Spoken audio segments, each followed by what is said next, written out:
Very good evening to ladies and gentlemen. Welcome to the remarkable rapid revision at your favorite and India's largest YouTube channel, Dr. G. Banu Prakash sir. This remarkable rapid revision is a unique revision program initiated by Dr. G. Banu Prakash sir. And I'm really thankful on behalf of all medical community for organizing such wonderful sessions where everything is aligned and planned to make you all pass. So we today are going to talk about the ENT subjects, and before starting the ENT we are going to talk about how many days are left, what to do, अगर भूल रहा है तो क्या करना है, कैसे याद करना है, ये सारी बातें भी हम आपके सेशन में करेंगे. A very good evening to all of you. Welcome everyone to this unique rapid revision, that is remarkable rapid revision. And today's remarkable rapid revision is going to be more unique, and you will ask me why. After this remarkable rapid revision of ENT, we are going to put a quiz in the Prosium platform, where you will solve the quiz, and top 5 winner of this quiz will be displayed on the India's largest YouTube channel, where you will get a fame. Your hard work will be recognized. And for the PDF, my dear friends, you have to follow this Telegram channel, Dr. G. Banu Prakash sir, and to ask any kind of question, ask any kind of inquiry regarding your subject or regarding anything you are feeling anxious, which food to eat, what to study, what not to study, what to do in morning, evening, anything, that we'll discuss on the Instagram, and you can reach me out anytime. So my dear friends, before starting this session, aap sabko and any language which you are comfortable in, very good evening to everyone right there. And one more unique thing today is going to happen is giveaway.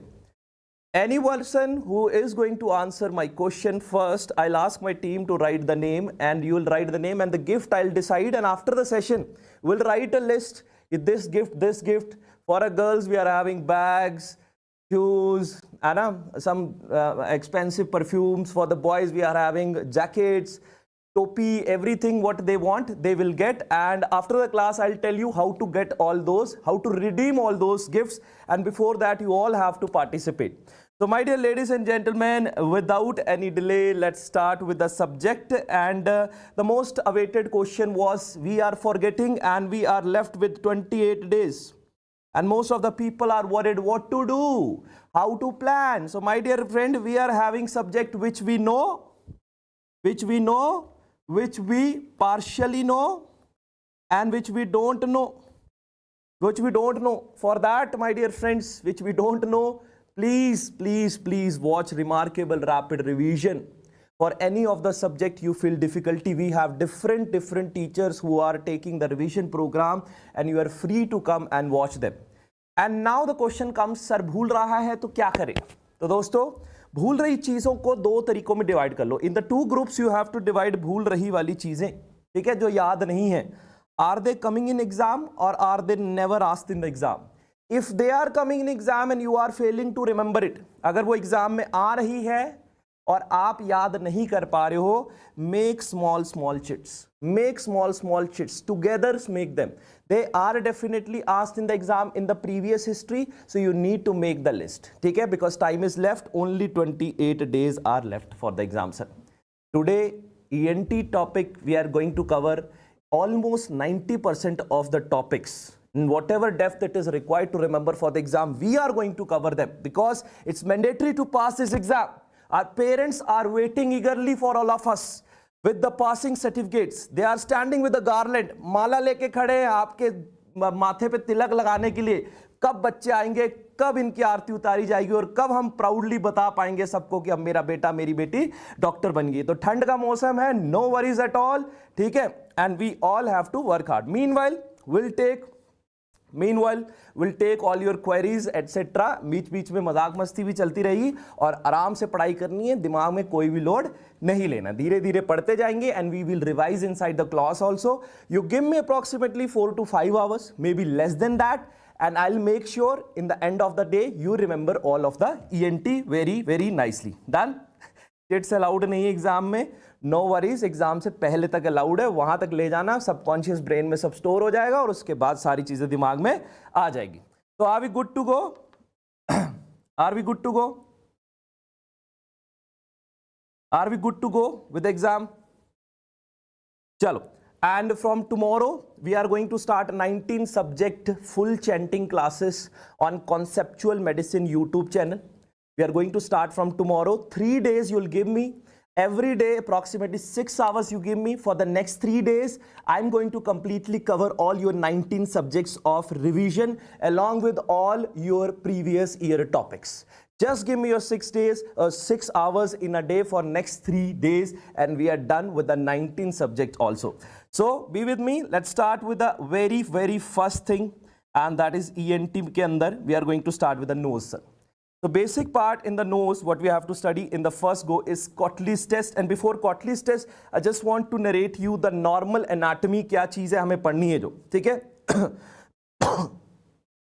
Now, let's talk about the nose part. If you see the nose right there on this side, you'll see the 1/3 part. The upper 1/3 part is going to be the bony part.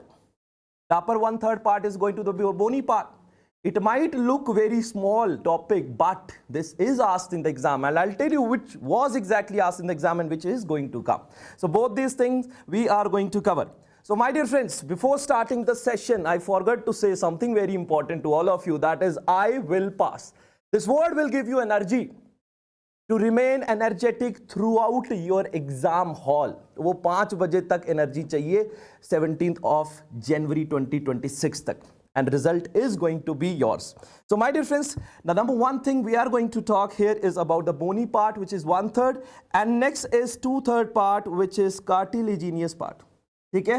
Cartilaginous part, बिल्कुल फैजल खान, बिल्कुल हिंदी में पढ़ाइए, अच्छा नहीं लगता है ऐसा क्या यार, हिंदी पढ़ाओ अच्छा लगता है. So bony part is 1/3 part, 2/3 part is cartilaginous part, and sir, they are the paired cartilage.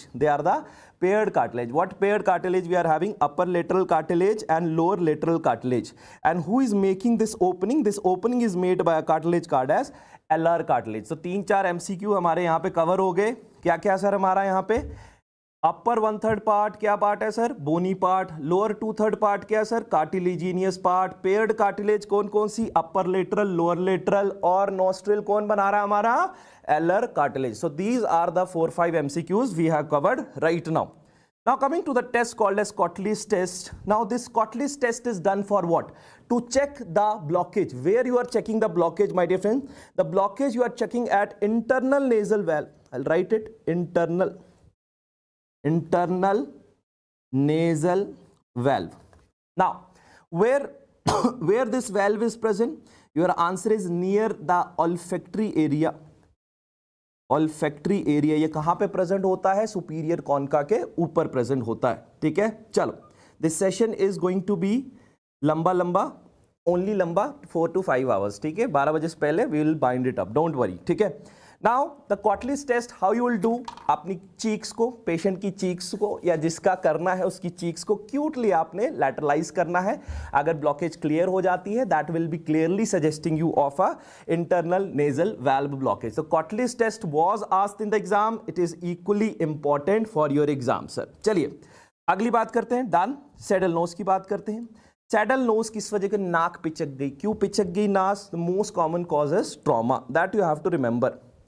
And before trauma, you remember there are the other causes also for the saddle nose, and those are for the bony and the cartilaginous separately. Bony का अलग से है, cartilaginous का अलग से है. क्यों होता है septal? तो याद रखिए, another cause after the trauma was septal surgery. Now the infectious cause we'll talk about here: TB, lupus, and leprosy. Now TB, lupus and leprosy, they will be affecting which part? कौन से part को affect करेंगे साहब? TB, lupus, leprosy कौन से part को affect करेंगे? Can you tell me? TB, lupus, leprosy will be affecting which part? They will be affecting the septal part. Oh, sorry, cartilaginous part. ठीक है? बीच में मजाक करते रहिए. हाँ करते रहेंगे, क्यों नहीं करते रहेंगे, थोड़ा मजाक भी करते रहेंगे. ठीक है, पर क्वेश्चन के जवाब भी देने पड़ेंगे. Whenever I am asking you the questions, you all have to answer the question. आपको जवाब भी देने पड़ेंगे. ठीक है साहब. चलिए, अब बोनी पार्ट को कौन कर रहा है sir? Who is taking care of the bony part? The bony part is taken care by tertiary syphilis. The bony part is taken care by tertiary syphilis, tertiary syphilis. Now what is the treatment right here? Augmentation rhinoplasty. Augmentation rhinoplasty से हम nasal bridge को ऊपर उठाते हैं so that this saddle type of deformity will be cleared. In this we'll use a graft like iliac crest graft. Also we can use the fat lobule, we'll put inside, ठीक है. Also we can use Botox. Also we can use the Botox. So these are the different ways. अगर exam में आपका आता है कि कैसे treat किया जाए तो these are the ways. Now coming on to the next topic. Next topic is basal cell carcinoma, जिसको हम बोलते हैं rodent ulcer. Clinical diagnosis, risk factor क्या है इस चीज के sir? If we see right here sir, if we say right is rolled out edges, the edges are rolled. Clinical diagnosis how will make sir? Rolled out edges. How to confirm the diagnosis? How to confirm कैसे करोगे sir? And that is your biopsy. For confirmation we will do the biopsy. Okay. इसके अलावा it is the most common malignancy of the external nose. What are the risk factor? UV radiation. UV radiation इसका risk factor होता है. Roll out edges होती हैं. How to confirm? That is by the biopsy. And how to treat? That is your excision. Treatment is what sir? Excision. Excision.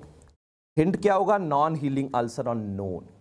Non-healing ulcer है nose का and that is because of the basal cell carcinoma. Basal cell carcinoma. Done होगी बात इतनी सी. चलो done होगी बात. चलो next let's talk about the rhinophyma. Rhinophyma का दूसरा नाम क्या है sir? Potato nose. Where it is happening? Happening at the sebaceous gland. Where sebaceous gland is present on the nose? That is present on the tip of the cartilaginous part. That means we are talking about the anterior 2/3 of the part. Now here the sebaceous gland is present, of which hypertrophy happened, and hypertrophy looks like a आलू. किसकी तरह लगता है sir? ये आलू की तरह लगता है. And what you will do? You will do a treatment. How you will treat? CO2 laser excision, not exclusion, excision. With you will use a skin graft. And what type of skin graft we are having? Partial thickness and full thickness graft. Partial thickness graft, full thickness graft, this type of graft we are having. Now coming on to the next topic, that is foreign body in the nose. Important topic coming up for all of you for the upcoming exam. Foreign body in the nose sir. Foreign body in the nose is mostly unilateral condition. Okay, इसकी बड़ी गंदी किस्मत होगी, बहुत ज़्यादा खराब होगा system, तो उसके लिए क्या हो जाएगा? ये bilateral हो जाएगा, वरना it is mostly unilateral. So there will be a foul smelling, not mass, foul smelling discharge. Foul smelling discharge. The mass will be present. You can see very well on the X-ray nose AP view. AP view you will see the foreign body. Mass is there. Because of mass there will be obstruction, and because of obstruction there will be a discharge, and this discharge will be foul smelling. This discharge will be foul smelling. ये foul smelling discharge होगा. ठीक है. अगर इस foul smelling मास की वजह से वहाँ पे रॉ एरिया क्रिएट होगा, so there might be plus minus epistaxis. वहाँ से खून भी आ सकता है. वहाँ से क्या आ सकता है सर? खून भी आ सकता है. Now coming to the next topic. इसके बाद जो टॉपिक है हमारा, that is your myiasis. Very important topic, that is your myiasis. So there is a maggot formation in nose और ईयर. ठीक है. तो larva of the house fly आएगा, वहां पे मैगेट फॉर्मेशन हो जाएगी, और मैगेट फॉर्मेशन की ट्रीटमेंट का काम क्या है? क्या देंगे आप? Maggot oil. जो किससे बना होता है? Two important things right here you have to remember along with me. What are those? Chloroform and turpentine, जिसको हम बोलते हैं तारपीन का तेल, टारपीन ऑयल, टारपीन oil.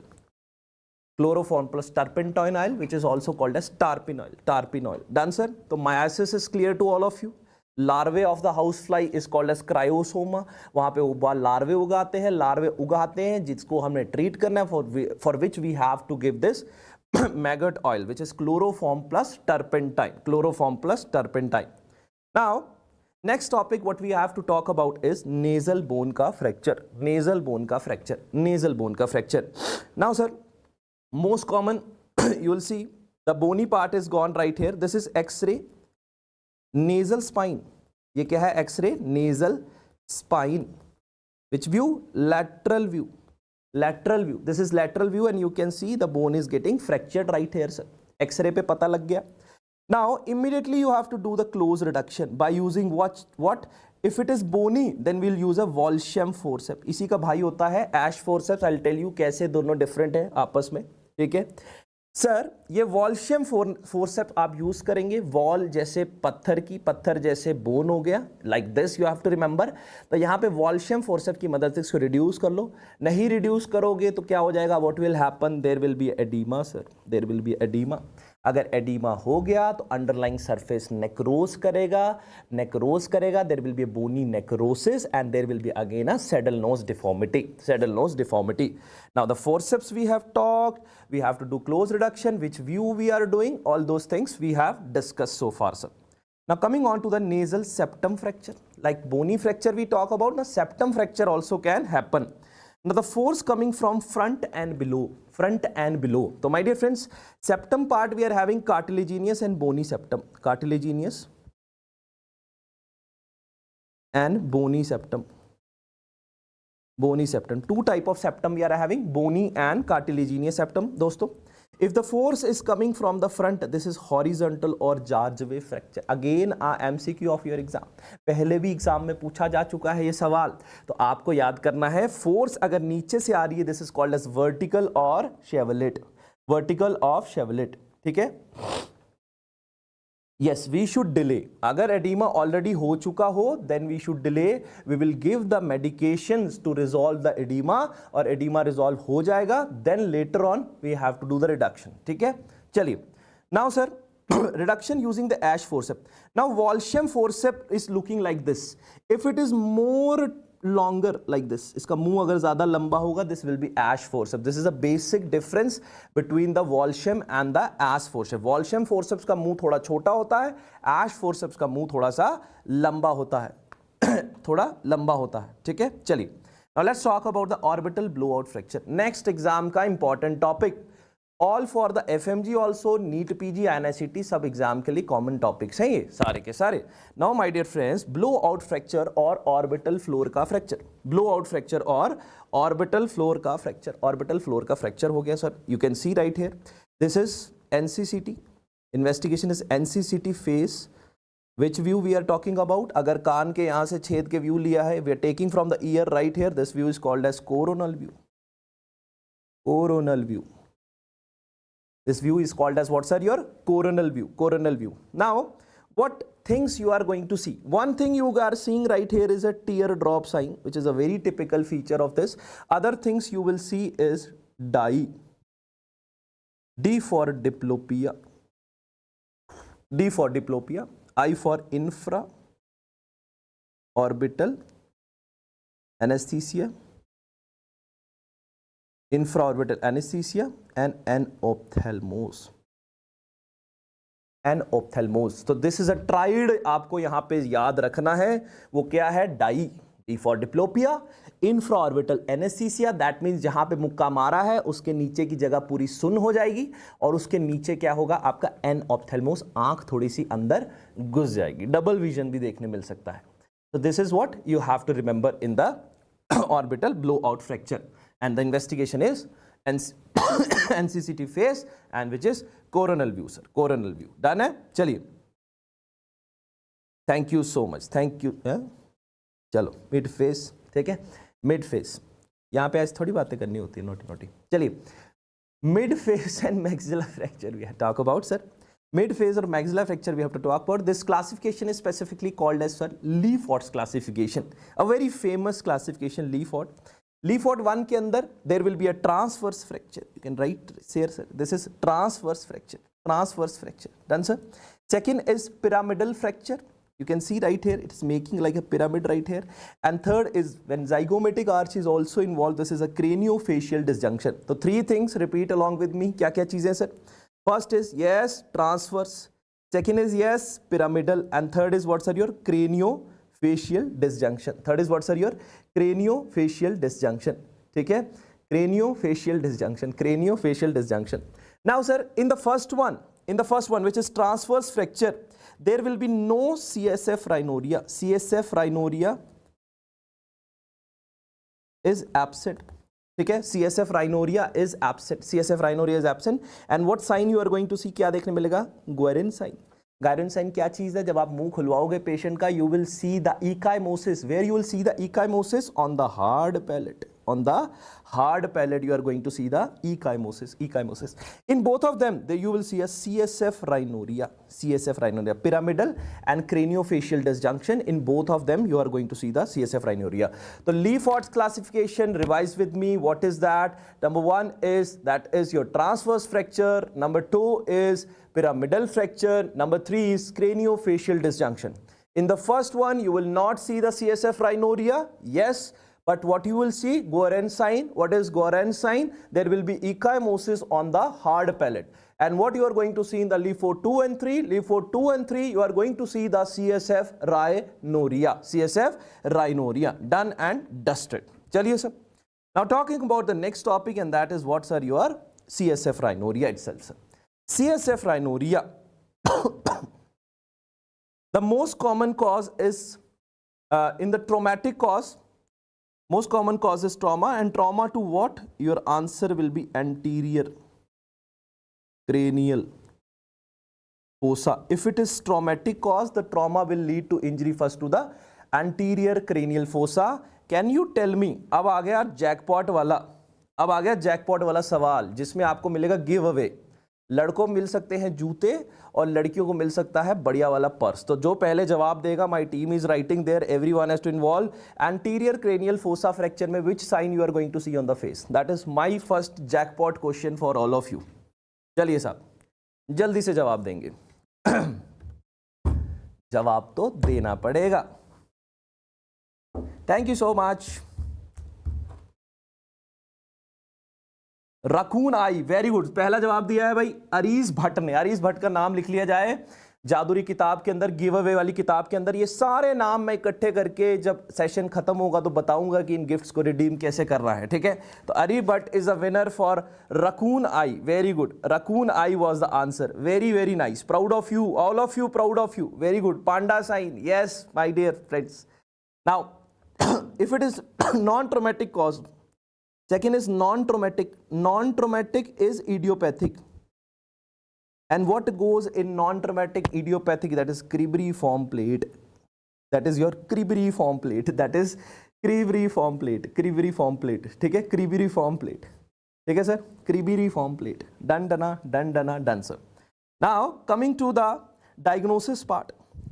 Diagnosis, how you will diagnose, sir? The most common is beta 2 transferrin estimation. Question again, I'll write the question, sir. Beta 2 transferrin estimation. How to find the site of leak? And for that also another question coming is HRCT of the skull base, sir. HRCT of the skull base, sir. Now coming to the treatment part, conservative bed rest you will give to the patient. Okay? And you will prescribe the antibiotics. We will know that antibiotics infection might can go into the brain, and the person might can end up with the meningitis. ठीक है? So till now we have completed some important topics. Now it's a time for the giveaway questions. Are we all ready for the giveaway questions? Shall I ask you all the questions? Chalo. I'll start with some questions and you all have to answer. My team is noticing all your names and we'll give you a gift hamper in the end. ठीक है, चलिए. My question number 1 for all of you. चलिए बताइए मेरे को. What 3 things I taught you when the teardrop sign was visible? What 3 things I have taught you when teardrop sign was seen in the orbital blowout fracture? The first question for all of you, sir. What 3 things I have taught you? Right there, sir. Just try to hammer your brain and your answer will be coming. Yet, Kartikesh Sharma is the first one who has given Dia. Na, Dia to nahi tha. Chalo, one was diplopia. Abdullah Sheikh has given one answer. Medical guideliner has given one answer.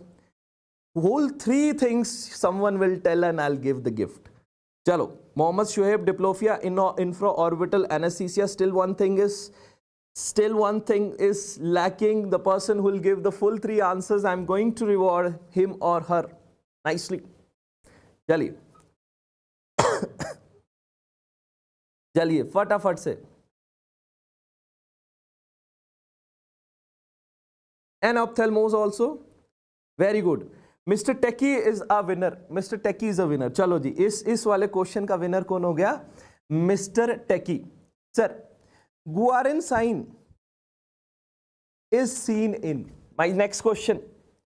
Mr. Techie has won the second jackpot question of today, and he'll get the gift of his choice. Okay, maybe watch, maybe bag, jacket, maybe purse. Okay, Guarin sign. Leaford classification 1 is the number 1 answer given by Bhaswati. Bhaswati has won the another prize for today. Now, another question I want to ask you all. Another question I want to ask. In the Leaford's fracture, in which types you will see the CSF rhinorias? CSF rhinoria is seen in which type of Leaford's fracture? The answer coming again from Bhaswati is second and third, second and third, second and third, second and third. Now, another question for all of you. Cotlis test is done for. The next question is coming for all of you. The Cotlis test is done for. What is your correct answer? The Cotlis test is done for. The Cotlis test is done for. The Cotlis test is done for nasal valve blockage. Who is the first one to give the answer is Itha Anamantrana. Very big name. Very big name. Whatever it is, you won the prize. Next, very good performance by all the medico friends who are live on the biggest YouTube channel, that is G Bhanu Prakash sir's YouTube channel. My dear, congratulations. So let's move forward, or you want some more questions like this jackpot question where you can win your gift of your choice. Exclusive for all the people who are attending the live. The perks of getting the live gifts. ठीक है, चलिए. आप बदल गए? कैसे बदल गए? My writing speed is slow. No partiality will be done. Everyone will be treated so fair. Chalo, so far so good. Let's move on to the very next topic, and that is your paranasal sinuses. ठीक है? Paranasal sinuses. ठीक है? Paranasal sinuses. Paranasal sinuses की बात करेंगे. All the structures are ventilated during the inspiration. Only paranasal sinuses are there, which are ventilated during the expiration. Which are ventilated during the expiration. ठीक है? चलो चलो done done done. Jokes miss कर रहे हैं भाई, पढ़ लेते हैं, जोक्स भी करेंगे. ठीक है, चलिए. Now there are 4 pairs of paranasal sinuses. What are the 4 pairs? One is maxillary, sphenoid, frontal and ethmoid. कहाँ पे प्रेजेंट होते हैं? अगर आप अपना नूरानी चेहरा देखेंगे अभी फर्स्ट क्लास से, ये देखेंगे आप, ये महिला मित्र जो यहाँ पे आपकी स्क्रीन पे आ रही हैं बड़ी बड़ी, तो यहाँ पे अगर आप देखेंगे, यहाँ पे बिल्कुल आईब्रोज के जस्ट इधर. ठीक है, you will feel it. This is frontal sinus. जो फील नहीं होता है पर इधर मिडिल कैंथस के पीछे पीछे की तरफ को होता है, that is your sphenoid sinus. और मिडिल कैंथस के ऊपर होता है, that is going to be your ethmoidal sinus यहाँ पे. ठीक है, and this is going to be your maxillary sinus. ये सबसे बड़ा वाला चीक्स होता है ना, जहाँ पे आप क्यूटी क्यूटी करते हो एक दूसरे को, क्यूटी क्यूटी. ठीक है, एग्जाम से पहले कोई क्यूटी क्यूटी नहीं करना. ठीक है. चलो, so this is going to be the maxillary sinus, this is going to be the ethmoid sinus. ये प्यारा जो पीछे होता है sphenoid sinus, और ऊपर कौन सा हो गया? Frontal sinus. ये 4 तरीके के साइनस हमारे दिमाग में बैठेंगे. सबसे बड़ा कौन है? सबसे पहले कौन आया? सबसे लार्जेस्ट बाय बर्थ कौन है? That is award winning, that is your maxillary sinus. That is going to be what's are your maxillary sinus. Maxillary sinus, maxillary sinus. ठीक है, you are looking like a Hema Malini. भाई किस angle से मैं हेमा मालिनी लग रहा हूँ? क्या हो गया है? बेटा पढ़ने आए हो? कहाँ कहाँ क्या लग रहा है ऐसा कुछ जो मैं हेमा मालिनी लग रहा हूँ तुम्हें? तो number 1 is going to be what's are your maxillary, which is सर्वल लार्जेस्ट साइनस. ठीक है, largest sinus maxillary, present by birth. Where it is present, as I told you, it is just present above the eyebrow, just present above the eyebrow. ठीक है. Then coming the next one is sphenoid sinus. Sphenoid sinus दिखता नहीं है, पीछे की तरफ होता है. What we are going to do to check it, that also I am going to explain you right sir. ठीक है, thank you, grey matter. Sphenoid sinus if you talk about first radiological evidence is present at 4 years पे आता है. ठीक है, frontal is present above the eye. Frontal is just eye brow, not blow, it is brow. ठीक है, चलो. First radiological कब आएगा evidence? At 6 years. How to remember? छक्का मारते हैं हम फ्रंट फुट पे आके, सो फ्रंट फुट पे छक्का, 6 year पे it will come like this. Ethmoid sinus is present between two orbits, and what are they? Ethmoid sinus is present between two orbits. It is present between two orbits, or you can say near the canthus, near the canthus. ठीक है साहब? अब ये तीनों sinus हो गए, चौथे वाली की कहानी सुनना. Now the ethmoid sinus is having anterior ethmoid air cells and posterior ethmoid air cells. In the anterior ethmoid air cell, the important one is bulla ethmoidalis. This is a constant and the largest air cell. My dear friends, bulla ethmoidalis forms the boundary of hiatus semilunaris. किसकी boundary बनाएगा? Boundary of hiatus semilunaris. Very important topic. Bulla ethmoidalis इसकी boundary बनाएगा. What other thing? It is going to be the, if it is going blocked, if bulla ethmoidalis is present, it is big and it can block. What's are your maxillary sinus, frontal sinus and anterior ethmoid sinus drainage. ठीक है, maxillary sinus, frontal sinus and anterior ethmoid sinus drainage, it is going to hamper. पहली चीज इसके बारे में, bulla ethmoidalis के largest constant air cell. Then coming to the next, which is agar nasal. Agar nasal, this is a landmark of a frontal recess. Frontal recess. This is a landmark of this is a landmark of, जब हम कह रहे हैं कुछ याद नहीं हो रहा है, एक काम करो, फटाफट शीशे के सामने जाओ, खुद को 2 थप्पड़ मारो, फिर पढ़ाई करने बैठ जाओ. ठीक है, अब अच्छे से याद होएगा, डोंट वरी, पक्का याद होएगा, मैं प्रॉमिस. करके देखो एक बार, फिर बताना फीडबैक कैसा था. ठीक है, agger nasi. Agger nasi is anterior most air cell. अगर ये ब्लॉक हो जाता है तो फ्रंटल साइनस की ड्रेनेज हैम्पर होती है. ये बातें जो ब्लू पेन से लिखी है नहीं भी याद रहेगी, it's totally fine, just listen it. होता क्या है? तो 2 सेल्स हैं एंटीरियर एथमोइड के under, bulla ethmoidalis and agger nasi. Now posterior ethmoid air cells, they can grow at 3 unusual locations. वो कौन सी ऐसी लोकेशन है जिसके ऊपर ये ग्रो होते हैं? तो let's see what are those. One is orbital floor, optic nerve and middle turbinate. 3 location कौन कौन सी है sir? One is orbital floor, optic nerve and your middle turbinate, and your middle turbinate, and your middle turbinate. ना orbital floor पे, orbital floor is having, hall is having floor, तो H for hall, H for Haller cell. तो कौन से cell होते हैं orbital floor पे? The name you have to remember, that is your Haller cell. Next is optic nerve. Nerve पे क्या होगा? ना Onodi, no D cell, oh no D cell, oh no D cell. Done done done. Then coming to the middle turbinate, that is your concha bullosa. That is what's your concha bullosa. The 3 cell important you have to remember for your exam. Orbital floor, that is your halar cell.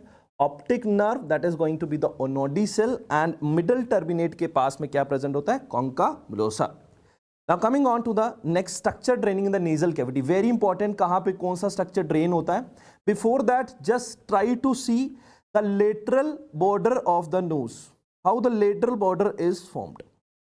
So this is a lateral border. You will see this is a lateral border पे, this is inferior turbinate मान के चलते हैं. This is middle turbinate and this is superior turbinate. Sir, I'll write it down also. Right here, this is inferior turbinate, this is middle turbinate and this is superior turbinate. ठीक है? इन दोनों के बीच में जो जगह है, this is your inferior meatus, middle meatus and superior meatus. ठीक है साहब? So these things you have to remember. Now, what is happening where? कहाँ पे क्या हो रहा है? The nasolacrimal duct, the number 1 duct. Yes, I am keeping in English only. The nasolacrimal duct is opening in the inferior meatus. You can write, I will write it for all of you. The nasolacrimal duct is opening in the inferior meatus. Sir, maxillary, frontal and anterior ethmoid. Yes, maxillary, frontal and anterior ethmoid. This is number 2. Number 3 and number 4, they are opening in the middle meatus. ये कहाँ खुल रहे हैं sir? Middle meatus में खुल रहे हैं. And the posterior ethmoid airs, ये कहीं यहाँ पे पीछे होती है. The 5th one is exactly, you will see the right here. ठीक है. And in the sphenoid sinus you will see the posterior ethmoid air is right here, 5th one. And sphenoid sinus is ethmoidal recess which is something right here sir. So these are the areas. ठीक है, I'll tell you कहाँ पे block होता है. कहाँ पे block होता है that I am going to tell you, don't worry about that. तो पहले ये सारी रिहर्सल कर लेते हैं एक बार, हमने भी क्या देखा है that we will discuss right now. So nasolacrimal duct कहाँ खुलती है? Your answer is inferior terminate. Maxillary frontal and anterior ethmoid कहाँ खुलती है? मिडल मिएटस के अंदर। और हमारी posterior ethmoid air cell superior meatus में खुलती है, और स्फिनॉइड स्फिनोइथमॉइडल रिसेस में खुलती है। This thing is very much clear to all of you, ठीक है। अब डेक्रोराइनोसिस्टोटमी के अंदर क्या करते हैं हम? जो हमारी नेज़ोलैक्राइमल डक्ट है जो खुलनी चाहिए थी इंफीरियर मिएटस में, अब इस ऑपरेशन की मदद से हम उसको कहाँ खोल देते हैं? मिडल मिएटस के अंदर। This is a extra thing you have to remember for your exams. Coming to the next topic and that is going to be the middle meatus, जिसकी हम बात कर रहे थे। नाउ सर, मिडल मिएटस के अंदर प्रेजेंट है आपका ostiomeatal complex. What is present right here sir? Osteometal complex. Osteometal complex. Now this osteometal complex is having three structures, and I'll show you with the help of diagram what three structure we are talking about. So number one is bulla ethmodalis, U for uncinate process and ethmoid infundibulum. Where this is located? If you can see the bulla ethmodalis, this is number one. Bulla ethmodalis, this is number one. Second, you will see uncinate process, this is number two. And number three is ethmoid infundibulum. Ethmoid infundibulum. You will write see ethmoid infundibulum right here sir. Ethmoid bone के part है, ethmoid infundibulum you will see right here sir, ठीक है। So this is forming a complex. This complex is called as osteometal complex. अगर ये complex block होता है तो कौन सी बीमारी होती है? साइनोसाइटिस। कौन सी बीमारी होती है sir?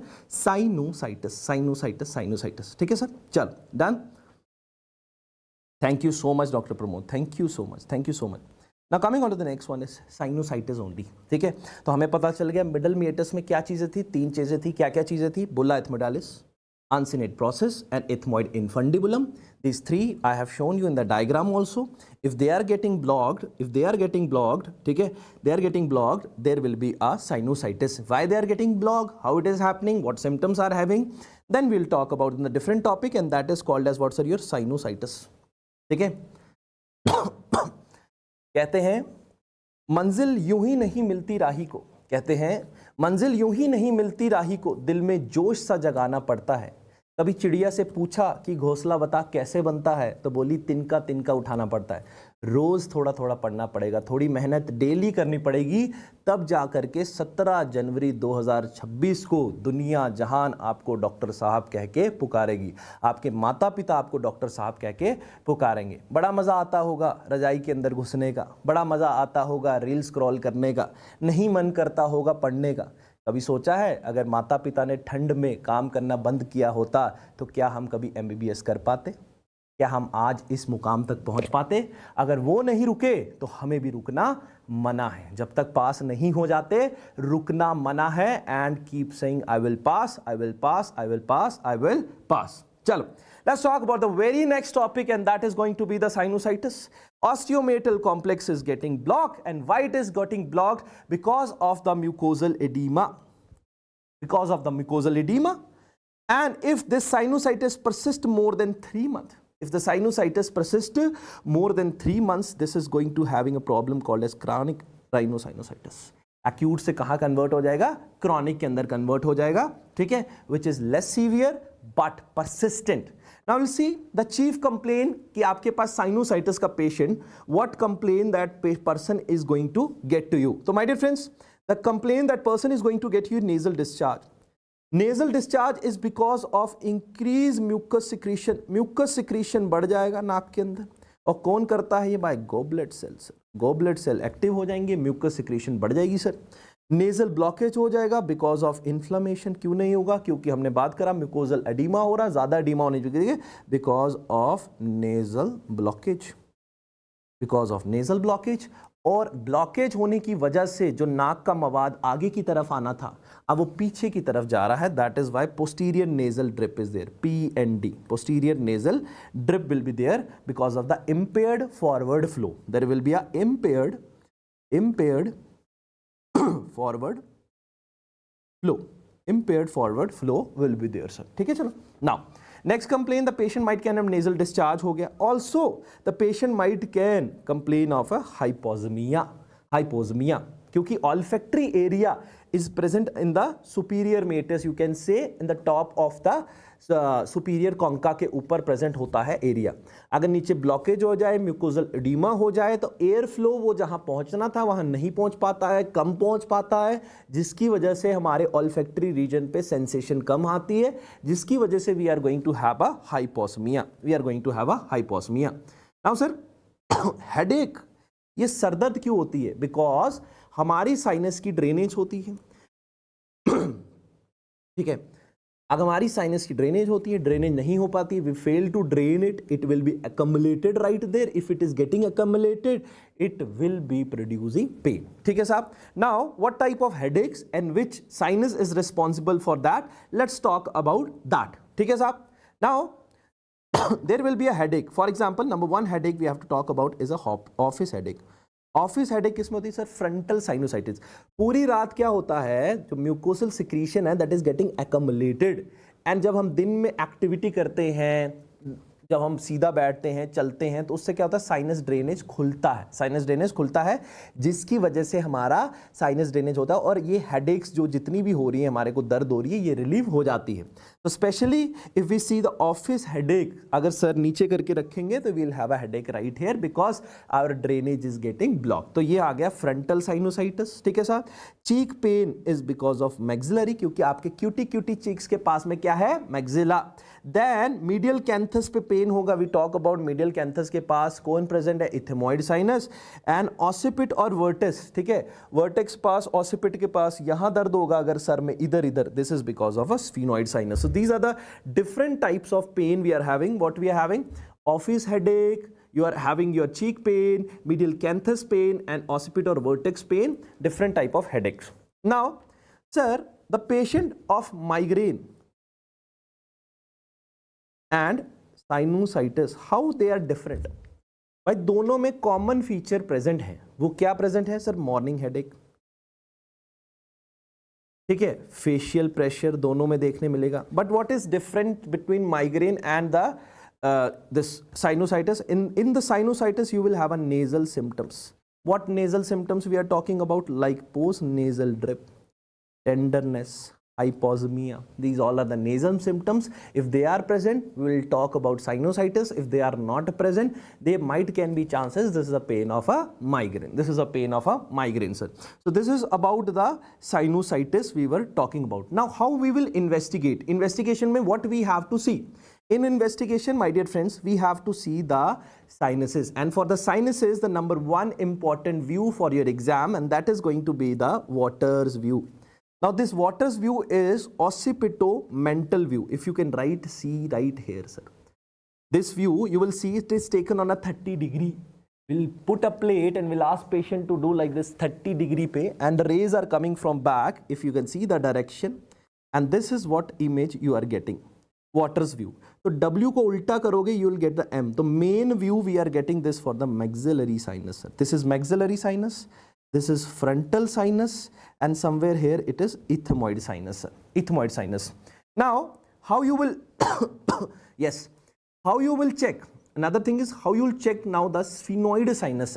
For sphenoid sinus, if Waters view is done with the open mouth, खुले मुंह के साथ करते हैं, then this view is called as Pierre's view.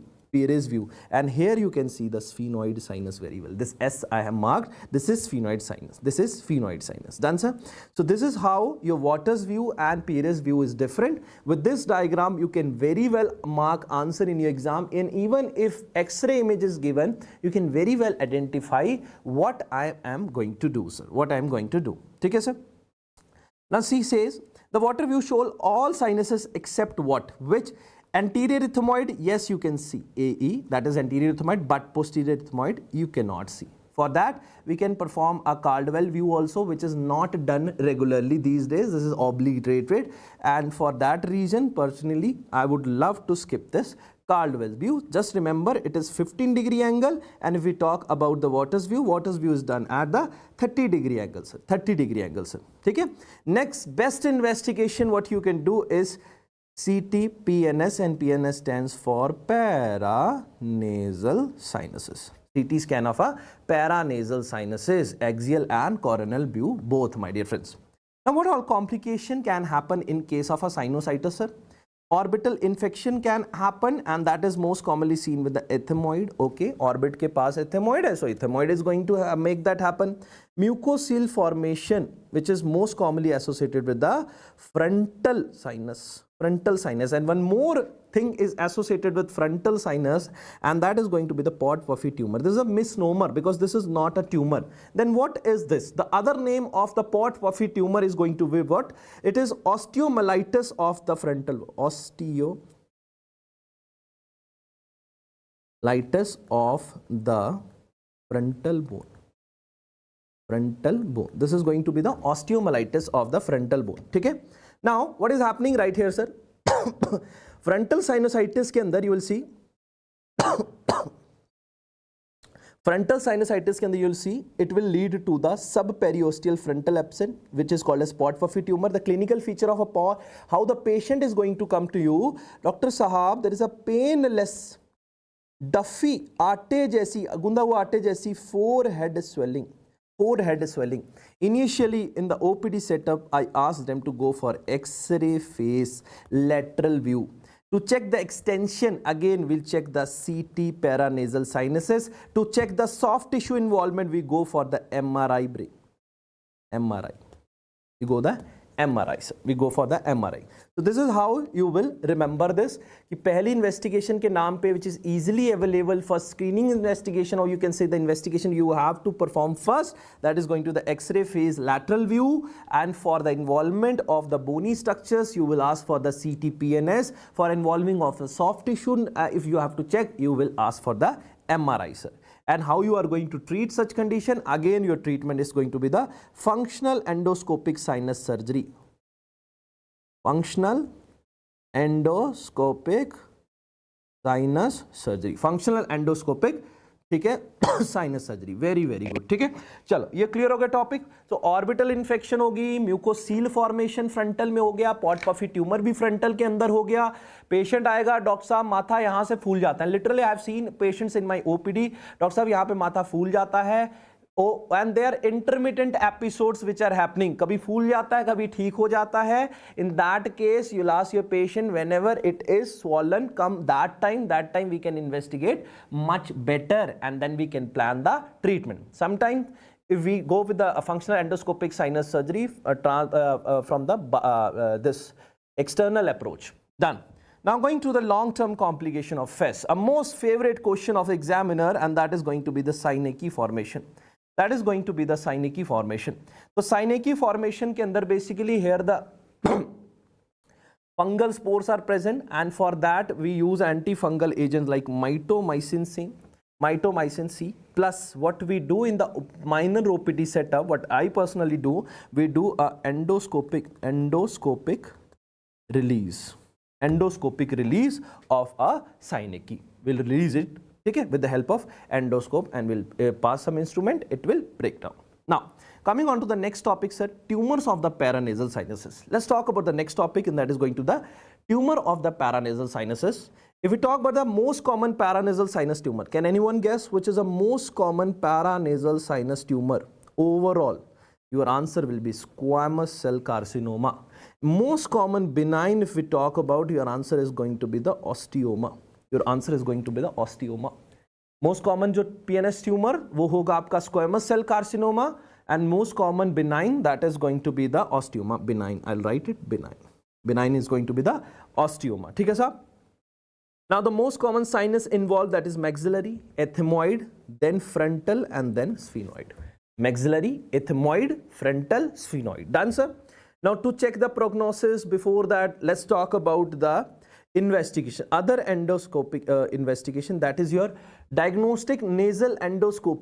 That is a rigid endoscope you will pass through the nose, and that is your nasal endoscopy. And with the help of nasal endoscopy, you will take a biopsy. And to check the prognosis, you will have a line which is MCQ for your exam, and that is called as Ongren's line, which is starting from middle canthus and it going to the angle of mandible. This line is like this. Sir, above this line, there is going to be the poor prognosis, and below this line, there is going to be the good prognosis. What clinical feature this tumor is going to present with? Sir, there will be loosening of the teeth, there will be a palatal bulge coming outside, unilateral nasal obstruction will be there, nasal discharge is there, and that is going to be the blood stain. नाक में blood stain आ रहा है, discharge, मुंह पे देख रहे हो दांत इरोड हो चुके हैं, है ना, और palatal bulge बाहर आ रहा है, that will be suggesting you of some kind of a tumor. From the nose, you will put an endoscope, and with the help of endoscope, you will try to take a biopsy. Confirm that, see the prognosis with the help of the Ongren's line. Below that, there is going to be the good prognosis. Above that, there is going to be the poor prognosis. Now, coming the treatment which was asked in the last exam, what approach you are going to do? Sir, total maxillectomy. By which approach? That was a question asked, Weber-Fuggerson approach, WFA, which is Weber-Fuggerson approach we will apply in the total, followed by the radiotherapy, We will resect it all. Some part of the maxilla, if it's involved, we have to remove that. What parts are involved, we have to remove that. Weber-Fuggerson approach and followed by the radiotherapy was the correct answer to that question, sir. So tumor of paranasal sinuses, we have talked nicely. Now coming on to the next topic, and that is going to be the nasal polyp. Nasal polyp. Till here everything is comfortable for all my dear people who are watching us live. Is my Hindi English version comparatively good for all of you? All of you are comfortable because I am using both the version. Sometimes English, if I'm using English, simultaneously I'm telling in Hindi, and if I'm telling in Hindi, simultaneously I'm using English also to translate it. So I hope my every person is comfortable right with me and they are learning right inside the class only. Chalo, comfortable part is right here, sir. We will done with the one subjects tonight. Before 12 AM, we will try to finish every possible topic of ENT very nicely revising, taking time, no hurry, no worry, because we have to pass this exam. Okay? Now coming to the nasal polyps. Nasal polyp की अगर हम बात करेंगे, तो why this polyp is happening? Why this polyp is happening? There is a chronic pathophysiology behind this polyp, you have to understand. Chronic inflammation will lead to edema, and this edema will lead to the polyp. This edema will lead to the polyp. Now there are two types of polyp you have to remember. That is anteroquanal, which is called as AC polyp, and ethmoidal polyp, sir. AC polyp, I'll give you the summary and then I'll write it for you, the difference between AC polyp, the origin, the laterality, and also I'll be talking about who is single, who is multiple, from where they are coming. If we talk about the AC polyp is coming from the maxillary sinus. यहाँ maxillary sinus से आ रहा है, नाक के अंदर से होते हुए कोना तक जा रहा है, पीछे तक जा रहा है, ठीक है साहब? And this is unilateral. So AC polyp is unilateral, ठीक है साहब? If we compare this with the ethmoidal polyps are originating in the ethmoid sinus. Ethmoid sinus में originate हो रहे हैं. They are multiple grape-like clusters. They are visible in the nasal cavity, and remember they are bilateral, most common than the unilateral. Bilateral, most common than the unilateral. ठीक है साहब? चलिए. Now the AC polyp, the treatment is different. That is your endoscopic removal. And ethmoidal polyp is mostly happening because of the allergies. So you will start with the medical management, and that is going to be the steroid sprays. And if not responding to that, further treatment is going to be the functional endoscopic sinus surgery. Now write it along with me, sir. AC polyp, yes, AC polyp versus ethmoid polyp. So AC polyp, first difference is origin. As I told you, AC polyps कहाँ से निकल के आ रहे हैं? AC polyp is coming from maxillary sinus. And ethmoid polyp is from ethmoid sinus. Simple हो गया, पहली बात clear होगी. Second thing is age. This AC polyp is most commonly seen in the children. And ethmoid is most commonly seen in the adult. Sir, about the laterality, AC polyps are unilateral. These are bilateral, most common than unilateral. Bilateral, most common than unilateral, sir. Now, number, they are single. AC polyp are single, and ethmoid polyp are multiple in number. Treatment part we have written right here, no need to write again, that is endoscopic removal. And in this we'll start a steroid nasal spray. If it responds well, we will go, if it is respond well, we'll not go with the surgical intervention. If it will not respond, we will go with the functional endoscopic. Yes, plus minus FESS stands for functional endoscopic sinus surgery. Functional endoscopic sinus surgery. So let's revise this polyp, and this is thudicum nasal speculum. Thudicum's nasal speculum. And can you tell me, by looking at this image, this is again a giveaway question to all my dear male and female colleagues who are watching me live on the India's largest YouTube channel, Dr. G. Badu Prakash sir. Now tell me, this is your AC polyp or ethmoid polyp? While looking at what I have just taught you, अभी मैंने जो 4-5 point बताए हैं, on the basis of that, just try to identify which polyp is this. Which polyp is this? एक बार देखो, हजार बार देखो, ये देखने की चीज है, तुम्हारा दिल रुबा है, जाने ओ, जाने ओ. This is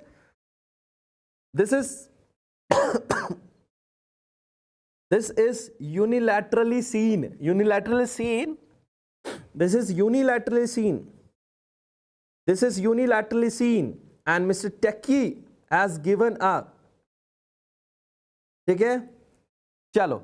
Then this is unilateral. This is unilateral. You'll see, and this is going to be your AC polyp. This is going to be your AC polyp. Done and dusted. Done and dusted. AC polyp is a correct answer. Correct answer. ठीक है, नाम note कर लिया है. Lucky draw वालों को इनाम मिलेगा. Now coming on to the Septal stride, which you'll see, which is coming in the exam. Septal stride, and the mnemonic to remember is na. And that is going to nasal polyp, asthma and allergy to NSAIDs, for example aspirin, ratta marlen as it is. Septal stride, दिमाग में बिठा लो, मेरे साथ में keep saying that this is NAA, that is nasal polyp, asthma and allergy to NSAIDs like aspirin. Now coming on to the very next topic which we have to discuss is mucormycosis.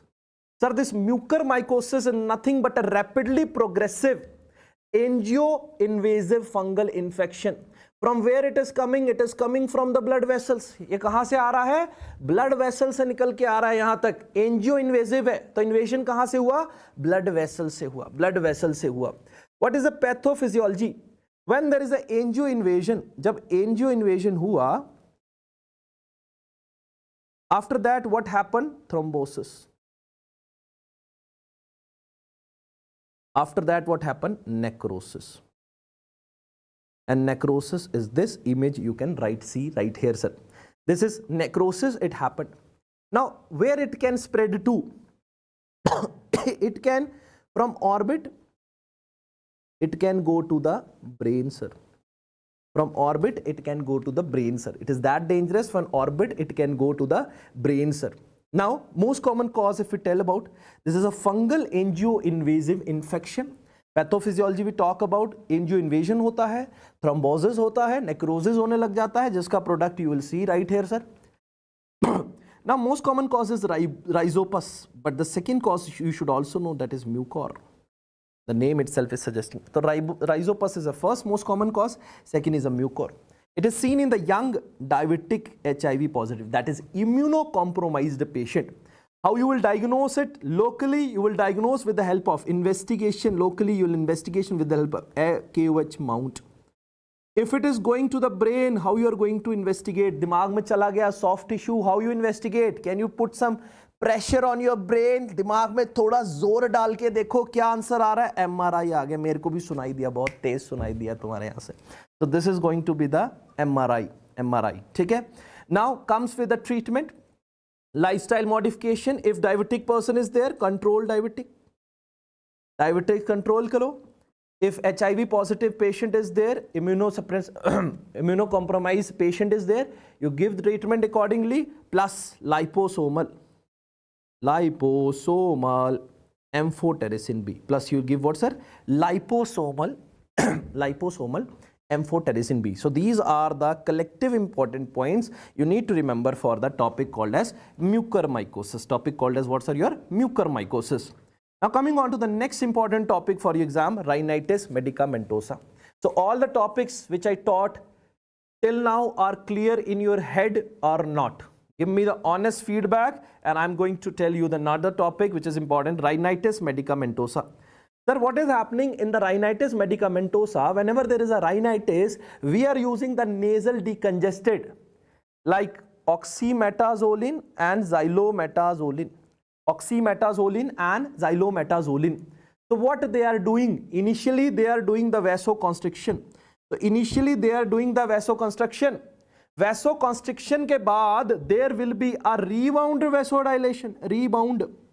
Rebound vasodilation. पहले vasoconstriction हुआ, उसके बाद में what is happening? Rebound vasoconstriction is happening, and because of rebound vasoconstriction, there will be a inferior turbinate hypertrophy and edema.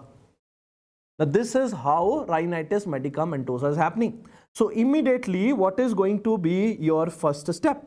Up as a doctor, what you will stop this drop and what you will start? Steroid nasal spray. Steroid का काम होता है inflammation को कम करना. What steroid is doing right here? Decreasing the inflammation. The steroid is decreasing the inflammation. Now here you will see the rhinitis. So this is not allergic rhinitis. How you will come to know? You will see there will be no sneezing and no itching. This rhinitis will be without sneezing, without itching. So you will take a history of a patient. आप अपने मरीज से history लेंगे कि आप decongestant use करते हैं, कब से यूज कर रहे हैं. He'll tell you 6 months, 12 months, 1 year. The moment he'll tell you the duration and the history of the drug, you will come to know the conclude the diagnosis. This is something called as rhinitis medicamentosa. In that condition, you'll ask your patient to stop the drop and you will start make him take the steroid nasal spray. Make him start taking the steroid nasal spray. Honey ginger tea ले लो, हाँ बना दो, भेजो. ये देखो ऐसे आई, ऐसे मैंने पी, अब मुझे मजा आ गया. ठीक है, चलो next topic. Let's talk about the deviated nasal septum. If you see the deviated nasal septum, you will see the type of septum also is important, equally important to know. So what are the types of nasal septum? Types of nasal septum. It can be C type, it can be S shape, it can be C type. ठीक है. Running nose will be the complaint. Abdullah Sheikh, running nose is going to be the complaint. Okay, running nose. Now this is going to be the C type. There is going to be the anterior DNS. There is going to be the posterior DNS. Okay, and also there will be a septal spur. So these are the type of CNS we are having. Oh, sorry, this deviated septum we are having. Now what is happening after the deviated septum? Okay. There will be a nasal blockage on the deviated side. जहाँ पे deviate हो रहा है, there is a nasal side. And compensatory ITH will happen on the other side. And rest of the cavity will be broad, but there is ITH. Because of ITH, there will be blockage on the other side also. There will be the blockage on the other side also. So there will be the crust formation. There will be a crust formation on the patent side. We are talking about this side, sir. Crust formation. Plus, as I told you, plus there will be an inferior turbinate hypertrophy, and that is going to be the compensatory inferior turbinate hypertrophy. Compensatory inferior turbinate hypertrophy. Now, after DNS, what will happen? There will be a mouth breathing. Plus, because of the raw area, or you can say the crust formation, there will be epistaxis also. There will be epistaxis also. तो patient के नाक से खून भी आ सकता है, crust formation होगी, नाक की हड्डी टेढ़ी हो रखी है. These all things will be telling you. ठीक है. These all things be telling you about the deviated nasal septum. Yes, there will be mucosal atrophy because of the hyperventilation. The patient compensatory ITH is also happening because of the hyperventilation. Now, sir, that's we top. Now, mulberry-like appearance of nasal mucosa will also happen. Plus, there will be a headache that is happening. ठीक है. वॉल्शियम forceps use करते हैं. Walsham forceps आप use करोगे nasal bone के fracture के अंदर. ठीक है साहब. Now what is the treatment you are going to offer right here in the deviated nasal septum? Very oftenly we all do in our ENT OTs. Septoplasty in SMR. What are these two terms, how they are different? ये दोनों आपस में different कैसे हैं? Septoplasty में आप क्या कर रहे हैं? सेप्टोप्लास्टी में you are only correcting the deviated part. Septoplasty में you are only correcting the deviated part, and SMR के अंदर submucosal resection of the septum के अंदर you are removing both cartilaginous plus bony part, cartilaginous part and the bony part, cartilaginous part and the sudden and sludders also. Somewhere it is sludder, sudden, it's all good, all fine. Now coming to the next thing, septal hematoma. Now septal hematoma, you will see a blood between किस के बीच में? There will be a septal cartilage and mucopericondium.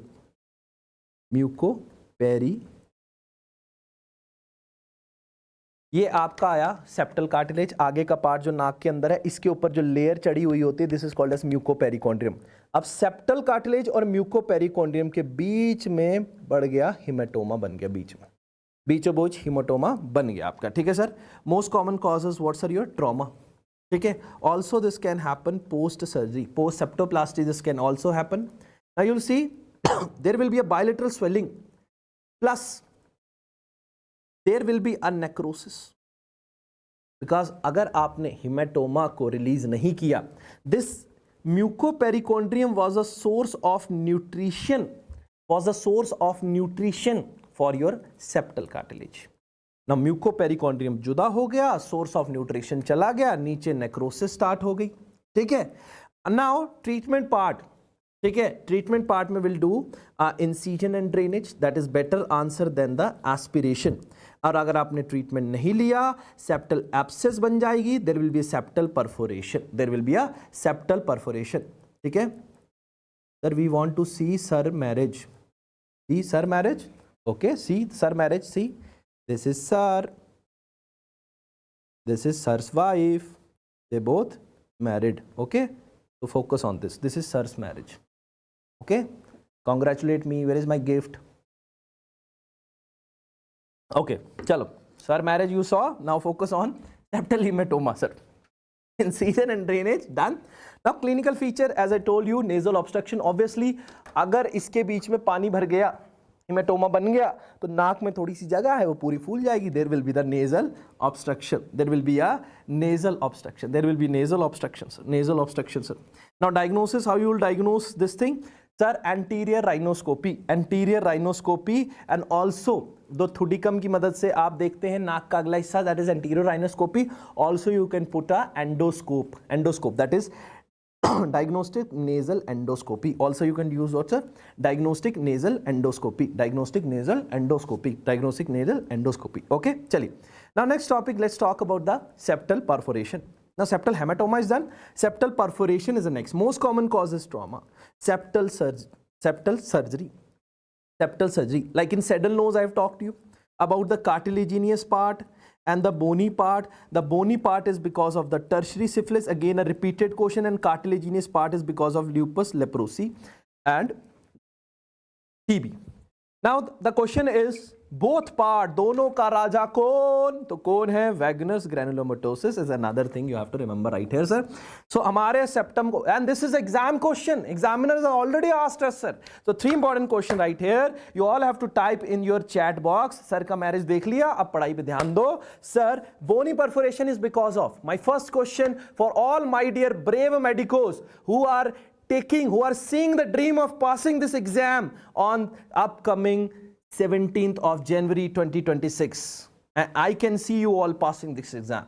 You guys have worked so hard that you reach at the conclusion of revision.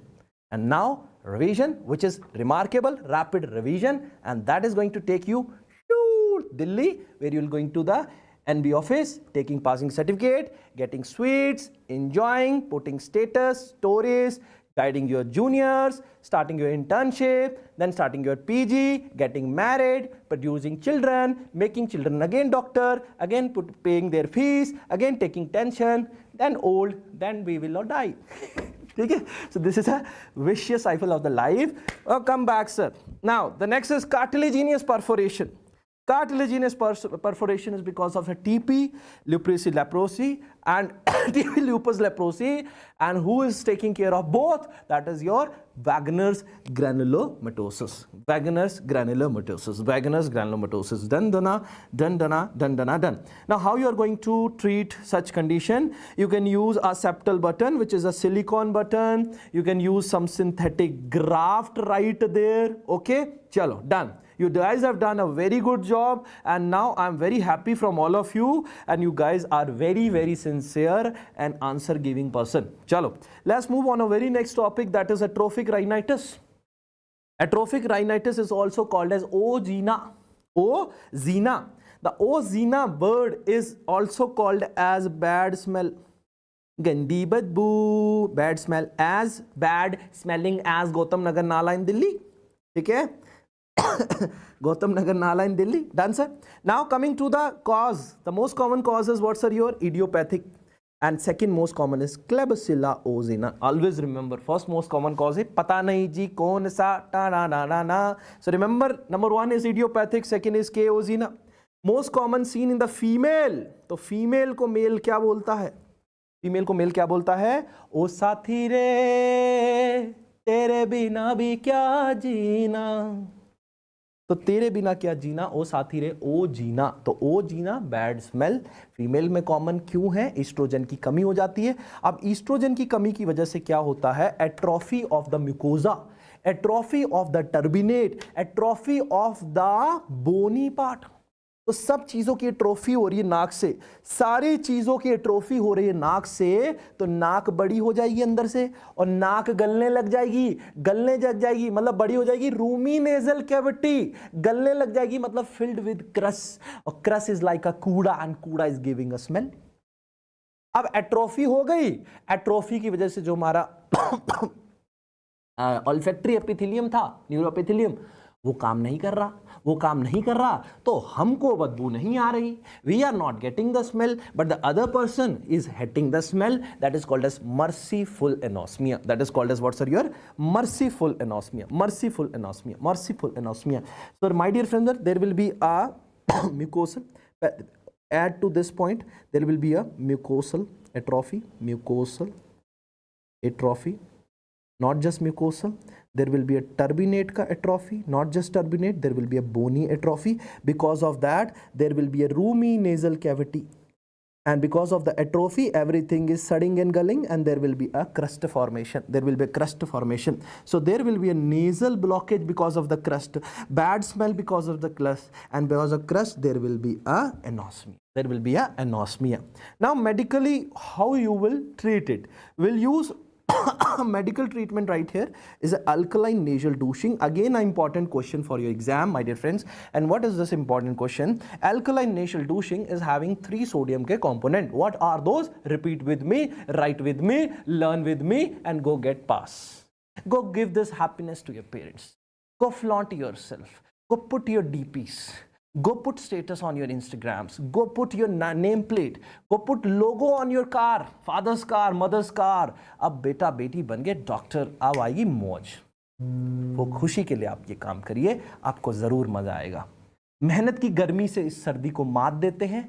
अपनी मेहनत के जुनून से हम इस आलस को मार देते हैं, और इस आलस और सर्दी को दोनों को पीछे छोड़ के जो हमारी ज़िंदगी में आगे होने वाला है हम उसको फोकस करते हैं. और मेहनत करने वालों की, कोशिश करने वालों की कभी हार नहीं होती दोस्तों. May God bless you all. May God bless each one of you.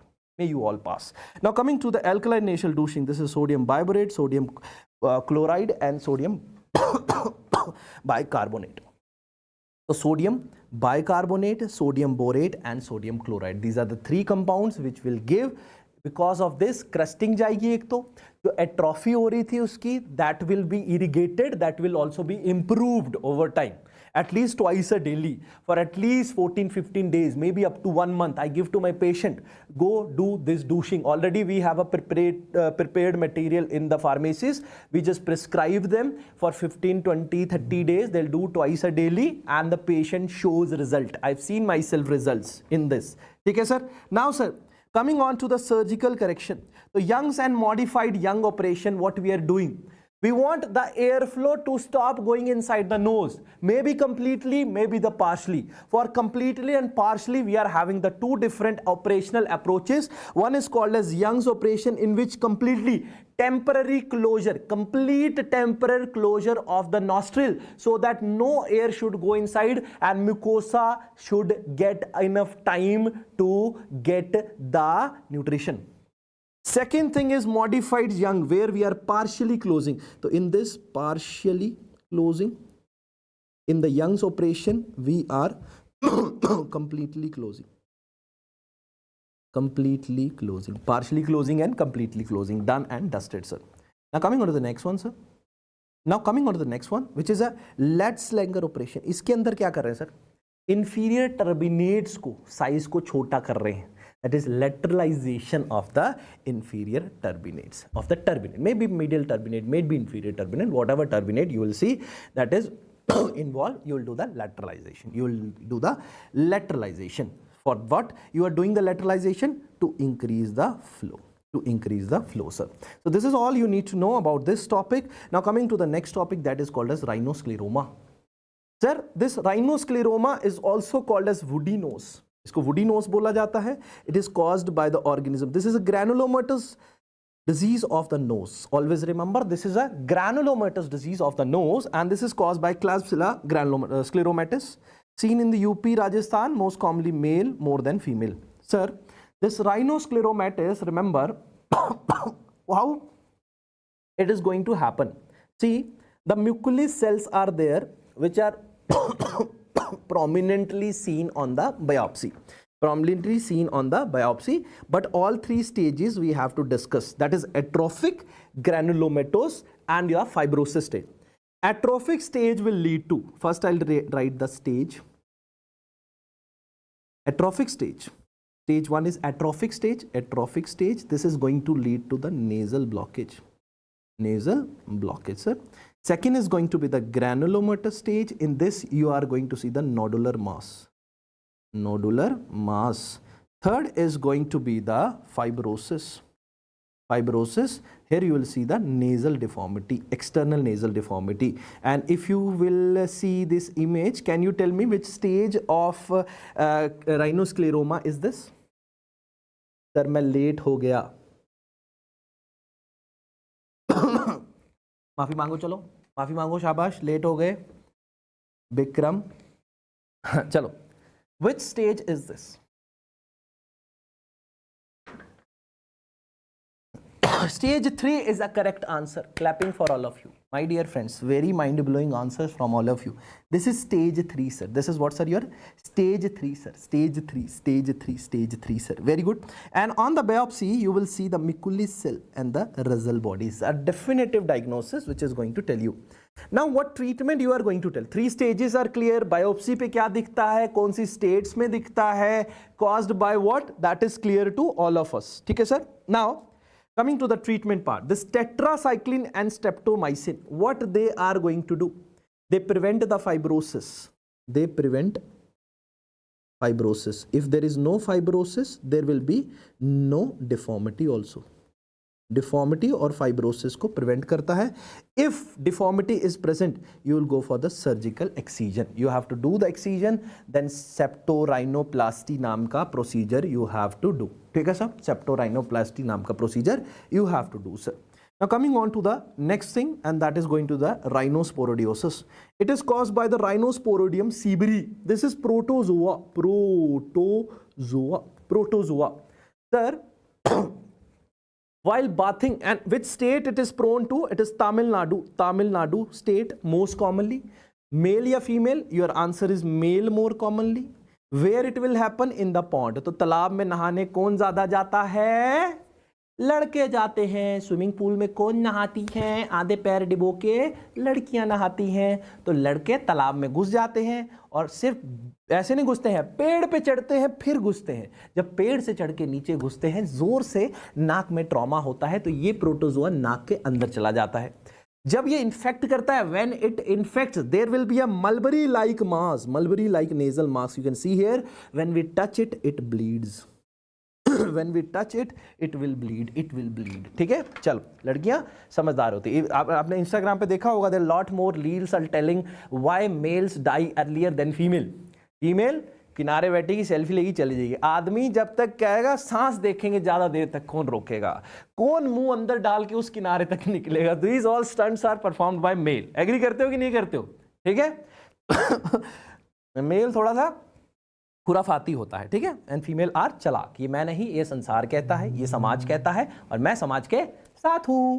Simple, cutie cutie. चल, so rhinosporidiosis, if we talk about, sir, it is caused by Rhinosporidium seaveri associated with the history of pond bathing and most commonly in the Tamil Nadu.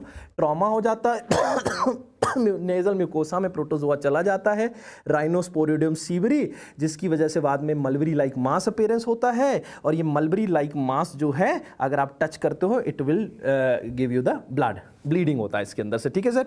Now we have to treat.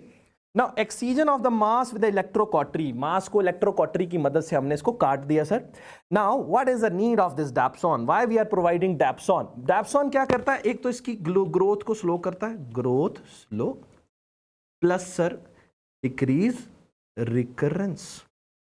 एक growth slow कर देगा, एक उसको recurrence से बचाएगा ताकि दूसरी बार ना हो जाए. ठीक है, चलिए. Now coming on to the next topic, and that is going to be the epistaxis, most important topic, and this is how we are going to conclude the topic. Nose, my dear friends. So नाक हमारा complete हो जाएगा. The very first topic of today's remarkable ENT rapid revision. So this is rapid revision. We are doing like a rapid revision. If it is going to be the chanting class, then this nose would have finished in 20 minutes. But I am explaining you each and every topic, the pathophysiology, the etiology, treatment, investigation, and why. So that is why we are taking a decent time. But after this time, this will be worth answering the question in your main exam, and that is whole agenda that you all are going to pass on the 17th of January 2026. Your life is going to change. Not just your life. You feel that your name is going to be on the passing certificate. No, it is going to be the whole family, whole village is going to be. If you are the first doctor from your village, like me, I'm the first doctor from my village. My whole village is known because of me, in my field, in my sector. Be that change maker. Chal. Let's move on to the next one. That is going to be the epistaxis. Epistaxis, खून बह रहा है. What's the most common area? That is your little area where it is present, anterior-inferior quadrant. Where this area is present, sir? Anterior-inferior quadrant में present होता है. And what are the arteries of epistaxis we are having? ठीक है, sir. Before that, with the help of this diagram, I'm going to explain you something. Then I'm going to tell you the mnemonic to remember the arteries of the epistaxis. My dear friends, first of all, there is an internal carotid artery. Just make a box for all of you. Internal carotid artery is giving branch to the ophthalmic artery. ठीक है साहब. This ophthalmic artery is giving branches anterior and posterior ethmoid artery. Simple, done and dusted, sir. Now coming to the next one. Inferiorly, what is happening, sir? There is an external carotid artery, sir. External carotid artery. This external carotid artery is giving two branches. One is maxillary artery. Another is going to be what's your facial artery. This facial artery is giving branch superior labial artery, and this maxillary artery is giving us two branches. One is greater palatine artery and sphenopalatine artery. Greater palatine artery and sphenopalatine artery. Please keep writing and drawing. Are you guys having the non-annotated workbook which is available on the Telegram group, Dr. G. Banu Prakash sir's Telegram group, where daily free content is coming, flashcards, link of the classes, everything. The team is working so hard for your exam. Touch wood. The PDFs they are providing just before the class, after class annotated PDFs, multiple reminders for the class, multiple faculty for the single subjects they're arranging for just for all of you. Be thankful always. My dear friends, coming to the topic again. So this is how the blood supply of the nose is happening. Now what are the arteries of epistaxis? For the arteries of epistaxis, remember the mnemonic called as gas. Remember the mnemonic called as gas. Sir, G stands for greater palatine artery. Greater palatine artery. I can see right here, sir. Greater palatine artery. Second is, sir, anterior ethmoid artery, sir. Second is this anterior ethmoid artery, sir. Second is this, sir. Third is superior labial artery. Superior labial artery. I can see right here, sir. Fourth is phenopalatal artery, and I can see right is phenopalatal artery. So this is making the gas mnemonic is making what, sir? Your artery of epistaxis. Oh, sorry. This is making a Kiesel-Bax plexus, which is supplying your anterior inferior quadrant of the nose. Now, the epistaxis cause. We have learned the vasculature. Now, sir, thank you. Flash, neat. Now, my dear friends, again coming back to the topic. So this epistaxis, if we talk about the most common cause, नाक में उंगली डालते हो, बचपन में डालते थे, अभी भी कोई नहीं देख रहा हो, someone is not looking at us, we try to put finger inside and we try to go that rats outside, ठीक है? तो ceruminous gland हमारे secrete करते हैं, those we are secreting out. So fingernail trauma is a cause of anterior epistaxis. Thank you so much. Thank you so much.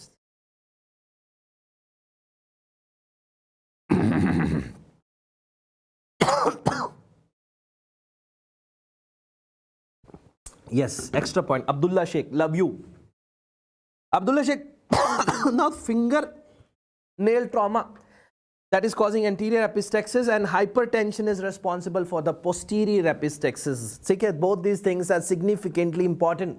Recently, I have seen a case of a posterior epistaxis where we did a posterior anterior nasal packing. We kept the patient for a few days.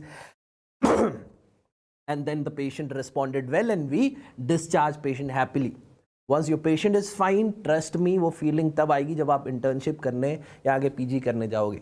जब आपका patient आपको ढूंढ के bye बोल के जाएगा ना, thank you, that thank you means a lot. उसकी life में significance बहुत ज़्यादा होगी.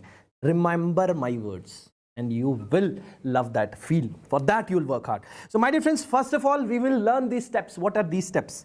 First of all, if a patient is coming to you and that is having a bleeding, no need to ask that patient लेट जाओ. बचपन से हम यही करते आ रहे थे. Before me going to MBBS and learning, this is what we were doing very wrong. We should not ask to lie down like this. ऐसे करने से नाक का खून फेफड़ों में जा सकता है. Person can aspirate and die. We should not do that. So what should we do? Leaning forward position like this. आगे झुको.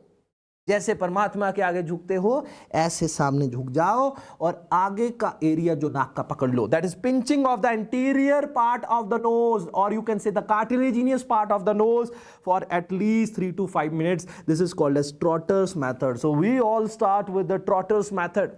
If not working, we go with the cauterizations of the little's area with the help of silver nitrate, that is AgNO3. Yeah, oh, I need to, bro. चलो Chinese बोलने वाले लोग भी आगे. चलिए. So third is anterior nasal packing. If anterior nasal packing is not working, we'll go with the posterior nasal packing. In the posterior nasal packing, we use a ribbon gauze and also Foley's catheter. We can use. We'll put a catheter, we'll inflate it, and we'll pull it back. It will obstruct. Okay. Now, if it is not getting resolved, you will go for the endoscopic ligation of, I'll just show you with the help of diagram, endoscopic ligation of a sphenopalatine artery. Where is sphenopalatine artery? I can show you, yes. We will ligate this for sphenopalatine artery, which is a branch of maxillary artery, sir. If sphenopalatine artery is not working, we will ligate the second one, that is your maxillary artery, sir. Unilateral ligation. If it is not getting resolved, we go with the ligation of external carotid artery, sir. If it is then not getting resolved, we go with the ligation of a ethmoidal artery, sir. We'll go with the ligation of a ethmoidal artery, sir. Anterior ethmoidal artery, sir. This is how the sequence is going to be there. Thank you so much, Dr. Harsh. So let's all revise these points along with me, and then we are going to start the next topic, that is going to be throat. Before that, write it down what you are going to. I will say some points and you will write the next point what you are going to do. Sir, a patient of epistaxis come to me. I did a trotter stride. I did electrocautery with AgNO3. Still the patient is not responding. What is our next step of management my doctors are going to do in this case? Please let me know. What is the next step my doctors are going to take in this case? The correct answer is given by Devika Naimbar. Very nice. Jackpot winner. Right team, right her name also. You'll also get the gift. Very good. Anterior nasal packing. Second case I'm giving. I did the anterior nasal packing. I did the posterior nasal packing. I did the sphenopalatine artery ligation, which is the artery of epistaxis. What is my next line of management in such patient, my dear friends? What is my next line of management in such patient?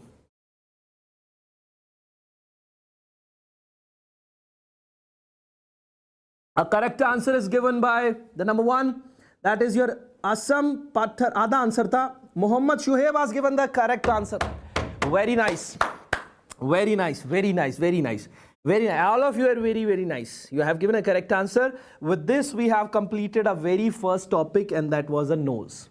In the nose, we have talked about the epistaxis, granulomatous disease, nasal deformities like deviated nasal septum, like the rhinophyma, rhinosporidiosis, rhinoscleroma, paranasal sinuses, their malignancies, their significance, headache, etc. Every question which was asked till date in the exam, we have covered in 1.5 hours very nicely. We have written the extra points, we have revised well, we have asked the question, you people have answered very well, and I am very happy with all of you. Now we are very ready to start with the next topic, that is going to be throat. The throat is divided into two subtopics, and what are those? We all know one is pharynx, and next is what's your larynx.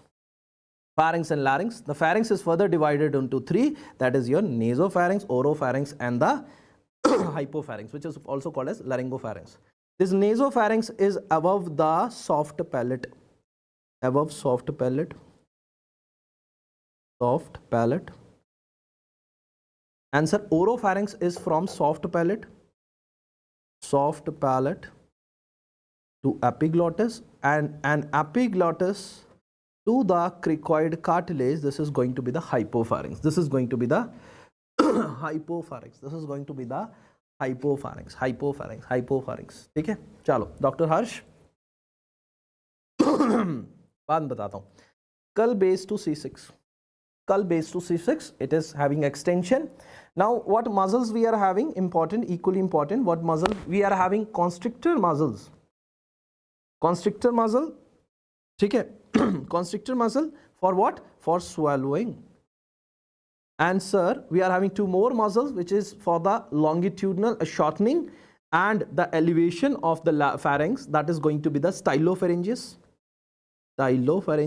and that is going to be the palatopharyngeus. Stylopharyngeus and the palatopharyngeus. Stylopharyngeus, palatopharyngeus नाम के दो muscle होते हैं, जिसका काम होता है longitudinal muscles को एलिवेट करता है, शॉर्ट करता है, ऐसे ऐसे का काम करता है. Palatopharyngeus and the stylo palate, stylo and palato, ऐसे ऐसे करने का काम करता है. ऐसे ऐसे करने का काम कौन करता है? Constrictor muscle. ठीक है, superior constrictor, inferior constrictor muscle. Now this inferior constrictor muscle is having a triangular space, and this space is called as Killian's distance.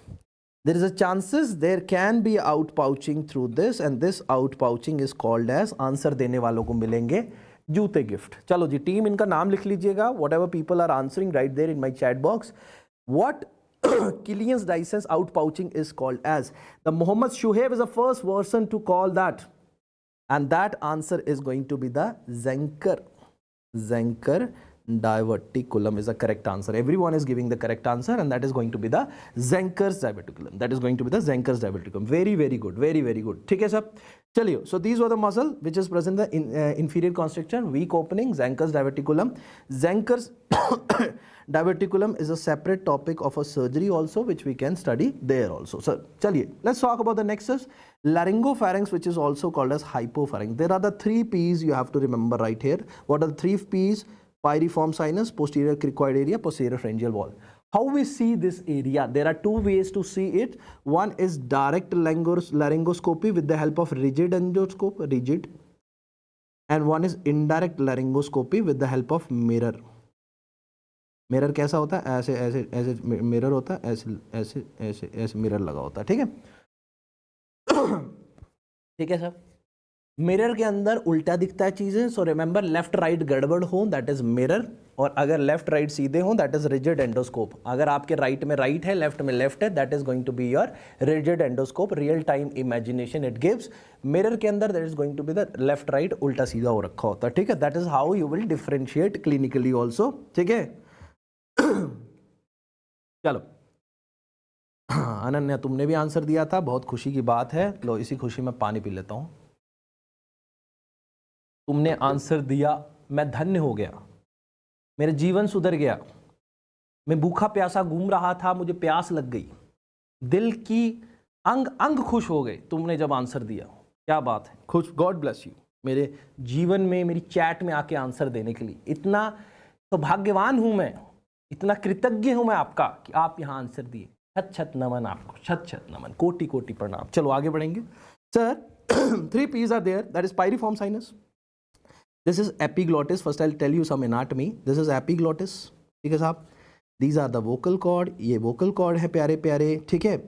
Now this is pyriform sinus, यहाँ पे जो एरिया है ये एरिटेनॉइड के पीछे का area, this is pyriform sinus, ठीक है साहब।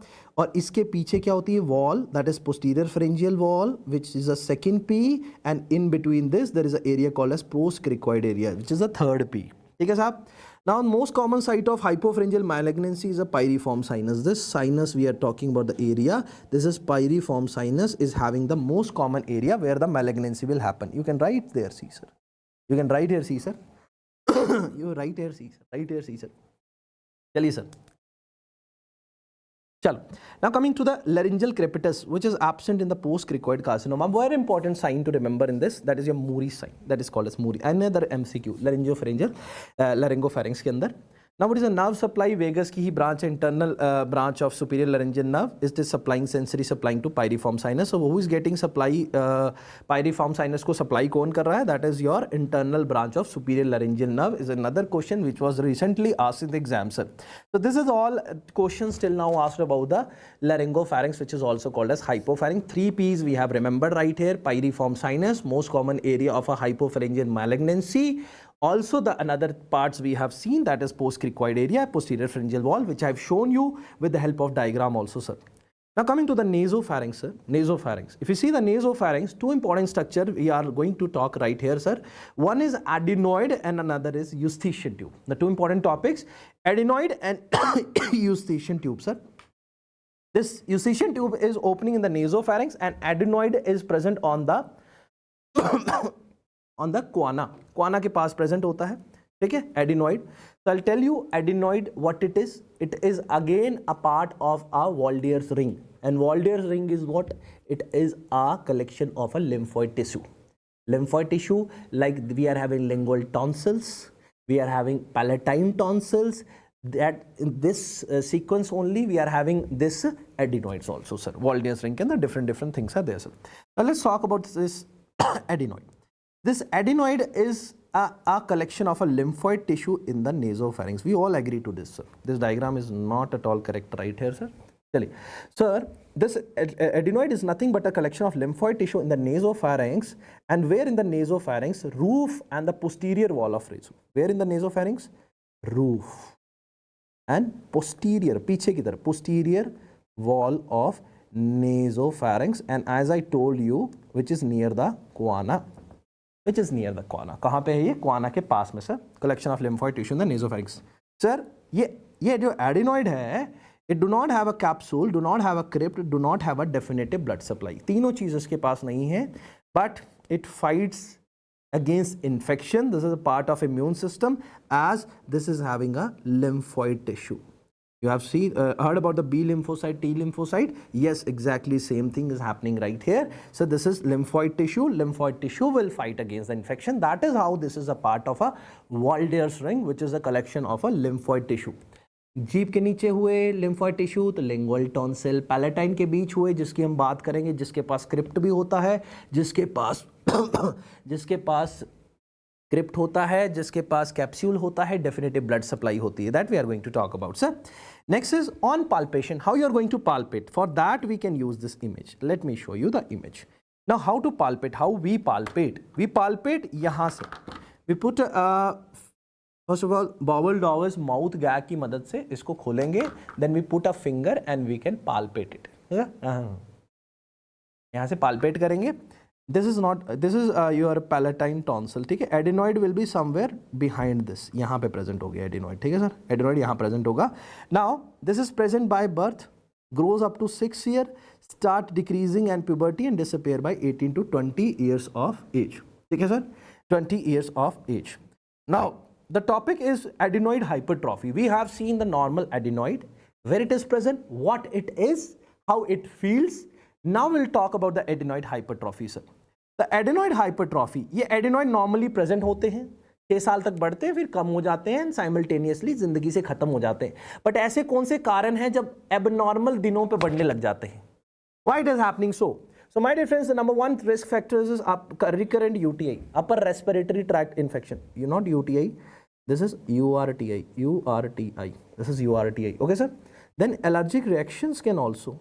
Then sir, genetic predisposition is there. Then pollution can also be the risk factor of increase in a adenoid growth, which is called as adenoid hypertrophy.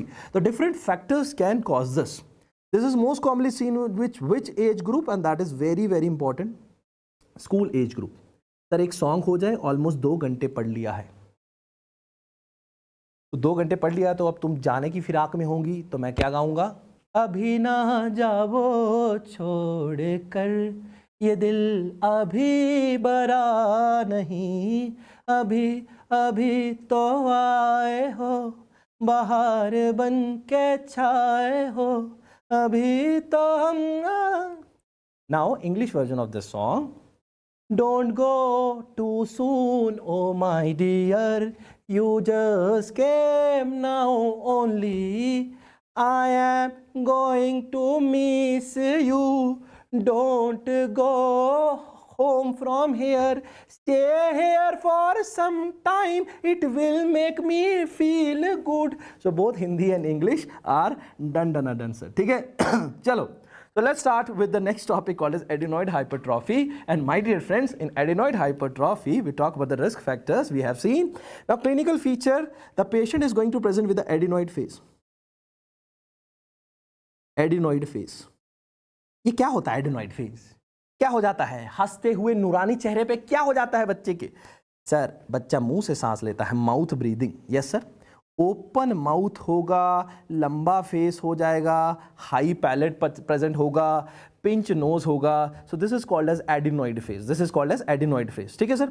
Plus उसकी आवाज़ कैसी हो? Hyponasal voice. जैसे किसी का नाक बंद हो जाए तो क्या बोलेगा? अरे भैया मेरी बात सुनो. तो ये वाली आवाज़ is hyponasal voice. Adenoid face, लंबा लंबा मुंह, नाक पिचका, मुंह खुला हुआ, high palate, mal occlusion of the teeth. These are the important features you need to remember for the exam. Plus adenoid hypertrophy आपकी ब्लॉक कर सकती है यूस्टेशियन ट्यूब को. That will lead to glue ear, and glue ear will lead to conductive hearing loss. Glue ear will lead to conductive hearing loss sir. Plus बच्चे की failure to thrive, भूख खत्म हो सकती है, बच्चे का जो है वजन गिर सकता है, that is failure to thrive. Plus there will be a obstructive sleep apnea. Obstructive sleep apnea. Plus there will be what sir? Obstructive sleep apnea. Obstructive sleep apnea. ठीक है. सांस नहीं ले पाएगा रात में. Obstructive sleep apnea. Sleep apnea किस चीज को बोला है? At least for 8 seconds there is a complete cessation of the breath. Book says if there is a complete cessation of breathing for 8 seconds, we consider that as apnea, and in sleep it is happening. That is why we call that as sleep apnea. And why this is happening? Because of the adenoid hypertrophy. Sir, there are grade of adenoid hypertrophy. Grade 1 says adenoid is near to the nasopharynx, near to the quana. ठीक है. It is covering 25% of the quana, less than 25. Grade 2 says it is covering 25 to 50% of the quana.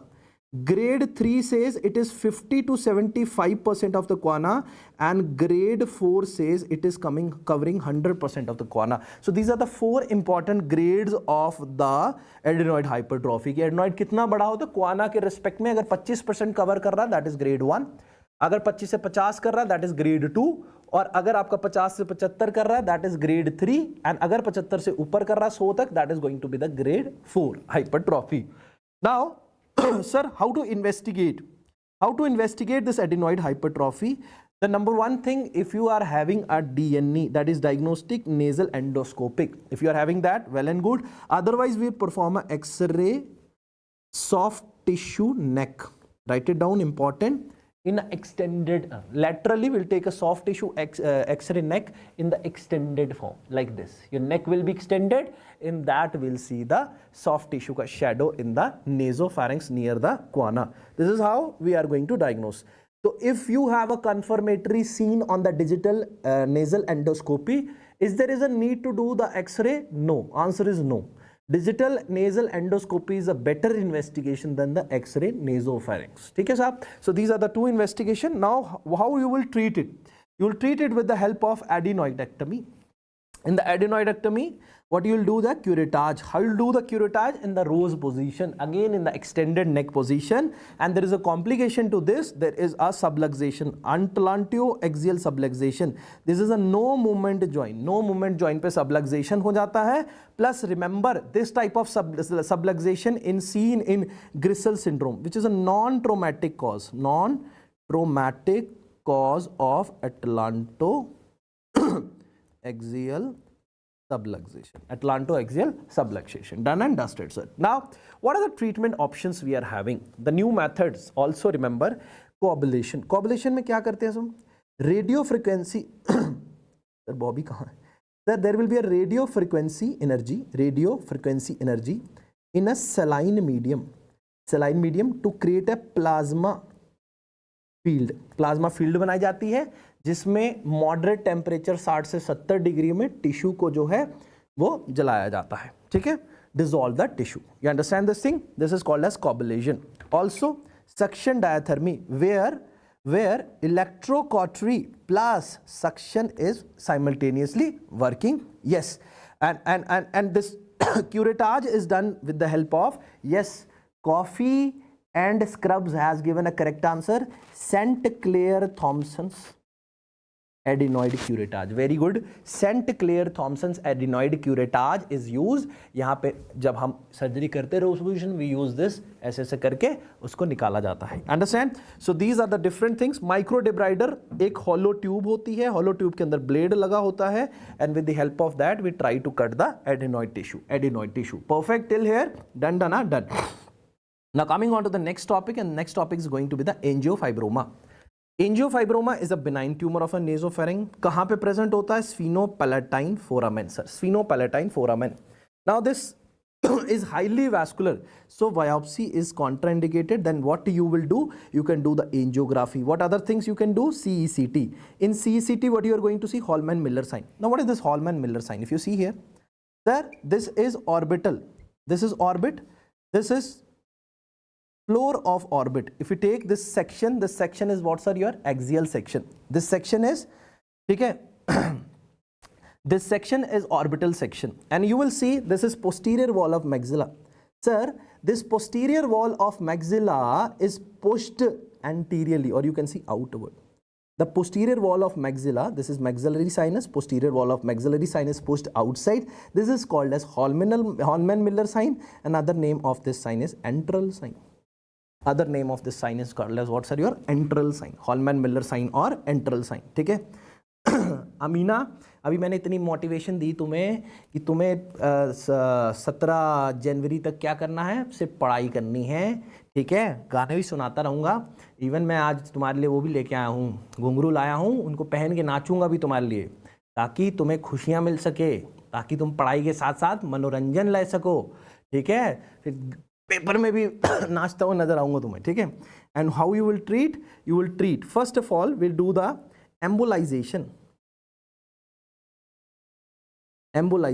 We do the embolization then followed by surgery. पहले क्योंकि vascular tumour है, पहले vessel को एम्बोलाइज करना पड़ेगा, उसके बाद हम सर्जरी करेंगे. अगर बार बार रिकरेंस हो रही है, then what you will do, sir? If recurrence is happening, then we'll go for R, that is your radiotherapy.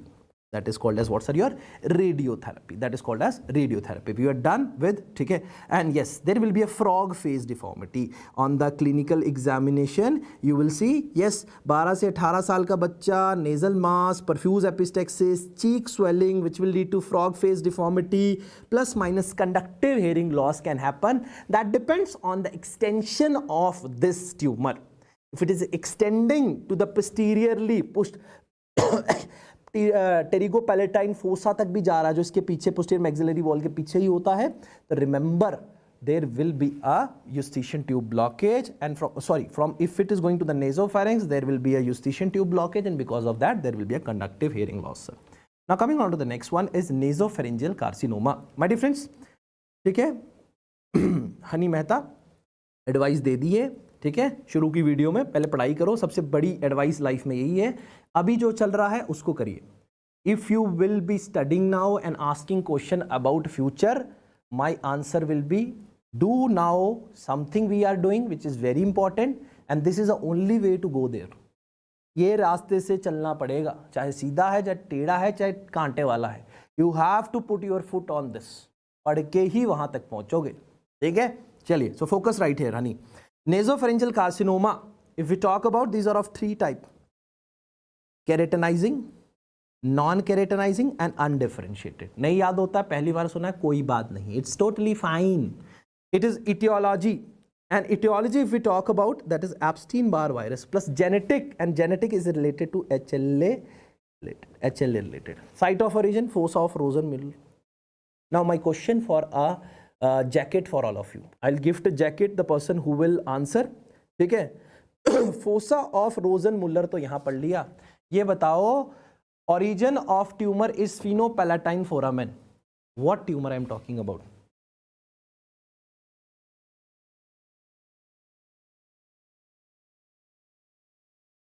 What tumor I am talking about?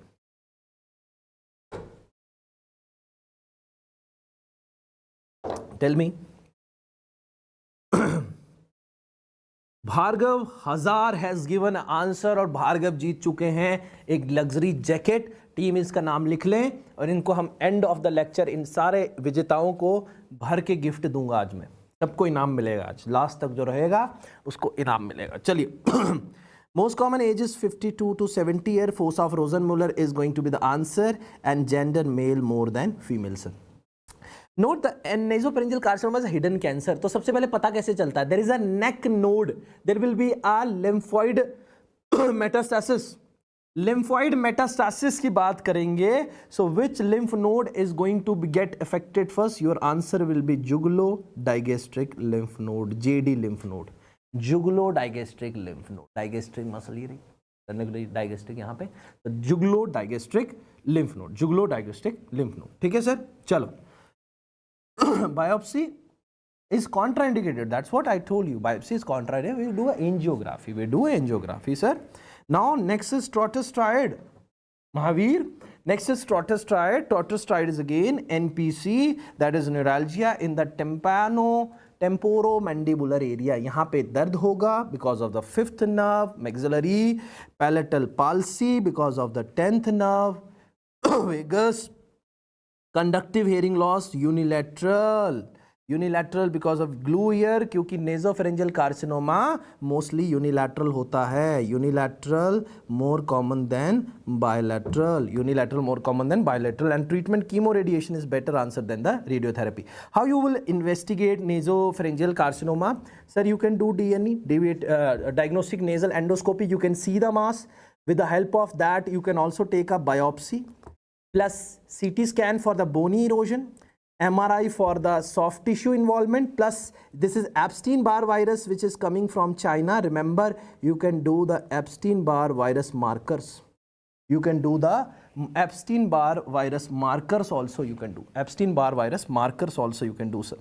Now coming on to the next is oropharynx. In oropharynx, the important thing we have to discuss is tonsil.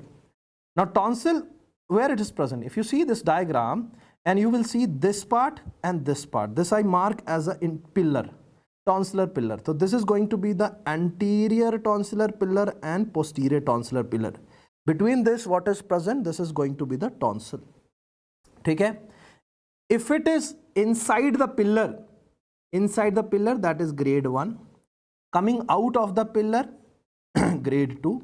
Coming out of the pillar and going near to the uvula, that is grade 3. Touching the uvula, that is grade 4. और अगर ये bilateral हो, this is called as bilateral kissing tonsils. These are called as bilateral kissing tonsils. ठीक है साहब? तो where tonsils are present? Palatine tonsils are present where? They are present in between the anterior pillar and the posterior pillar. ठीक है? चलो. Now let's talk about something else also. It has a capsule. What this capsule is doing, what the script is doing, and what is the blood supply. Sir, this capsule is having a definite function, that is separating this tonsil from the superior constrictor muscle. It is separate tonsil from superior constrictor muscle. Superior constrictor muscle. And what this script is, this is having a trapping system for the antigens. Trapping, gadde hain, trapping pits for antigen. And what is the function of antigen? To produce antibody, to stimulate the production of antibodies. This is how the system works. This is how the system works, sir. Chalo. So crypts are present. Blood supply, if we talk about, sir, there is a main blood supply which is tonsillar branch of facial artery. Other blood supplies are also there. That is dorsolingual artery, ascending pharyngeal artery. Other arteries are also there, but the main is tonsillar branch of the facial artery. And drainage is by the paratonsillar vein. Now the question comes, when we are doing the tonsillectomy, who is bleeding? Is it artery or is it vein? Again a question for a wallet. Wallet gift mein milega. The person who is going to answer my question, sir. Please answer my question, my dear friends. What you are going to do? Please tell me the answer. Sir, what answer you are going to? Yes, paratonsillar. Yes, Bikram Malekar has won the purse. इनको wallet मिलेगा, बेहतरीन सा wallet मिलेगा. तो जूते मिल गए, jacket मिल गई, bag मिल गया, वॉलेट मिल गया. अब तुम अपनी पसंद से बताओ कि सर हमें ये चाहिए, अगले गिफ्ट में मैं वही दूंगा. नाम लिख लिया टीम ने, आपका भी नाम लिख लिया. ठीक है, सारे नाम मेरे पास आ गए. Now the bed of tonsil is formed by many structures. What are the important structures that you have to remember? SSG stands for superior constrictor muscle, which we have talked about, styloid process and glossopharyngeal nerve. My dear friends, आशीर्वाद पूरा है भाई, पूरा आशीर्वाद आपके साथ में ही. ठीक है, चलिए. Superior constrictor muscle, next is styloid process and glossopharyngeal nerve. Now this styloid process is associated with disease. This is called as Eagle syndrome. क्या होता है? Styloid process अगर ज़्यादा लंबा हो जाता है तो ये लंबा is going to touch your 9th nerve, glossopharyngeal nerve, and this will have a rapid otalgia to your ear. यहाँ से डॉक्टर साहब दर्द होती है, कान तक जाती, यहाँ से दर्द कान तक जाती है. एक्सरे पे दिखा styloid process elongation था. Initially, how we will treat such Eagle syndrome? Initially, the treatment is going to be the conservative management. अगर conservative management के अंदर आपका अगर वहाँ पे inflammation है, anti-inflammatory drugs दे दीजिए, पेन है एनाल्जेसिक दे दीजिए, मसल रिलैक्सेंट दे दीजिए. If not working so patient is still having a pain, we have to do the stylectomy. The styloid process need to be rubbed, cutted from the edge so that it should not touch the glossopharyngeal nerve, and your patient must not have a referred otalgia to the ear. Referred otalgia to the ear. Done, sir? चलिए. ठीक है, चलो sir. और our treatment में what you will do? Treatment methods, what we are having, sir? Dissection and snare method. Dissection and snare method is also called as cold steel method. Cold steel method is mostly performed. Even I did this procedure, cold steel method. We take a tonsil holding forceps से tonsil बाहर निकालते हैं. Mucosal edge पे जहाँ पे ज़्यादा shiny होता है, that is medial to that, we just put it there, we dissect it with the help of Eve tonsillar snare. We hold that and we crush it and cut it and get the tonsil out. Tonsil आया, bleeding बंद करी, hemostasis achieve करा, and this is how we will operate the patients. ठीक है? So this is the best method.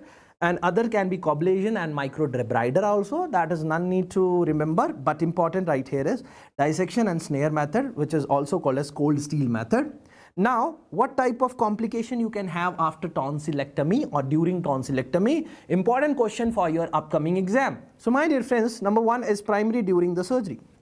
Primary hemorrhage can happen during the surgery, during you are doing the tonsil. Done?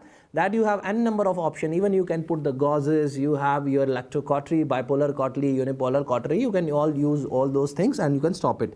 Reactionary hemorrhage is happening within 24 hours of the surgery. Now, why this reaction is happening? This is happening because of the slippage of ligature or slough formation was not healthy. You have coagulated it, hemostasis was achieved, but still there is a oozing. So what you will do? You will recoagulate it, or if there are the sutures, you will religate it. Either way is fine, whatever thing you have done.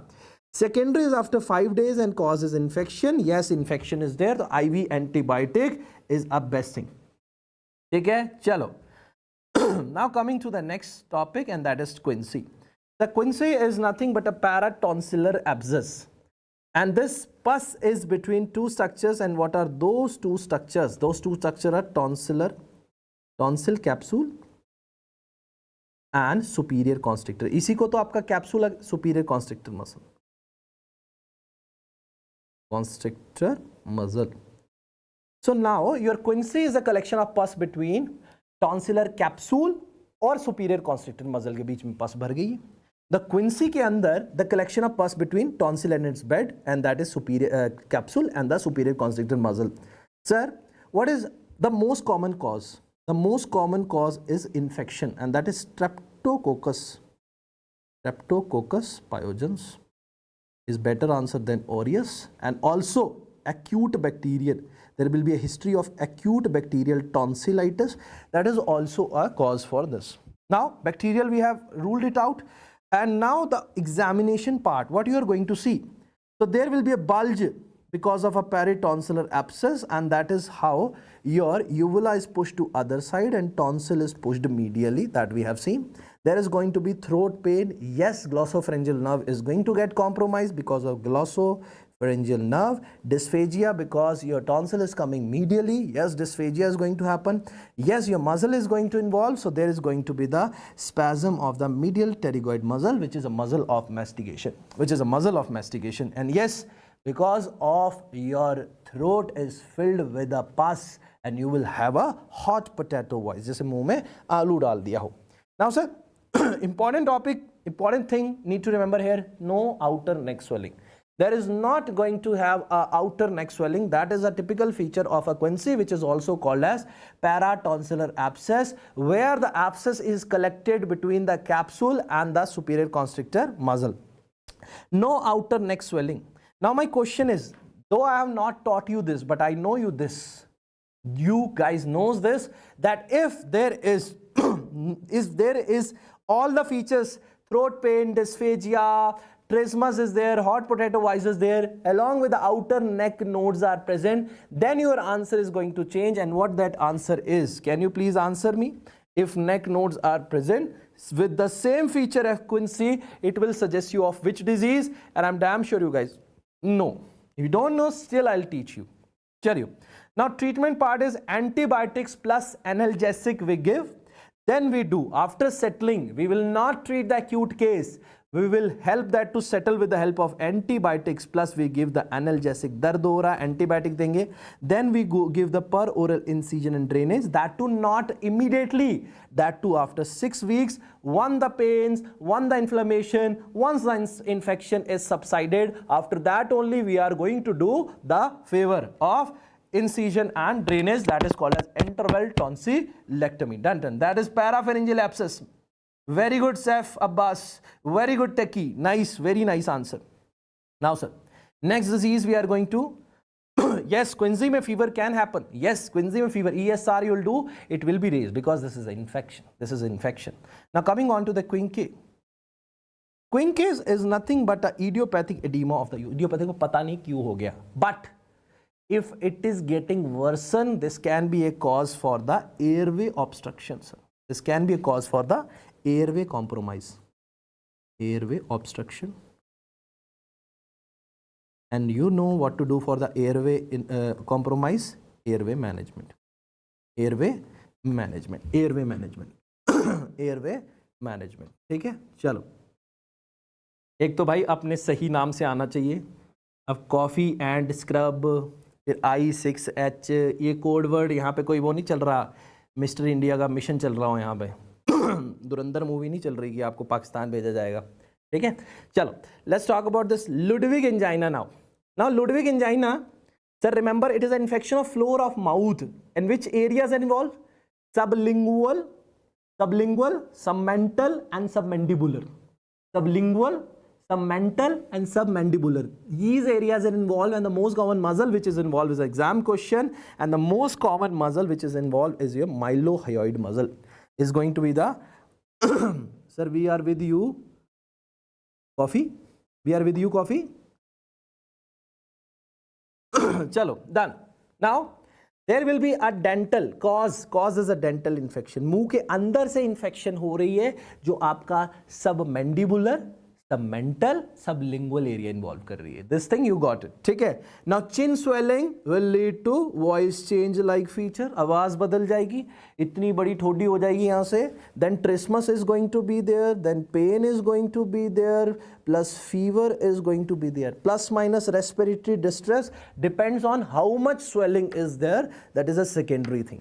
Okay, now sir what treatment you are going to?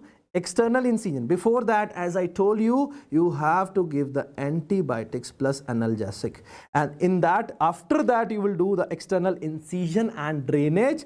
And if there is a airway compromise plus minus respiratory distress, yes, we have to go for tracheostomy also. Separately, I'll teach you tracheostomy tube, indications, contraindications, all those things we are going to discuss. Done, dana, done, dala, done. तो ये हमारा लुडविग्स angina के बारे में पता चला। तो एक समरी दे देता हूं कि भाई आपके दांत से इन्फेक्शन हुई जो आपके इन एरियाज को इन्वॉल्व कर रही है। यहाँ पे मोस्ट कॉमन इन्वॉल्व है माइलोहायोइड मसल, इसके अंदर इन्फेक्शन हुई, इन्फेक्शन की वजह से वहाँ पे इन्फ्लेमेशन हुआ और ये चिन स्वेलिंग ज़्यादा बढ़ रही है। बढ़ने की वजह से आपके मसल इन्वॉल्व हो रहे हैं जिसकी वजह से ट्रिज्मस हो रहा है, पेन हो रहा है, इन्फेक्शन की वजह से फीवर भी आ रहा है, वॉइस चेंज हो रही है, इन्फेक्शन ज़्यादा बड़ा साइज हो रहा है, तो आपका एयरवे कॉम्प्रोमाइज़ भी हो रहा है। एयरवे कॉम्प्रोमाइज़ होगा ट्रैकियोस्टमी करेंगे, वरना नहीं करेंगे, वरना आपका antibiotics plus analgesics. Once the infection subside, we'll go for the external incision and drainage. So this is how beautifully we have covered. Done, done, done. Now retropharyngeal space. ठीक है, this retropharyngeal space is the space behind the posterior pharyngeal wall. Posterior pharyngeal wall. ये हमारा जब when we are asking to open the mouth, मुंह खोलने को बोलते हैं, जो सबसे पीछे जो दीवार दिखती है that is called as posterior pharyngeal wall. Posterior pharyngeal wall is starting from this retropharyngeal space is starting from skull base. Skull base से लेकर के कहां तक जाता है? Can you guess? This is going from skull base to T1 and T2, T1 and T2 तक, इतना लंबा स्पेस है ये retropharyngeal space. So this is a space behind the posterior pharyngeal wall. So there are the two things you have to remember, two fascias you have to remember. This you will have a buccopharyngeal, हाँ unilateral है वो Mahavir, buccopharyngeal and prevertebral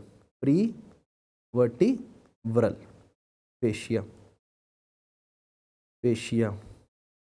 This buccopharyngeal fascia जो है वो anterior है और ये है posterior, इन दोनों के बीच में भर गई pus, this is called as retropharyngeal abscess. Retropharyngeal space, इसमें भर गई pus, this is called as retropharyngeal abscess, retropharyngeal abscess. ठीक है sir. Now sir retropharyngeal lymph node of Meniere, if they are getting infected, this will lead to acute retropharyngeal abscess. So why this abscess is forming? The answer is, why this abscess is forming, that remember there will be a retropharyngeal lymph node or lymph node of Meniere which is getting involved, and from there the infection is happening in this vertebral space that is behind the posterior pharyngeal wall, covered by anteriorly to the buccopharyngeal fascia, posteriorly it will be the prevertebral fascia. So all these things are clear to all of you. Now coming to the, it is most commonly seen in the children because of the retropharyngeal lymph node involvement. तो बच्चों के अंदर most commonly होता है, और adult में कौन, बच्चों में कॉज क्या है? children cause is retropharyngeal lymph nodes, और अगर adult की बात करेंगे, adult के अंदर this is going to be the traumatic cause. Done, sir. What clinical features we are going to have? We are having a inspiratory stridor because of involvement of supraglottis. Because of the involvement of supraglottis, we are going to have the inspiratory stridor. Respiratory distress might can happen. चलो inspiratory stridor से ही जुड़ा हुआ है. Drooling of saliva will happen because the space will be inflamed like this. There will be a narrow space and your saliva will be drooling outside. Hot potato voice will be there. Any mass in the oropharynx will lead to a cause of a hot potato voice. So these are the typical features the person will be having. बच्चों में cause है retropharyngeal lymph node होते हैं, involve हो जाते हैं, उसकी वजह से adult में traumatic cause हो सकता है. Respiratory distress might can happen. If respiratory distress is there, airway management is our choice. Otherwise, we can go with the antibiotics plus analgesic. Incision drainage, also we can go with the needle aspiration. Needle aspiration can also be the, ठीक है, needle aspiration can also be the, there are different type of spaces. Let's not go into that part. Let's talk about only retropharyngeal space as of now. Otherwise, this will be a long separate topic for half an hour. Now coming on to the next thing, sir. Pre-malignant lesions of the oral cavity. Sir, this pre-malignant lesion of the oral cavity, the number one is leukoplakia, number second is erythroplakia.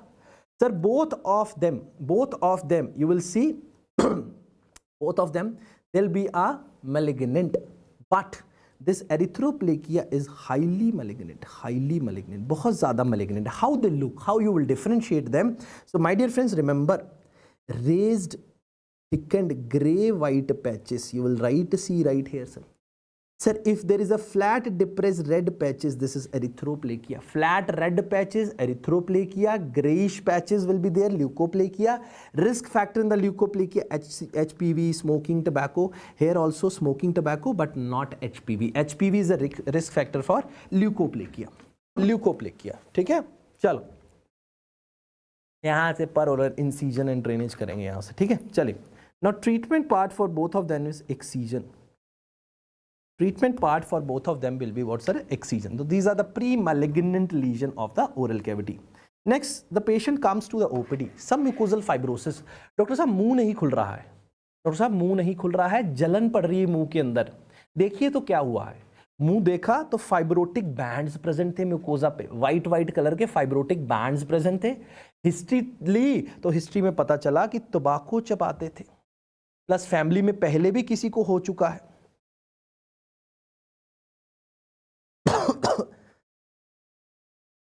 For the diagnosis of retropharyngeal abscess का diagnosis कैसे करोगे? Yes, that's a good question. Retropharyngeal abscess का diagnosis will take a needle aspiration and will send a culture. Culture में bacteria positive आएगा, choose the antibiotics and then we do the incision and drainage. Now sir, on the submucosal, and initially we'll do a ultrasound also, sir. Ultrasound also कि कहीं कोई वो vascularity involved तो नहीं है. To rule out, after that we'll go with the needle aspiration. Now sir, oral submucosal fibrosis, tobacco and genetic person will be having, and on examination of a mucosa, I found what? Whenever I'm seeing that there will be blanching of the mucosa, whitish mucosa, blanch कर जाता है, जैसे उसको छूते हैं कुछ करते हैं, will blanch. On examination, there will be a blanching on mucosa. ठीक है. डायग्नोसिस कैसे करोगे? We take a biopsy. ठीक है सर. ट्रीटमेंट में what we are going to do, patient ने बता दिया बर्निंग सेंसेशन होता है, पेशेंट ने बता दिया आपको मुंह खुलने में दिक्कत होती है. सो लाइफस्टाइल मॉडिफिकेशन में पहली चीज क्या करना है? Quit tobacco. क्विट कर दो tobacco.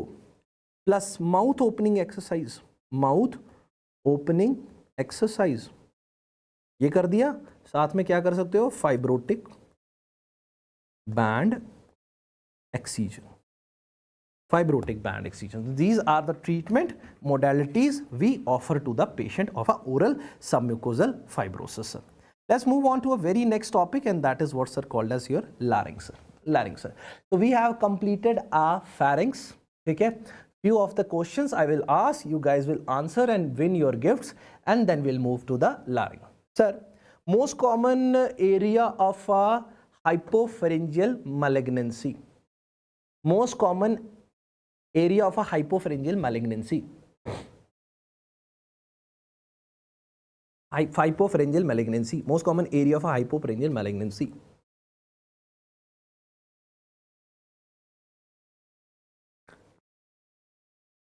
Yes, Bhas Swati has given a very correct answer, and that is a pyriform sinus. That is a pyriform sinus. Buccopharyngeus and P vertebral fascia के अंदर abscess हुई है. What that abscess is called as? What that abscess is called as? Meanwhile आपको एक बढ़िया सी शायरी सुनाता हूँ, क्योंकि हमारा क्या कंप्लीट हो चुका है, pharynx. सर, जिंदगी में कुछ करना है तो खुद से वादा निभाना होगा, हर हाल में आगे बढ़ना होगा और हर मुश्किल से टकराना होगा. क्या बढ़िया बात कही है कि ज़िंदगी में अगर आगे बढ़ना है, ठीक है, तो हर एक वादा निभाना होगा. और आज हम अपने आप से वादा कर चुके हैं, चाहे सर्दी हो, चाहे ओला पड़ रहा हो, चाहे कोहरा पड़ रहा हो, चाहे बर्फ़ पड़ रही हो, हम रुकेंगे नहीं. 17 जनवरी तक रुकना मना है, थकना मना है, पढ़ाई करते रहनी है. कोई डाउट आए, कोई परेशानी आए, तुरंत मैसेज करिए, रिप्लाई मिलेगा वेन एवर पॉसिबल. 100% मिलेगा. इधर लेट मिल सकता है बट मिलेगा ज़रूर. ठीक है, तो these are the things you should remember. ठीक है साहब, चलिए. Parapharyngeal abscess. Parapharyngeal abscess was the correct answer to the question. Done sir. चलिए, let's move on to the next topic, and next topic is larynx. Sir, English में बाद में, प्रीति बंदिया English में, हर English में बात करें. ठीक है, now move on to the next topic, and that is 3 unpaired and 3 paired. ठीक है, नाउ दिस लैरिंग्स का काम क्या है? फेरिंग्स को ट्रैकिया से कनेक्ट करना.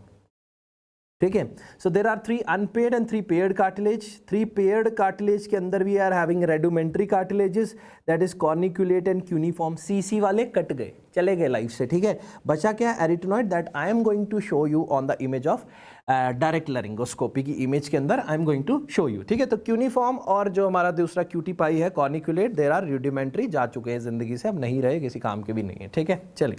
Now 3 unpaired cartilages are equally important to remember for the exam. My dear friends, now the thyroid cartilage is like a open book. कैसा है ये thyroid cartilage? कैसा है? खुली किताब जैसा.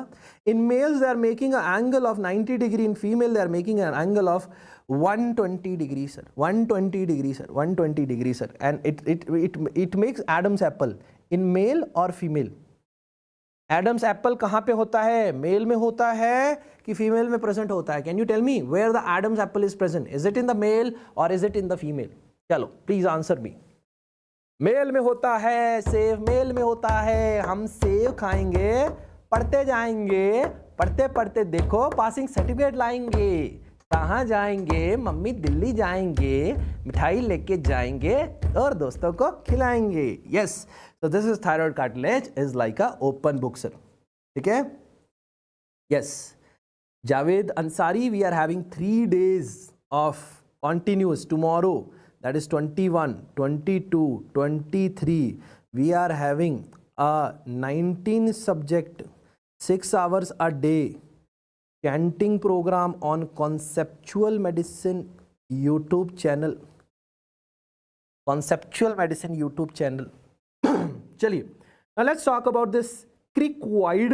R is ring like, epiglottis is leaf like, which covers the vocal cord. इतनी बात इनके लिए जान गए. Yes, timing for tomorrow and everything will update in the group itself. Tentative timing is again 6 p.m. onwards. Okay. Now coming on to the next one is keratosis larynx. Keratosis larynx. Now अब क्या हो रहा है? हमारी जो vocal cord है उसको irritation हो रहा है. And because of the irritation, chronic irritation, there is a hyperplasia of the squamous epithelium, and that will lead to the formation of keratin layer on the vocal cord. Vocal cord के normal squamous epithelium पे परत आ रही है keratin की. क्यों आ रही है? Because there is a chronic irritation, and from where this irritation is happening, first cause is smoking. बहुत ज़्यादा सिगरेट पीने से दिक्कत होती है. LPRD, laryngopharyngeal reflux disease, also voice abuse, जो ज़्यादा ज़ोर से बोलते हैं, शराब पीने से, सिगरेट पीने से, गैस बनने से ज़्यादा, एसिड बाहर आने से ज़्यादा, या ज़ोर ज़ोर से चिल्लाने पे आपके वोकल कॉर्ड पे ज़ोर पड़ता है, जिसकी वजह से pathophysiology is there will be hyperplasia of the squamous epithelium and keratin layer comes. ठीक है सर, चलो. Now sir, there will be a hoarseness of voice, plus minus there will be a foreign body sensation though. अगर patient आएगा बोलेगा तो आवाज खराब है, ऐसा लगता है गले में डॉक्टर साहब कुछ फंसा हुआ है. और जब आप जब आप वीडियो लैरिंगोस्कोपी करते हो तो you will see the vocal cord, they are whitish in color. And also in this condition, keratosis larynx, the vocal cord epithelium, the new epithelium what we are having deposit the keratin, it shreds off very often, बहुत जल्दी झड़ जाता है. So that is also a key feature you have to remember. तो diagnostic you are doing the video laryngoscopy, so आपका vocal cord दिखा, vocal cord पूरे सफेद हो रखे थे. Now you will try to remove this keratin layer. So what you will do, stripping of the mucosa, plus you have to do the lifestyle modification. And what is this lifestyle modification? That is your quitting of smoking. Plus cord के ऊपर जो अब नया epithelium आ गया है, इसको remove भी करना है. We can use the CO2 laser cordectomy. We have to remove that part also. तो ectomy we have to remove the cut off that part, cut that part. ठीक है, stripping of mucosa, and remember we will use a CO2 laser cordectomy. Done. Also to check the mucosal fold vibration thickness, we do another investigation other than VLS, that is called as stroboscopy. Mucosa के लिए specially use करा जाता है. ठीक है, vocal cord mucosa के लिए, vocal fold mucosa के लिए stroboscopy is also a best investigation. Visually देख लिया, म्यूकोजल फोल्ड का थिकनेस देख लिया, that is going to be the diagnostic part. Also confirmatory diagnosis, you can take a biopsy from there. In that you will see a keratin layer present, then you can decide the diagnosis, then you can decide the treatment right there, sir. And also we will do a lifestyle modification. And what is that? Cigarette पीना छोड़ेंगे, शराब पीना छोड़ेंगे, gas ना ज़्यादा बने, oily food छोड़ेंगे. So those are the things we have to do. और ज़्यादा चिल्ला के बोलना भी बंद कर देंगे. That things we have to do. Now coming to the next thing, that is called as puberphonia. Sir, puberphonia is an adult male having female-like voice. Like puberphonia, adult will start speaking like a female. So my dear friends, what you need to do in such condition? You have to do a thyroplasty. Which type of thyroplasty you will do? You will do type 3 thyroplasty. Plus you will advise a maneuver, and that maneuver is called as Guttman maneuver. That maneuver is called as Guttman maneuver. तो never forget this, puberphonia. अब औरतों जैसी आवाज हुई है, मतलब tightening हो गई है हमारी वोकल कॉर्ड की. So will try to loose it down so that थोड़ा पिच उसका रिलैक्स हो जाए. Done. Now coming to the endorphonia. A female having a male-like voice. Most common cause is related to the hormonal changes, my dear friends. And here you are doing a type 4 thyroplasty. थोड़ा सा इसको tightening करेंगे ताकि आवाज की pitch थोड़ी बढ़ सके, आवाज की पिच थोड़ी सी बढ़ सके. ठीक है, I hope you understand the puberphonia and endorphonia. Done. Now sir, division of larynx if we talk about the next topic. ठीक है, अच्छा लग रहा है? अच्छा सिला दिया तूने मेरे प्यार का, अच्छा सिला दिया तूने मेरे प्यार का, ला ला ला ला ला ला ला ला ला ला ला ला. Good response you have given to my love. Good response you have given to my love. Friend has broken other friend's घर. Friend have broken other friend's घर. चलो, let's talk about this unique feature. ठीक है, thank you so much. प्रीति पंथीला ने मेरी तारीफ करी, इस तारीफ के लिए मैं खुश हुआ. खुश हुआ. So let's talk about the next topic now. A very serious topic. Division of larynx. If we talk about the division of larynx, we have to talk about the supraglottis first. The supraglottis, if we talk about, there will be a false vocal cord, there will be a true vocal cord. Sir, this false और true vocal cord के बीच जो जगह होती है वहां पे क्या होता है? There is going to be the ventricles. And ventricle, Bobby Deol has already passed the exam. Last time only he passed the exam. बढ़िया पार्टी दी थी दिल्ली में उसने, बढ़िया मिठाइयाँ लेके आया था. Even he came to my class, पूरी क्लास को उसने समोसे मिठाई खिलाई थी. ठीक है, चलिए. अरे अमन अंसारी, मैं मूछे कब बनाता हूं, क्या करता हूं, अभी पढ़ ले बावले. चलो, let's talk about this new thing that is a false vocal cord and true vocal cord. Between this space is called as ventricle. Ventricle से एक pouching बाहर आ रही, this is called as saccule. My dear friends, this saccule is having a significance. So what significance this saccule is having? Remember, this is called as oil can of a larynx. The saccule is called as oil can of a larynx. Oil can of a larynx. और अगर ये saccule का size बढ़ जाता है, then this is called a disease called as laryngocele. This patient I have seen myself. मेरी OPD में मरीज आता है कि डॉक्टर साहब जब मैं जोर से बोलता हूं यहां से गांठ फूल जाती है, जब जोर से नहीं बोलता हूं तो अपनी जगह वापस आ जाती है. Definitely I thought of a very first thing that is your laryngocele. Now what are the different type of laryngocele we having? Internal, external and mixed. The internal laryngocele, internal, external and mixed. Third is mixed. Sir, this internal is confined to the larynx. सिर्फ larynx तक की ही लेना देना है इसका. External is thyroid membrane to the neck. Thyroid membrane to the neck तक जा रही है सर. ठीक है, ठीक है sir. Thyroid to the neck तक जा रही है. Mixed में दोनों होते हैं. Now this patient is doing what? Can you guess? This is called as Bryce sign. What is this Bryce sign? Brace sign, Bryce sign, कुछ बोल दो. My dear friends, I'll ask this patient to close the nose and put the pressure. Valsalva. On valsalva, you will see the dilatation. You will see the dilatation. This is what called as Brace sign. And on soft tissue X-ray neck, you will see anterior view. Mein you will see there will be a sac present, my dear friends. This will definitely give you a diagnosis. Also, you can go with the CT and MRI for the best type if you want to know. The bone involvement is there, soft tissue involvement is there for you. For that, you can go with the CT, skull base to thorax. Skull base to thorax. Okay? Yes. Now, remember, remember, the treatment is surgical excision. Surgical excision. So, enlarge saccule laryngocele with the help of image. Thank you so much, Shubham. Thank you so much. Thank you so much. Now, coming on to the next one. Dysphonia plica ventricularis. Sir पहली बार सुना है, ये क्या है? चलो आज तुम्हारा sir तुम्हें पढ़ाएगा कि ये डिस्फोनिया प्लाइका वेंट्रिकुलरिस है क्या. सर अगर पेशेंट आवाज प्रोड्यूस कर रहा है फॉल्स वोकल कॉर्ड से, if a patient is producing voice from the false vocal cord, this is called as dysphonia plica ventricularis. So my dear friends, this can be seen in the singers and the mimicry artist. Okay, now we can check whether the patient is like a person is malingering or what.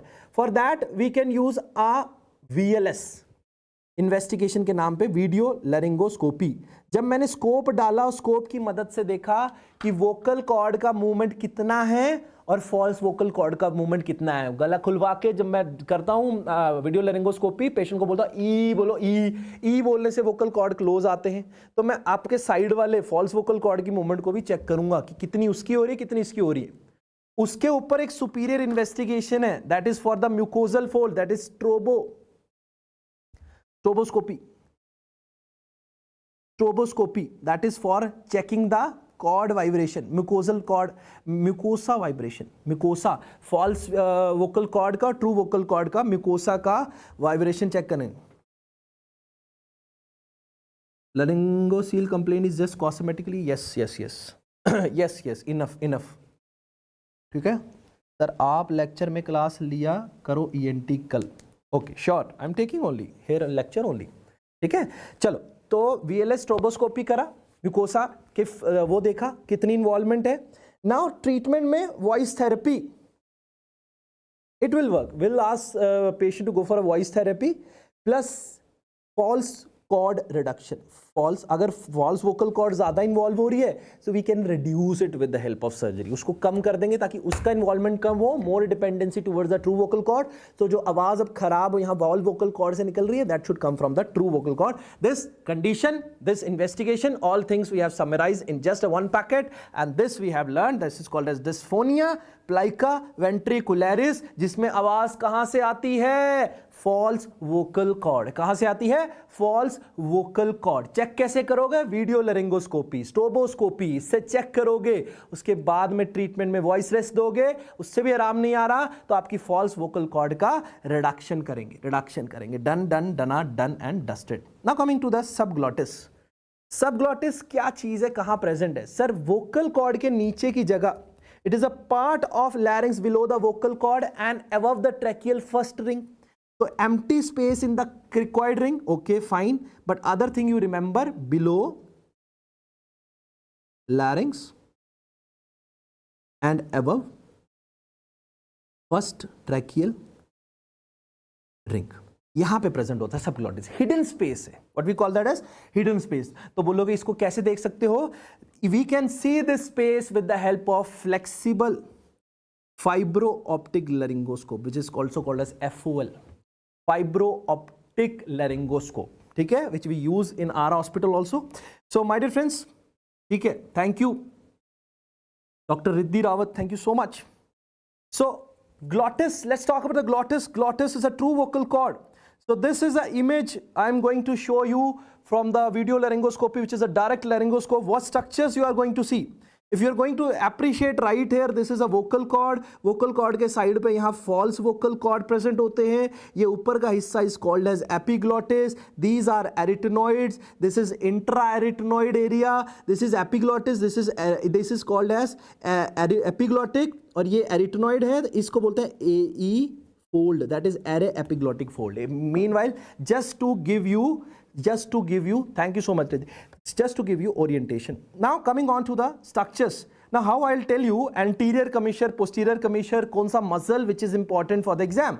So remember my dear friends, this part, this is anterior side, this is posterior side. पहले अगला पिछला पता होना चाहिए। जहां पे दो vocal cord आपस में टकरा रहे हैं, yes, if they are combining like this, the tip is called as anterior part and posterior. Now remember, the anterior 2/3 part is for speech mainly and posterior 1/3 part is for breathing. This you should remember. आगे 2/3 हिस्सा is for the, आगे 2/3 हिस्सा is for what? Is for the speech, and posterior 1/3 part is for the breathing. Now there will be a muscle, thyroarytenoid and intra-arytenoid muscle. This thyroarytenoid and intra-arytenoid are the chief adductor muscle. और अगर जिंदगी में इन muscle के अंदर कमजोरी आ जाती है तो your vocal cords are not going to combine, there will be a space between these vocal cord. And now you will tell me, I will gift you all a water bottle, a big water bottle, well insulated Borosil's water bottle के लिए question आ चुका है आपकी screen पे। What that condition is called as, where your both adductor muscle, that is your thyroarytenoid and intra-arytenoid, they are getting weak. अगर ये दोनों के दोनों कमजोर हो जाते हैं तब वो कौन सी बीमारी कहलाती है और वो अंदर से जुड़ नहीं पाते अच्छे से? That answer, keyhole glottis is a one thing, but I need a diagnosis. Cephobas, that condition, coffee with scrubs, has given a correct answer. That is going to be phonesthesia. Phonesthesia is the correct answer, and my team has written your name for the Borosil's big water bottle. That is, I'm going to tell you all how you are going to get after the class. Every gift will be counted and given to you. Okay, nicely. Now my dear friend, thyroid cartilage, anterior commissure, posterior commissure is done. Now I'll go with the vocal cord. Vocal cord का cancer का कभी भी metastasis नहीं होता है। तो कोई विद्वान आपसे पूछे क्यों नहीं होता, why vocal cord never, carcinomas never metastasize, because there is no lymphatic drainage. Very important point. कोई आपको पागल बनाएंगे, हाँ ये इधर इधर चला गया, नहीं जाता है, नहीं होती लिम्फ नोड नहीं है, इधर उधर नहीं जाएगा, सिंपल सी बात। Now the answer which coffee with bean has given us my dear friends, that is phonasthenia, phonesthesia, कुछ भी बोल लो, बट फोनेस्थीनिया। ओके, चलो। Now what is happening, because of the weak Because of weak thyroadenoid and intra-adenoid adductor muscle, phonesthesia, they become weak and there will be a keyhole glottis. जुड़ने पे एक साथ जुड़ते नहीं है. अब ये मसल कमजोर कैसे हुई? How it is becoming weak? So my dear friends, first factor is age. Second is voice abuse. जोर से चिल्लाना, चिल्ला चिल्ला के बोलना. That is another thing. Yes, good prognosis. ठीक है. Muscular fatigue can happen. Because of that also there will be an incomplete closure. Dehydration is also one cause. If dehydrated body is there, vocal cord ka mucosa will be atrophied and that also will lead to, whenever they will combine, there will be a gap. So these are the reason for which you can think of there can be a phonesthesia, but the main reason about the muscle, and that is thyroadenoid and intra-adenoid, and age can be the one factor. Now my dear friends, remembering to treatment of this condition, treatment is voice therapy. Voice therapy. Voice therapy. Risk factors को avoid करेंगे, ठीक है? Risk factors को avoid करेंगे, ठीक है? चलो, और उसके बाद में करेंगे. नीट स्टूडेंट ईयर भी करवा देना प्लीज. यस करवाऊंगा. क्यों नहीं करवाऊंगा? और नहीं कराऊंगा तो मैं कहाँ जाऊंगा? मुझे पाप लगेगा क्या? मैं अपने पे पाप चढ़ाना चाहता हूं? पागल हो क्या? मैं तो तुम्हारा रक्षक हूं. चलो, रक्षक भागते नहीं है. चलिए, let's talk about the next topic and that is called as vocal nodules. My dear friends, vocal nodules. Vocal nodule शुरू करने से पहले तो मैं सुनाता हूं प्यारी शायरी. जीतेंगे हम ये वादा करो, जीतेंगे हम ये वादा करो, कोशिश हमेशा ज्यादा करो, किस्मत भी रूठे पर हिम्मत ना टूटे, मजबूत इतना अपना इरादा करो. तो अपने इरादे इतने मजबूत कर दो कि कभी भी आपकी किस्मत सब चीजें पीछे रह जाए और आपकी मेहनत जरूर जीते. आपके माता पिता का, आपके गुरुजनों का, परमात्मा का आशीर्वाद इतना ज्यादा हो आप पे कि कोई भी काम कठिन आपको ना लगे और हमेशा आपको सफलता मिले. अभी जो मेन सफलता हमें चाहिए वो चाहिए 17 जनवरी 2026. चाहिए मतलब चाहिए. अपना हक छीन के लेंगे, ठीक है साहब? और कैसे छीनेंगे? मेहनत से छीनेंगे. And remember, I will pass, I will pass, I will pass. May God bless you all. चलिए साहब, let's talk about the vocal nodule. Vocal nodule is nothing but a bilateral condition. Vocal nodule is nothing but a bilateral condition. And remember, nodule क्यों हो रहे हैं vocal cord पे? If I draw a vocal cord like this with my beautiful hands, if I draw a ugly diagram, ठीक है? तो remember vocal nodule, ये anterior side है, ये posterior side है. Junction of, yes, he's saying junction of anterior 1/3 and posterior 2/3. तो something यहाँ पे. और ये कैसे होते हैं? Bilateral होते हैं. क्यों होते हैं? क्यों होने का कारण है सिंगर टीचर स्क्रीमर. तो वोकल अब्यूज हो रहा है. सिंगर भी क्या करता है? गाना गाता रहता है. सिंगर क्या करता रहता है? गाना गाता रहता है. टीचर भी क्या करता है? पढ़ाता रहता है. जैसे मैं पढ़ाता रहता हूं, गाता भी रहता हूं और चिल्लाता भी रहता हूं, है ना? तीनों काम करता हूं. तो मुझे हो सकते हैं पर नहीं हुए. क्यों नहीं हुए? क्योंकि तेरा साथ है तो मुझे क्या कमी है. Because of you people blessing, it never happen to me. My teachers blessing, my mentors blessing, it never happen to me. Love and blessing are also equally important, my dear friends. So may God bless you all. Yes, LPRD can also cause. अब बार बार तेजाब गिरेगा, but that is not specifically related to the anterior 1/3, posterior 2/3. That will be specifically related to the teacher, singer or screamer's nodule. My dear friends, the patient will be having a hoarse voice. खराब voice आएगी, ठीक है? फटी हुई आवाज निकल के आएगी, ठीक है? क्लास कब खत्म होगी? नहीं होगी. लूंगा जब तक मेरा मन करेगा. सुबह तक लूंगा इस क्लास को. जब तक तुम पास नहीं हो जाओगे, जब तक इस क्लास को लूंगा. इतने आलसी हो तुम, ये पूछते हो अपने गुरु से कि कब तक लोगे, हैं? चलो, देन ट्रीटमेंट में voice rest and also you can give a speech therapy. Voice rest देना है कि मेरे पास literally this patient came and she was teacher in a school. I advise her strict rest and she took a leave for 1 month. She took a leave for 1 month. Meanwhile, we had advised her speech therapy. We taught her how to do a speech therapy. She performed, and after 1 month, she thanked me. And I'm glad, I'm blessed. So do I want you people to feel that in the future? है ना? Patient can be male, female, that is irrespective. Now, my dear friends, next is vocal polyp. Vocal polyp. Vocal polyp. ठीक है? Vocal polyp. My dear friends, vocal polyp is a unilateral condition. Vocal polyp और nodule में एक अंतर समझ लीजिए आप, जो आपके काम आएगा. So my dear friends, PPI यार अगर आपका जीआरडी एलपीआरडी कॉज है, yes we can add. No harm in that, क्योंकि that will again cause irritation, तो उसको रोकने के लिए yes you can add a PPI, no doubt in that, coffee with bean, ठीक है। नाउ चलो देना है पीपीआई भी देना है, yes with PPI, good good very good, I missed it, you corrected me and we will give PPI, yes आपकी बात भी नहीं टालूंगा। Now vocal polyp and vocal nodule. Sir, vocal nodule were unilateral. Vocal nodule were bilateral. Vocal polyps are unilateral. Plus everything is same.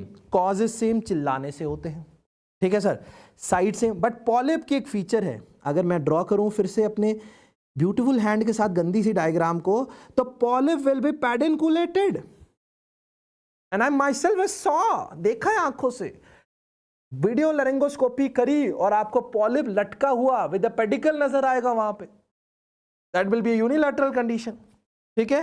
And side is also same, anterior 1/3, posterior 2/3। अब इसका treatment polyp का क्या है, micro laryngeal surgery. Here the polyp will be treated with the help of micro laryngeal surgeries, MLS करेंगे इसके अंदर, ठीक है साहब। Now let's move on to the next topic, that is intubation granuloma. My dear friends, intubation granuloma, the cause is faulty intubation. जब हम patient को intubate कर रहे होते हैं तो वी पुट अ ब्लेड, ठीक है, एनेस्थीसिया में blade also we learn, Macintosh is going to be in the adults and Miller is going to be in the children, that blade might can cause trauma and because of that there will be a granuloma, but this granular location, because of the anatomy, if you see how to intubate, there is a barking dog position in which we do the intubation part, ऐसे blade रखते हैं, तो ऐसे में आगे की तरफ को जो है ट्रॉमा हो जाता है, सॉरी पीछे की तरफ को trauma, junction of anterior 2/3. If I draw a vocal cord like this, anterior something like here, something, this is anterior 2/3 part and posterior 1/3 part. Again a treatment is microlaryngeal surgery, microlaryngeal surgery, done. Now let's talk about the very next topic, and that is Rinke's edema, my favorite topic, because I love one song and that is very famous song, कहते हैं चट दली मार दली खींच के तमाचा ही ही हास देली, done. अब आप चैट बॉक्स में लिखो, ठीक है, thank you. Now coming to the Rinke's edema, what is happening?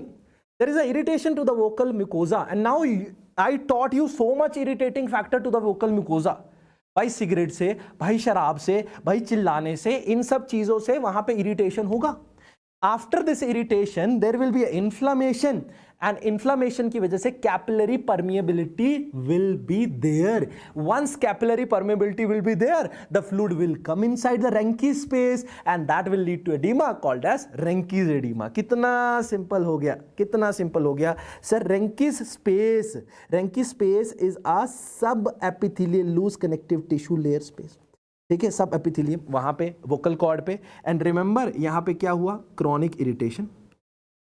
Pathophysiology क्या कहती है, क्रॉनिक इरिटेशन। क्रॉनिक इरिटेशन के साथ साथ में क्रॉनिक इरिटेशन के साथ साथ में क्या हुआ वहां पे, इन्फ्लेमेशन के साथ इंक्रीज परमिएबिलिटी की वजह से fluid came inside the Rinke's space.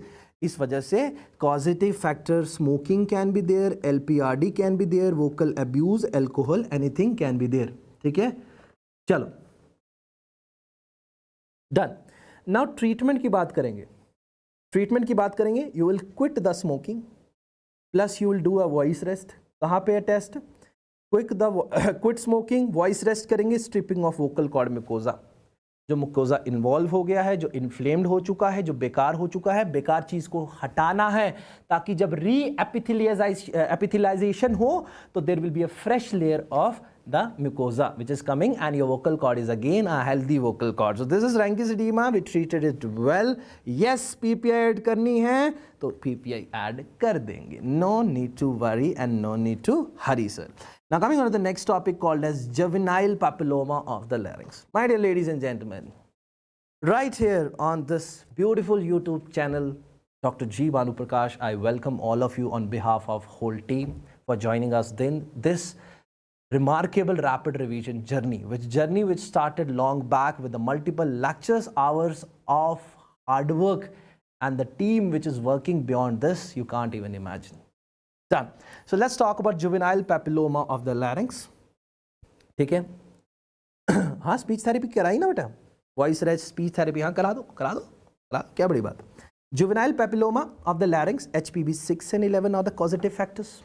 Now, the vertical spread will be there. The children are affected, but vertical spread, vertical spread will be there. Now, what is this vertical spread? When an infection is coming from mother to the children, माँ को HPV infection था, ठीक है? HPV infection जब बच्चा पैदा हुआ, it came along with that. This is called as vertical spreading of mother to the children. ठीक है? चलो, very good. जाओ. Now, clinical presentation. Child with hoarseness of voice. ठीक है सर, बच्चे को hoarseness of voice plus minus respiratory difficulty. You can see right here, sir. Right here, sir. You can see how this papillomas are, papillomatous masses are there on the vocal cord. ठीक है, this reddish color papillomatous masses are present, and this can involve your true vocal cord as well as false vocal cord as well as subglottic space. ठीक है, and rarely they can transform into malignancy. They can transform into the malignancy. Initial diagnosis VLS, CT MRI for the local invasion, plus you can check the HPV markers. HPV markers. Now, how do you treat such condition? Sir, you need to remove this. No. Okay? How you will treat? MLS with CO2 laser excision. Plus, you will give a antiviral therapy. Antiviral therapy क्यों? क्योंकि causes viral cause. HPV 6 and 11. Human papillomatous virus 6 and 11. That is why if examiner is asking you typically कि doctor साहब can we involve the antiviral? तो आप बोलोगे yes we can. तो दिमाग बोलेगे why? तो आपको आंसर देना है why का मतलब है HPV 6 and 11. 6 and 11. Done. So this is juvenile papilloma of the larynx. Vertical spread होता है माँ से बच्चे की तरफ. बच्चा आपके पास कैसे आएगा? माँ लेके आएगी छोटे बच्चे को. डॉक्टर साहब इसकी आवाज़ खराब हो गई है और डॉक्टर साहब इसको सांस लेने में दिक्कत हो रही है. डॉक्टर साहब will put a scope, rigid endoscope, and doctor साहब will check there are the papillomatous masses. Papillomatous masses will check with the help of the other investigation like this CT and MRI. The extension will check. Also, we can use a fiber optic laryngoscope to check the extension of this papillomatous disease, and then we'll treat with the help of MLS and CO2 laser. Along with that, antiviral therapy is needed to give. Now coming on to the position, which is asked commonly in the exam, this position is important.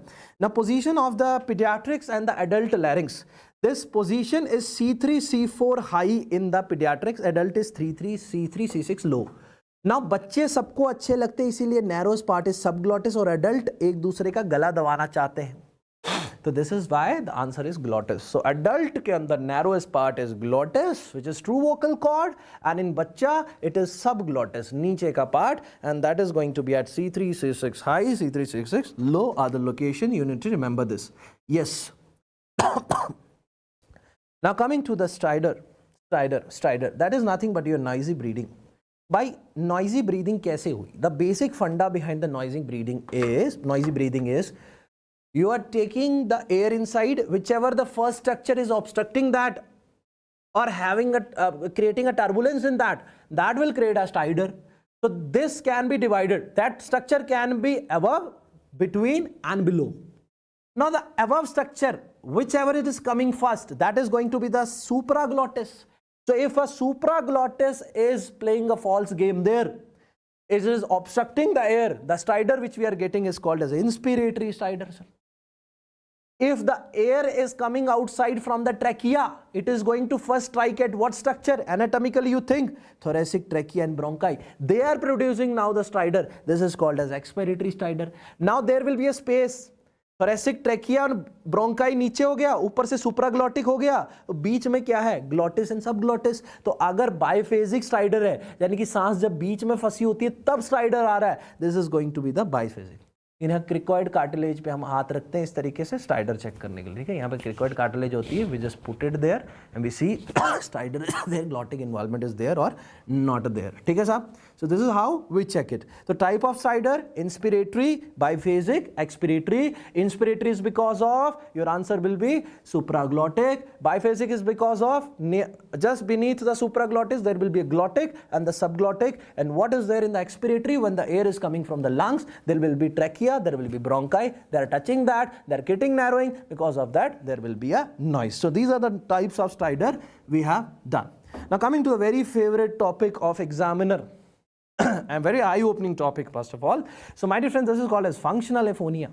Functional aphonia is also called as hysterical aphonia. Functional aphonia is also called as hysterical. यानी कि कोई pretend कर रहा है. The person will be coming and that person is male or female, and the book says and the samaj says, and I do agree with the books and samaj, most commonly they are the young beautiful females pretending there is no voice. मेरी आवाज चली गई, हाय मोरी मैया मैं बोल नहीं पा रही हूँ, डॉक्टर साहब मुझे क्या हो गया है देखो, ऐसे नहीं बोलेगी वो. She'll be coming. हुआ था मेरे साथ भी हुआ था. ठीक है, मैंने क्या किया मैं तुम्हें बताऊंगा. Now you will try to talk to that person, she'll doing. ठीक है, इतने में एक एफएमजी निकल के आता है, क्योंकि हमने बाहर बहुत सारा खाना बनाया है तो हमें तड़का मारना आता है. तो उसने क्या किया, तुरंत मिर्ची का तड़का लिया, उसके पास में रख दिया, उसको फट से आ गई खांसी. So that means she was lying. So this is called as FMG tadka test, है ना. Just this was a joke यार, ऐसा कुछ भी नहीं है, but reality है, but book में नहीं, इसलिए नहीं लिखना है. ठीक है. So my dear friends, remember cuff reflex was normal. So I identified her as a malingering. So I sent where do I sent her? I sent her to the psychology people. जाइए madam, बात करिए किसी से, इलाज कराइए अपना, और मेरे पास टाइम वेस्ट करने मत आइए. ठीक है, चलिए. Now we are going to talk about the next topic, and that is going to be the laryngomalacia. Ladies and gentlemen, this laryngomalacia is nothing but a weakness of supraglottis. और अभी अभी हमने क्या पढ़ा, what we have just learned, कि अगर supraglottis involve होगा तो कौन सा स्टाइडर आएगा. ये सवाल है, आपके 6 गिलास के सेट इनाम में आपको मिलेंगे, both for male and female. You will get this gift from my side today as a giveaway in this remarkable rapid revision 2.0 ENT with Dr. Paras Jamwal. You'll remember these gifts for your life. So the weakness of supraglottis will lead to a inspiratory stridor. क्या जवाब दिया है, लाजवाब performance, बहुत आगे जाओगे, कोई नहीं रोक सकता आपको पास होने से. May God bless you all. May you all pass. चलो, laryngomalacia, the completely there will be an inspiratory stridor. It is present in the first week, initial weeks after the birth, क्योंकि उस टाइम पे ये week होता है. And you can see how it is, ये supraglottis आपका, epiglottis जो है आपका, sorry, ये आपका supraglottis पार्ट जो है कैसे आपस में चिपका हुआ है. So this is making a which sign? Omega, mega mega omega, वो मेगा दो मेगा ओमेगा, यहाँ तो omega. Plus increase on crying. Doctor साहब जैसे मेरा बच्चा रोता है वैसे इसका स्ट्राइडर बढ़ जाता है. कुछ नहीं सोचना है, उस माता को बोलना है, सेल्फ रिजॉल्विंग कंडीशन होती है, 12 से 18 महीने का टाइम लगेगा और ये ठीक हो जाएगा. Omega shape epiglottic, conservative management, सहानुभूति देनी है और घर में. और अगर सचमुच में रेस्पिरेटरी डिस्ट्रेस हुआ तो एयरवे मैनेजमेंट करना है. Just watch carefully in your question what your examination is asking, whether he is talking about the respiratory distress or not. If a minor respiratory distress is there just on crying, and you need not to interfere, because this is because of weakening of a supraglottis, which will simultaneously resolve. It will become better with the time. This is how it works. So salute to all of you for treating such patient very nicely, all the doctors along with me. ठीक है. Depression में forehead में भी omega sine होता है. हनी पाजी जिंदाबाद जिंदाबाद जिंदाबाद. क्या बात है, क्या बात है, बहुत बढ़िया. हनी मेहता जी ने क्या ही जवाब दिया है. Very very nice. Honey honey you my pumpkin pumpkin, बोलो हनी बनी. So let's talk about the next topic now, sir. Mussels of the लैरिंग्स, very important. Tensor कौन है, एडक्टर कौन है, एबडक्टर कौन है. टेंसर का मतलब क्या, तना के रख रहा है. तो क्वालिटी ऑफ वॉइसेस पे डिपेंड करेगी, वोकालिस एंड क्रिकोथायरॉइड. इसको याद रखना, क्रिकोथायरॉइड का दूसरा नाम है बागी मसल. बागी मसल मतलब बाकियों से अलग. He is different from others. Like I am different from others. I talk, I teach, I dance and I sing for all of you. So I'm a cricothyroid. So my dear friends, remember, my dear friends remember adductor and abductor muscle कौन कौन सी होती है? तो abductor कौन है? जो जुदाई करती है, जो दूर लेके जाती है, and that is your posterior cricoarytenoid, posterior cricoarytenoid, posterior cricoarytenoid, ठीक है, ये एबडक्ट दूर लेके जाती है। अब एडक्टर कौन है?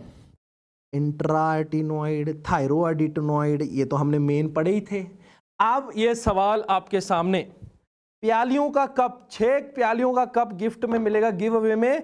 थायरोएंटेनॉइड और इंट्राएटेनॉइड की वीकनेस की वजह से कौन सी बीमारी हो रही थी? And your answer should be right there in the chat box right now for the gift of 6 set of cups for all of you, so that you can drink a green tea, coffee, chai etcetera, anything, nimbu kahwa. Answer, waiting for answer. Onesthenia is the correct answer given by Tharan 1411, 1411। Tharan 1411 is given a correct answer। इसका नाम लिख लीजिए, इनको मिलेगी प्यालियों का 6 set. Very nice. So ladies and gentlemen, other are lateral cricoartinoid and cricothyroid। Cricothyroid is both tensor and adductor, but अगर इसको किसी एक जगह डालना है तो आंसर होगा cricothyroid is a main tensor muscle. Just is extra knowledge I am telling you. कौन बागी है? तो बागी है क्रिकोथायरॉइड, ये एडक्टर भी है, टेंसर भी है, और इसकी सप्लाई के हिसाब से भी बागी है। नाउ हाउ इट इज बागी muscle? Let me tell you sir. Motor and the sensory supply of the larynx is a area where, बाकी जगहों पे मैंने ज्यादा नर्व्स की बात नहीं करी, I won't talk about much about the nerves and the blood supply. Here it is required because examiners continuously asking choosing this area. So where the area is chosen because of the experience, your teachers will tell you you have to more focus here. But right now you have to more focus here. चलिए, so motor supply, all of the muscle of the larynx, मेरे साथ साथ जोर जोर से बोलेंगे, पूरे हिंदुस्तान से जो हमारा लेक्चर देख रहे हैं, all the muscle of the larynx are supplied by recurrent laryngeal nerve, sir. All the muscle of the larynx are supplied by recurrent laryngeal nerve except cricothyroid, the baggy muscle which is supplied by the external branch of the superior laryngeal nerve. Cricothyroid को superior laryngeal nerve supply करती है, बाकी सबको recurrent laryngeal nerve supply करती है। तो बाकी सबको recurrent और crico को superior laryngeal। Crico is SLN। Done। Now let's talk about the sensory supply, my dear friends। Supraglottis, glottis and subglottis, ठीक है। सुप्राग्लॉटिस को internal branch of SLN, superior laryngeal nerve, subglottis को recurrent laryngeal, और glottis को दोनों SLN and आरएलएन, ठीक है। चलो डन होगी बात। तो सुप्रा और सब को याद करो। सुप्राग्लॉटिस लंबा नाम एस आया, एसएलएन, बचा हुआ सबग्लॉटिस आरएलएन, और ग्लॉटिस में दोनों के दोनों। Done and dusted, done and dusted, done and dusted. Let's talk about a very fresh topic my dear friends, that is vocal cord palsy. Sir vocal cord palsy is left more than right. Why? Because of the longer course of the recurrent laryngeal nerve। जो हमारी recurrent laryngeal nerve जिसके बारे में भी बात कर रहे थे, जो सब ग्लॉटिस को मेन सप्लाई करती है और ग्लॉटिस को भी सप्लाई करती है, वो नर्व का ज्यादा लंबा कोर्स लेफ्ट साइड होता है, राइट साइड में कम होता है। अब पूछो ऐसा क्यों? ऊपर वाले की मर्जी, मेरा क्या तेरा क्या, क्या लेगा तू। तो आंसर इसका मिल गया आपको, left is more than right side. My dear friends remember, the unilateral vocal cord palsy के कॉजेस क्या हैं, बायलैटरल के कॉजेस क्या हैं। Unilateral the most common cause is what's are your idiopathic, bronchogenic carcinoma might be the cause, and bilateral के अंदर thyroid surgery, also tracheostomy, thyroid surgeries are the causes, and in thyroid surgery also total thyroidectomy, ठीक है। Arch of aorta के पास जाता है, that is also one. Very good sir, songs 3 hour पढ़ लिया, अब गाना सुना दो। तो अमीना के लिए गाना है, परदेसी परदेसी जाना नहीं, मुझे छोड़ के परदेसी मेरे यारा, वादा निभाना, हमें याद रखना, कहीं भूल न जाना। Oh my dear foreigner friend, don't go, I will miss you, don't go please, I will miss you, never forget me because I will still miss you, oh foreigner friend, oh former friend, मतलब परदेसी, okay. Done and dusted, गाना भी सुना दिया, पढ़ाई भी करा दी। अब इसका ट्रीटमेंट देखिए, यूनिलैटरल का कंजर्वेटिव मैनेजमेंट। तो कंजर्वेटिव मैनेजमेंट में आप क्या कराएंगे सर? वॉइस रेस्ट, इडियोपैथिक अगर होगा, ठीक है। अगर ब्रोंकोजेनिस कार्सिनोमा की वजह से हुआ है तो मिडलाइजेशन थायरोप्लास्टी कर देंगे, यूनिलैटरल है तो उसको पास लाएंगे। बोटॉक्स फिलर्स भर सकते हैं, बोटॉक्स फिलर्स भर सकते हैं, बोटॉक्स फिलर भर सकते हैं टू इम्प्रूव द क्लोजर, पास लाने के लिए। और इसमें जो बायलेटरल हो जाता है टोटल थायराइडेक्टमी के बाद की ये कॉम्प्लिकेशन है, in that we can do tracheostomy. Tracheostomy. Thank you for praising my beautiful English. My parents have spent a lot more money in teaching me in the English medium school, right from my nursery class to the 12th class. That is why I speak so fantastic English and I can translate well Hindi songs in English. So English is my style. But sometimes I speak Hindi. My habits are in Hindi. What can I do? Hindi, English, mixture, Hind-English version of me. So let's talk about the next thing, that is bilateral adductor policy and bilateral abductor policy. Sir, abductor और adductor को इतना simplify करेंगे कि कभी जिंदगी में भूल नहीं पाओगे, ठीक है। Now my dear friends, remember bilateral abductor policy is the first thing. Abductor policy means now your vocal cords are like this, they are not able to abduct.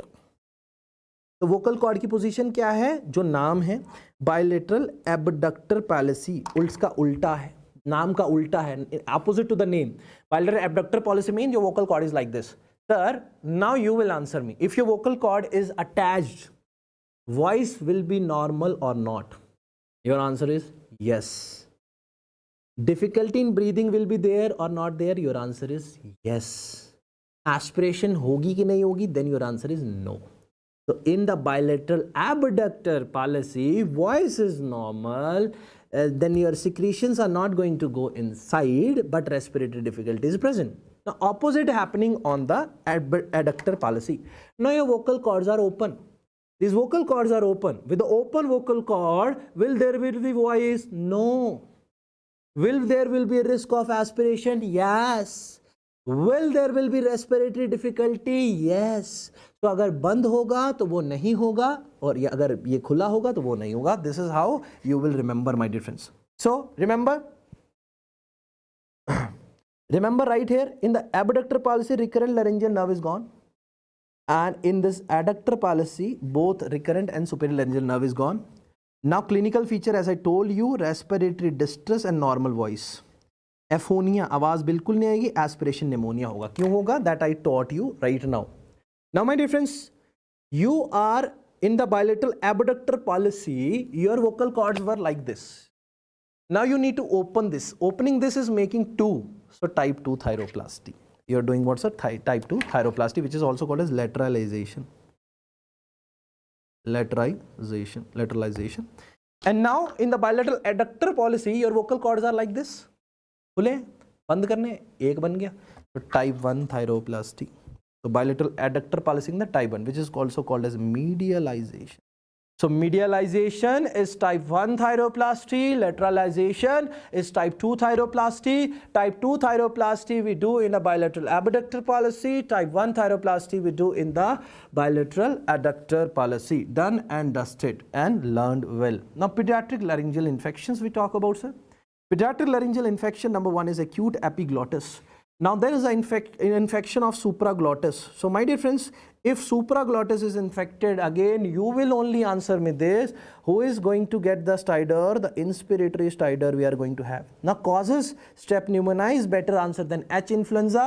Why H influenza is not common cause these days? Because the babies are getting vaccinated. The chances of H influenza attacking the supraglottis becomes less as comparatively to the streptococcus pneumoniae. So better answer in the exam you will mark is strep pneumoniae, better answer than H influenza.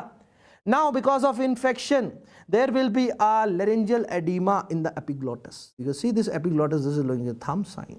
The thumb sign on X-ray, soft tissue neck lateral view or neck lateral view. Remember, there is going to be acute epiglottis. Hot potato voice, yes, can happen. Child sitting in bending forward position because he feels better in that. That is called as tripod sign. Respiratory distress is there, but bending forward improves it. That is your tripod sign. And if respiratory distress continues, secure the airway. Antibiotic this is an infectious cause plus steroid so that inflammation can be subsided, my dear friends. Coming on to the next one is acute laryngotracheobronchitis, which is called as croup disease. This is an infection of complete airway, and causes para-influenza virus. What is the cause, sir? Para-influenza virus. Para-influenza virus. Sir, para-influenza virus will have a biphasic stridor. Now my question to each one of you. Put some pressure on the brain, and I taught you right 30 minutes back. Biphasic stridor, if it is coming, what structures are involved? Can you just answer in the chat box? If biphasic stridor is present, what structures are getting involved? What structures are getting involved? Yes, the structures are glottis and subglottis. Very correct answer given by all the brave warriors who are sitting right here and learning this ENT class. So barking cough will be there. Plus on the X-ray you will see there will be the narrowing. This narrowing will have a steeple sign. Steeple sign. Narrowing will have a steeple sign. Sir, humidified oxygen as there is a narrowing. Plus bronchodilator, there will be a tracheal bronchodilator so that airflow can be increased. Plus, who is your love? You are my love. Okay? Plus you will give a steroid. Done? Now, let's talk about the two foreign bodies. One is laryngeal foreign body and bronchial foreign body. How the patient is going to come to you. So patient number one who is having a laryngeal foreign body, while eating person suddenly get choked and aphonia. बोल नहीं पा रहा है, larynx में कुछ फंस गया है, बोल नहीं पा रहा है, बीज फंस गया है, डोनट का टुकड़ा फंस गया है, कुछ फंस गया है, आवाज नहीं आ रही और सडनली चोकिंग हो रहा, एकदम से क्या ना हेलमिच मैन्यूवर. कैसे दिया जाता है हेलमिच मैन्यूवर? हेलमिच मैन्यूवर कैसे दिया जाता है? पेट पे प्रेशर दिया जाता है, पीछे से पकड़े, पीछे से आ जाता है ऐसे, पीछे से you will come, पीछे से you will go like this and do like this. Okay, this is called as Hellmich maneuver. और अगर स्मॉल चोकिंग हो, थोड़ा कम हो रहा हो, तो पीछे से बैक स्लैप करना है, मुक्का मारना पीठ पर दब दब. ठीक है, एक बारी मेरे दोस्त को हुआ था, I still remember, I slapped and punched his back right here, टप टप टप, he vomited and I saved his life. ठीक है, okay. Now coming to the next one is bronchial foreign body. Bronchial foreign body, my dear friends, bronchial foreign body most common is peanut. Right side ज्यादा फंसता है left side से. क्यों? क्योंकि परमात्मा ने right side वाली ओपनिंग ऊपर रखी है लेफ्ट साइड से. ट्रैकिया बाइफरकेट हो रहा है राइट साइड और लेफ्ट साइड से. राइट में थोड़ा छेद ऊपर होता है, लेफ्ट में नीचे होता है. Right side trachea bifurcate little up as compare to the left side. This is a basic difference, basic science between behind this. There will be a sudden cough plus breathlessness. अब आपका दाना कहां जा चुका है सर? अब आपका दाना जा चुका है आपके ब्रोंकिया के अंदर. तो वहां से कैसे लगाओगे? रिजिड ब्रोंकोस्कोप और उसको रिमूव करोगे. और अगर ये हेलमिंज मैन्यूवर काम नहीं करता है तो क्या करोगे? Endoscopic removal of the foreign body. What you will do sir? Endoscopic removal of the foreign body. ये छोटी सी बात और याद कर लो. टीबी लैरिंक्स के दो साइन इंपॉर्टेंट एग्जाम में आते हैं, that is turban epiglottis and mouth निबल अपेरिस. Now coming on to the last topic of this glottic, that is glottic cancer, supraglottic cancer. My dear friends, remember this glottic cancer, most common site of laryngeal cancer, no metastasis, no lymph node. We have learned that. Risk factor, smoking, alcohol, yes. If we do, sir, can't take brace, my eyes off from you. I can't take my eyes off from you. You are so cool.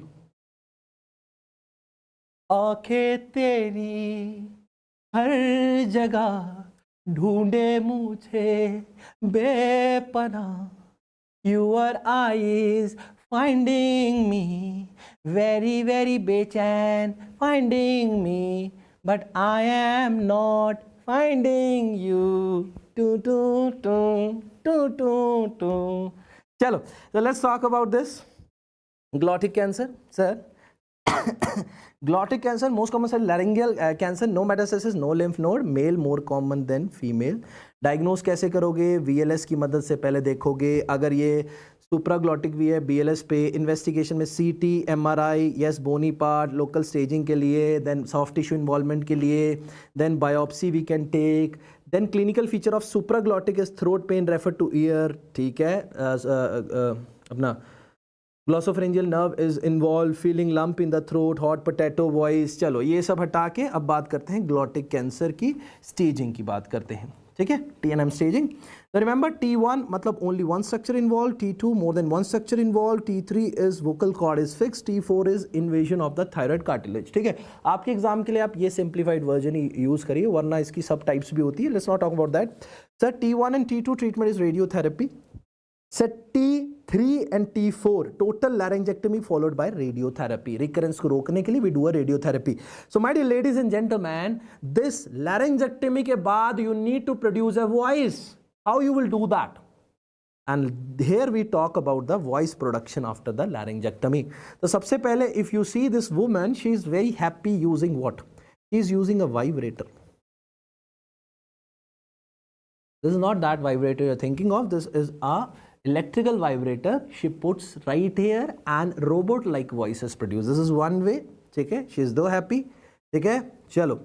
Now sir, this is called as tracheoesophageal puncture device, TEPD, and this device is called as Bloom Singer prosthesis.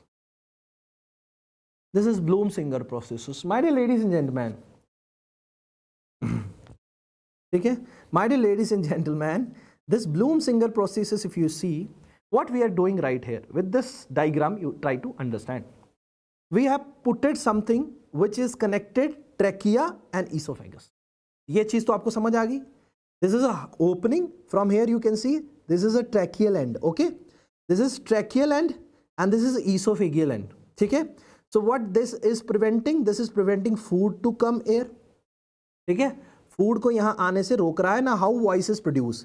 Once you will close this end, यहाँ पे उंगली रख के बंद करोगे, the air which should come from here outside, now it is going from here to outside. So this is producing a voice. This is how the Bloom Singer prosthesis works. Okay. आपने एक नली डाल दी trachea और आपके oesophagus के बीच में. अब अगर आपने बाहर बंद कर दिया ट्रैकिया का मुंह, तो आपकी हवा ट्रैकिया के रास्ते होके ईसोफेगस में जाएगी और यहां से आवाज निकलेगी. This is a best method to produce voice after your laryngectomy, total laryngectomy. What is the indication of total laryngectomy? Glottic cancer. ठीक है साहब, चलिए. Now let's talk about the other topic also, that is tracheostomy. Very important topic these days. Asked as tracheostomy, my dear friends. Not very normal voice, but yes, understandable voice, better than the robotic voice you will have, sir. चलो. Now sir, prolonged indication of tracheostomy. आपने tracheostomy tube डालनी है यहाँ से. What is the indication? You can see right here, sir, tracheostomy tube. Now, indication are three important indication you have to remember every time. Maybe the examiner can give you question like this. This is indication, what is not. So for that you need to know all these three. Very simple to remember. Prolonged intubation more than 7 days. अगर किसी को आपने endotracheal intubation दे रखा है, ठीक है, and that is exceeding 7 days, that will be again converted into the tracheostomy tube. Respiratory obstruction above the trachea. If you are not able to intubate that patient, trachea के ऊपर obstruction हो रखा है, so you cannot reach the trachea, you cannot put any tube inside the trachea. For that reason also you will do a tracheostomy. 2 things. Third is maxillofacial trauma. यहाँ पे trauma हो गया, मुंह नहीं खुल पा रहा है, एस्पिरेशन होके ब्लड ट्रैकिया में जा सकता है, will close that space, will put the tracheostomy. So aspiration prevent करने के लिए ट्रैकियोस्टमी मैक्सियोफेशियल ट्रॉमा के अंदर. One thing. Second is prolonged intubation more than 7 days. Third is respiratory obstruction above the trachea. So these are the common indication. Now sir, incision where you give in the normal cases and where you give in case of a cancer.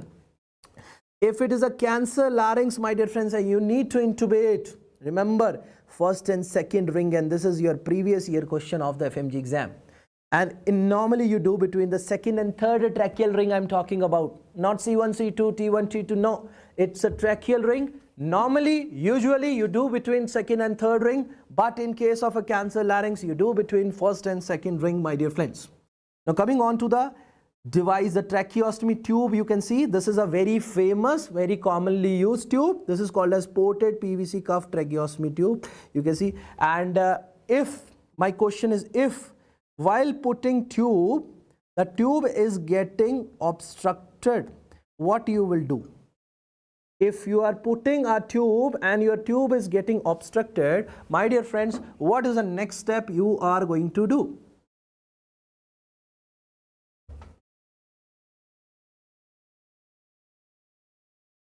So take it out and put the fresh tube. Very good. And when you have to change the tube, one is when it is getting obstructed, but normal follow up कितने दिनों में करना होता है? On an average, please let me know any guesses for an average. On an average? No. At least in 2 to 3 months, we change the tube, and after every 15-20 days, we teach the patient, we tell them how to do suctioning at home. So suctioning is required regularly, okay? But tube changing is done after 2 to 3 months. 2 to 3 months. Done? Chali. Let's move on to the next topic, and that is ear. So we have successfully completed our larynx also. After the pharynx, larynx also we have completed. So before starting the ear topic, let me ask you a few questions. My dear friends, if I pass this exam, will you take me a bike ride from Delhi to Agra? बड़ी naughty हो रही हो, हैं? Motorcycle नहीं है मेरे पास, चलो लेके भी नहीं आऊँगा. चलो आ जाओ. Ear ki, so let me ask you some questions. Tell me, which infection spread vertically from mother to a child, and the child is presenting with a hoarseness of voice plus minus respiratory difficulty? The case number 1 I have given you, sir. Case number 1 I have given you.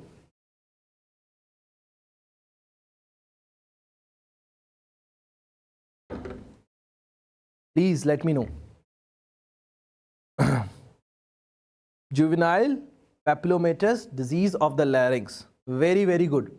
A mother is coming to you, a newly born child, 3 to 4 weeks child. A mother is coming to you, Dr. Saab, my bacha is crying, and when he is crying or she is crying, he is getting a stridor. What condition is this?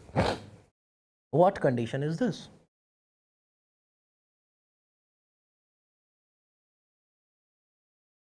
Vote for Paras sir marriage. Very nice. Vote ही देना तुम. चलो.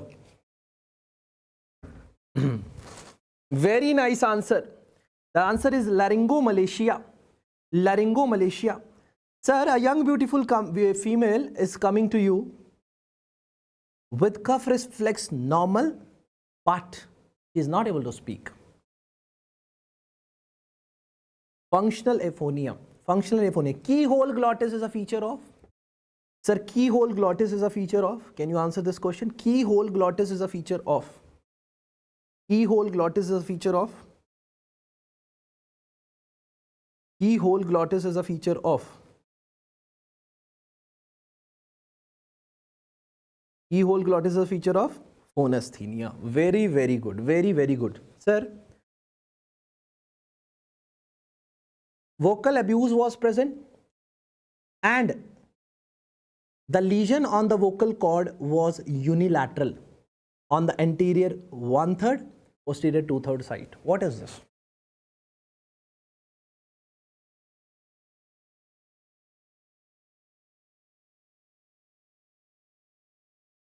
Vocal polyp are unilateral, nodular, bilateral. So people who understood it, very, very congratulations, and who gave the wrong answer, congratulations to you also. You guys learned from the people, you gave the answer. So it's very simple to reciprocate the things. Are we ready to start with the very next subject? I want everyone to be energetic. थकना मना है, ठीक है? वक्त से लड़कर जो नसीब बदल दे, इंसान वही है जो तकदीर बदल दे. कल क्या होगा कमी मत सोचो, क्या पता कल खुद वक्त अपनी तस्वीर बदल दे. क्या बात है, बहुत बढ़िया. यही जज्बा रहा तो मुश्किलों का हल भी होगा. जमी बंजर हुई तो क्या हुआ, जल भी निकलेगा, ना हो मायूस घबरा अंधेरे में मेरे साथी, इन्हीं रातों के दामन में सुनहरा कल भी होगा। Are we ready to start the Are we ready to start the year? I will pass. I will pass. May God bless you all. Stay throughout this session and you will love. रात में आपको मजा आ जाएगा सोने में, इतने बढ़िया बढ़िया सपने आएंगे, पासिंग सर्टिफिकेट के सपने आएंगे, माता पिता खड़े हैं आरती की थाली लेके, फूल मालाएं लेके आपके लिए, ऐसे सपने आएंगे आज आपको, और ये हकीकत होने वाला है 17th of January 2026 को। May God bless you all. My dear friends, let's start with the very next subject. Subject is ENT only, ठीक है? चलो, which is my lifetime love and lifetime married to ENT now, ठीक है? चलो, now sir, ear, now the pinna, ear के अंदर क्या पढ़ोगे? First of all, basic orientation I give you. Sir, this PDF is enough? Yes, enough. ठीक है? This is pinna. This is pinna. Pinna के parts will understand hallux, anti-hallux, ठीक है? Concha, sympacoca, tragus, antitragus, ear lobule, this is pinna part. चलो ठीक है। उसके बाद एक्सटर्नल ऑडिटरी कैनाल के बारे में पढ़ेंगे, उसकी लेंथ के बारे में पढ़ेंगे, इंपॉर्टेंट थिंग टिम्पैनिक मेम्ब्रेन के बारे में पढ़ेंगे, मिडिल ईयर के बारे में पढ़ेंगे, ऑसिकल्स कितने हैं, मजल कितने हैं, डिजीज़ कौन से हैं, इनर ईयर के बारे में पढ़ेंगे, सेमी सर्कुलर कैनाल के बारे में पढ़ेंगे, यूट्रिकल सेक्यूल के बारे में पढ़ेंगे, कॉक्लिया के बारे में पढ़ेंगे, इनर ईयर सेल के बारे में पढ़ेंगे, फ्लूइड्स के बारे में पढ़ेंगे। तो these all topics we are going to talk in the year my dear friends, ठीक है। Now sir English written, yes sir, and I'll be in the English. Now we'll talk in the ear. Pinna developed from MCQ number 1. Pinna developed from first and second arch, and they give the 6 hillock of his. So pinna is the fusion of 6 hillock of his coming from first and second arch. First and second arch. First thing. Now sir, the condition called as bat ear. I've just added it here. Bat ear was a question asked. What is absent? If I say this outer part is helix, anti-helix is this. If this is absent, it will come like this. ऐसे कान गांधी जी जैसा हो जाएगा बाहर को. So remember, this anti-helix is absent, and you will do a plastic reconstruction only after 6 years of age when the cartilage is mature enough, my dear friends. Done. Now, next question. This is question number 2. Third question is tympanic membrane. My dear friends, this tympanic membrane is developed from 3: ecto, endo, and mesoderm. This is again a previous year question. Now this is your tympanic membrane. If I show you your tympanic membrane, beautiful tympanic membrane, what structures we are going to see? The tympanic membrane having a side which is called as annular ring. Annular ring, my dear friends. And this bone is called as malleus. And here what I marked is a lateral process of the malleus. ठीक है, lateral process of the malleus के साथ साथ में होगा anterior malleolar fold. This is going to have a posterior malleolar fold. नहीं समझ आता कोई बात नहीं, it's okay, fine. And the tip is called as umbo. From umbo you will have a cone of light. So cone of light will tell you about the ear. Let's suppose this is which ear, can you guess? जिस side की light उस side का ear. So this is going to be the, thank you Azaz, thank you so much.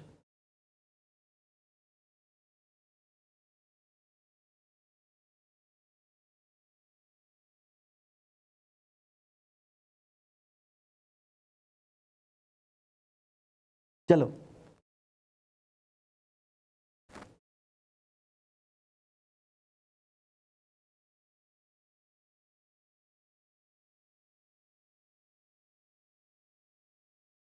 चलो done done done done okay चलो tympanic membrane if we talk about, चलो tympanic membrane let's talk about. This is anterior malleolar fold, posterior malleolar fold, and upside we are having pars flaccida. This is pars flaccida, and downwards we are having pars tensa. Pars tensa. Okay, so these are the part. If we talk about the length, sir, vertical length is 8 to 10 millimeter, and horizontal length is approximately 9 millimeter. 9 millimeter. The vertical and horizontal length is there, sir. चलिए. Let's talk about the other thing. Other thing is external auditory canal. So, other thing is ossicles. So there are the 3 ossicles. Malleus aurincus is developed from the first arch. Stapes is developed from the second arch. Stapes is developed from the second arch. Done, sir? Now malleus and incus coming from the first arch, this malleus is connected with the muscle called as tensor tympani muscle, and the stapes is connected to a muscle called as stapedius muscle. What these both muscles are doing? This stapes is connected to the cochlea, so this is protecting cochlea. This malleus pass mein whatever muscle is there, tensor tympani muscle, they both are dampening the sound. That means any number of sound is coming, they are protecting as a barrier. They are stopping that sound energy to go directly. There is a impedance matching mechanism in the middle ear ossicles. With this, no matter how fast the waves are coming, only the limited access will be there in the ear. They will decrease that vibration so that there will be no trauma to the inner ear. So this is also important work of a middle ear ossicle, sir.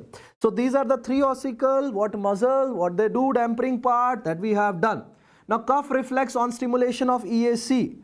Why this is there? This is because of the vagus nerve. Vagal stimulation is there. Also, if you overstimulate it, there can be a vasovagal shock.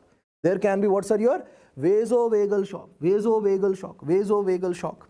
Now let's talk about the external auditory canal. What is the length of external auditory canal? That is 24 millimeter.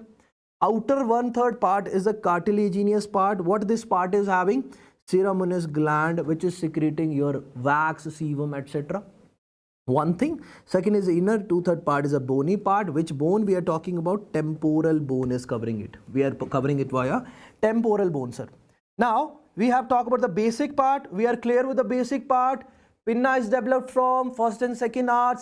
This is having 6 hillock of his. This 6 hillock of his, they fuse together to form a pinna. What parts pinna is having? Helix, antihelix, tragus, antitragus, conga, symba concha, all those parts of a pinna. We'll talk separately. Other thing, you had talked about the three ossicle, malleus, incus, stapes. Malleus and incus is developed from the first arch, stapes is developed from the second arch. We have talked about the tympanic membrane. Tympanic membrane is having pars tensa, pars flaccida. This pars flaccida is having one more layer. This is called as Sharp's membrane, and fibrous parts are absent. That is why in case of a retraction, the retraction occurs in the attic part, not in the downward part. That is your pars tensa ka part. Also, we have talked about the umbo. Also, we talk about the landmark, how the cone of light will tell you about the ear, which ear we are talking about. My dear friends, let's talk about this congenital disorder of the pinna. Number one congenital disorder of the pinna is preauricular sinus. So, if I show you right here what is helix, what is antihelix, my dear friends, this is helix. ये सबसे बाहर का part is helix. इसके अंदर you are having antihelix, then this is going to be the concha, symba concha, tragus, opposite part to tragus will be antitragus. So this is how this is ear lobule. This is ear lobule. So these are different parts of the pinna. So this is all called as pinna. Before pinna, you are having this sinus. This is called as preauricular sinus. Why this sinus is happening? This is completely a congenital defect, and that was asked in last to last exam. We are surprised that we got this question in the exam, and now we'll never do it wrong because we have learned right here in the remarkable rapid revision 2.0. Yes, it occurs due to incomplete union of first and second arch. This arch was responsible for the formation of pinna. Now there is an incomplete fusion. Because of incomplete fusion, there is a tract remaining. This is called as preauricular sinus. Now, if asymptomatic, you will not treat. क्यों भाई क्यों wrong हो गया? ठीक है? चलो arrow आगे खींच दिया. Sorry. Now asymptomatic, no treatment. And if recurrent infection is there, surgical resection of the tract we do. Surgical resection of the tract we do. Now developmental defects in a pinna. What are developmental defects can happen? That is one anoxia microtia. What do you mean by anoxia? Pinna is absent. That is again a developmental defect. Small pinna microtia, that is again a developmental defect, my dear friends. Then there will be a Darwin's tubercle. There is a conical elevation on the helix. You can see right here, sir. Conical elevation on the helix, sir.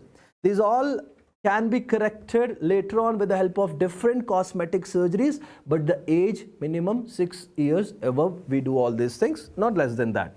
Now next thing is boxes or cauliflower ear. Now, boxes or cauliflower ear, what is happening in that, sir? Boxes or cauliflower ear, the cause is trauma. Now, after trauma, what is having? Hematoma formation. There is a collection of a blood. So, blood is collected where? Between perichondrium and cartilage. Pericardium cartilage के बीच में there is a blood collected, and that blood, if you will aspirate, well and good. If you are not aspirating that blood, there will be a hematoma, blood supply will be hampered, there will be a necrosis, and that will lead to a boxer's or cauliflower ear, which you can see right here. Boxers or cauliflower ear. We have to do a pressure dressing, all those things. I got some patients like this. We treated them. It took time, but yes, it has a treatment. But a lot of care is needed. Now, coming to the next part is vaccine EAC. Now, this wax is secreted by ceremonous gland present in the cartilaginous part of EAC. That with simple science we know, sir. Next is how much conductive hearing loss it will lead to. Which type of hearing loss it will lead to? My dear friends, the answer is conductive hearing loss. Any hearing loss is happening because in the EAC and middle ear pathology, ossicle pathology, they will lead to conductive hearing loss. Inner ear it will lead to sensory neural hearing loss. This much science we know. If we don't know, we just understood and we know. Now 30 decibels of approximately if complete impacted wax is there. Now what treatment you will offer to such patients? Syringing in what position? Posterior superior direction. You will not do in anterior inferior. There might be a chances vagal stimulation can happen. Plus temperature of water should be body water temperature. Otherwise you can get a vertigo. Now, if syringing is not working because of an impacted wax, you will give lubricators. Okay? You give a lubricator for at least 7 days. You'll ask patient to put drops so that impacted wax, uske andar pani irrigation ja sake. There will be irrigation and the impacted hard wax become little wet. Wet wax is easy to get removed as compared to the dry wax. Why? If dry wax is there, it is having sharp corners, and if you try to remove, it will again create raw areas on your EAC. Can stimulate your nerve, also can cause infection of also both cartilaginous and the bony parts. Both cartilaginous and the bony parts. Now coming on to the next thing, we have to talk about the disease of the external auditory canal. Till here we are good. We have learned about the ear, ossicles, their formation, and some pinna defect we have talked about, preauricular sinus we have talked about. Now it's a high time to talk about the disease of the external auditory canal. Important diseases we'll talk about the external auditory canal. Sir, localized otitis externa are also called as frunculosis. The word frunculosis matlab local area. The local area is having hair. So this is an infection of hair follicles, first of all. This is an infection of hair follicles caused by Staphylococcus aureus. Better answer than Pseudomonas.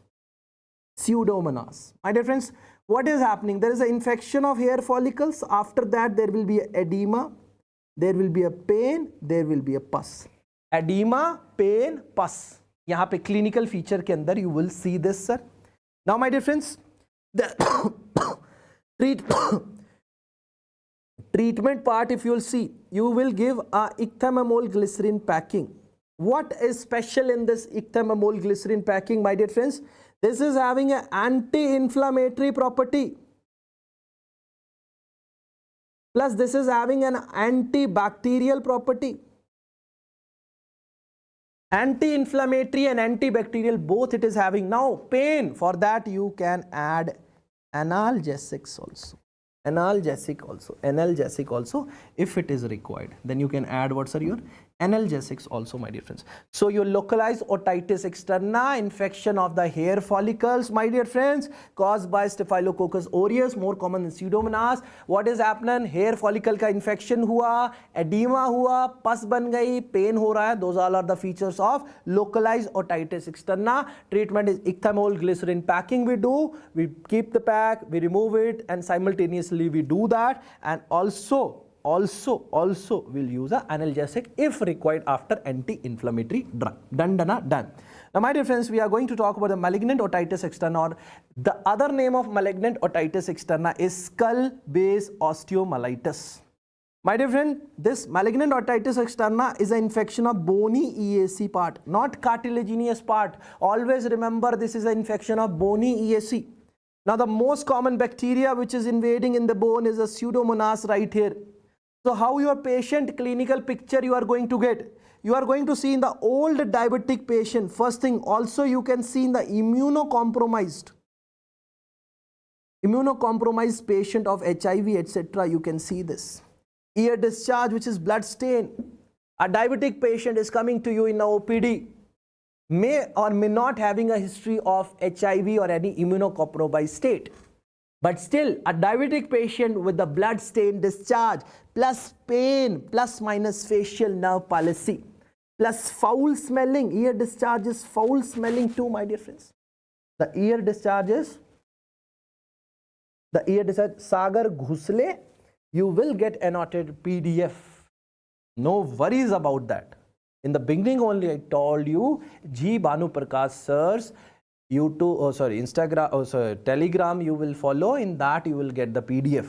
And doubt you can send me on my Insta. Now, plus minus nasal facial nerve palsy can happen right here. Plus, sir, the treatment part is third generation cephalosporin plus cause क्या था diabetic. तो you will yes do a controlled diabetes. Anti-diabetic drug भी आपको देना पड़ेगा. Okay? चलो गाना हो जाए. I'll sing. Don't worry. You guys suggest me. If I like that song, I'll definitely sing for all of you to make you stay awake throughout the session. No worries about that. I'm with you. You are with me. We are for each other. We will go through this together. Don't worry about that. ठीक है? मैं जगा हूँ, तुम्हें जगाऊंगा, जगह जगह के पास कराऊंगा. ठीक है? आज हर तरफ से आ रही है ये आवाज, आज हर तरफ से आ रही है ये आवाज. I will pass, मैं तो I will pass, I will pass, बोलो I will pass, I will pass, I will pass. May God bless you all. So my dear friends, right here, malignant otitis externa is a skull-based osteomyelitis, which is the other name and a complication again of a malignant otitis externa. Old diabetic patient, plus minus immunocompromised patient, foul smelling, blood stained ear discharge you will see, and on investigation ESR, CRP will be increased. Yes, and investigation pe you can do a culture of a pus where you'll see a pseudomonas, plus bony involvement kitna hai, soft tissue kitna hai, how much bony part is involved, how much soft tissue is involved. You can use a CT as well as MRI according to the choice you are having. Done? Chaliye. Now sir, treatment part, glycemic control done. So this topic is done from our side. The next topic what we are having is, what's your otomycosis. Otomycosis is a fungal infection. First of all, sir, why this happen? Why is this a risk factor? Fungus is happening. Why this fungus is happening? The most common risk factor is humid climate. चिपचिपा मौसम, बरसात के मौसम में. Oh, this चिपचिपा मौसम is what sir your? बरसात के मौसम में, ओ तन्हाई के आलम में, ओ मैं घर से निकल आया, टां टां टां टां टां टां. In the rainy season, I came out of house. I came along with my water bottle. Now I am alive. Let me have water. And in that rain, let me have shower. Bari barsat mein ji lene do. Understood? Chalo. Let's talk about this. Okay?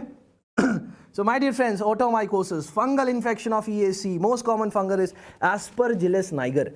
अगर niger होगी तो spore कैसे आएंगे? What color spores will come? Black color.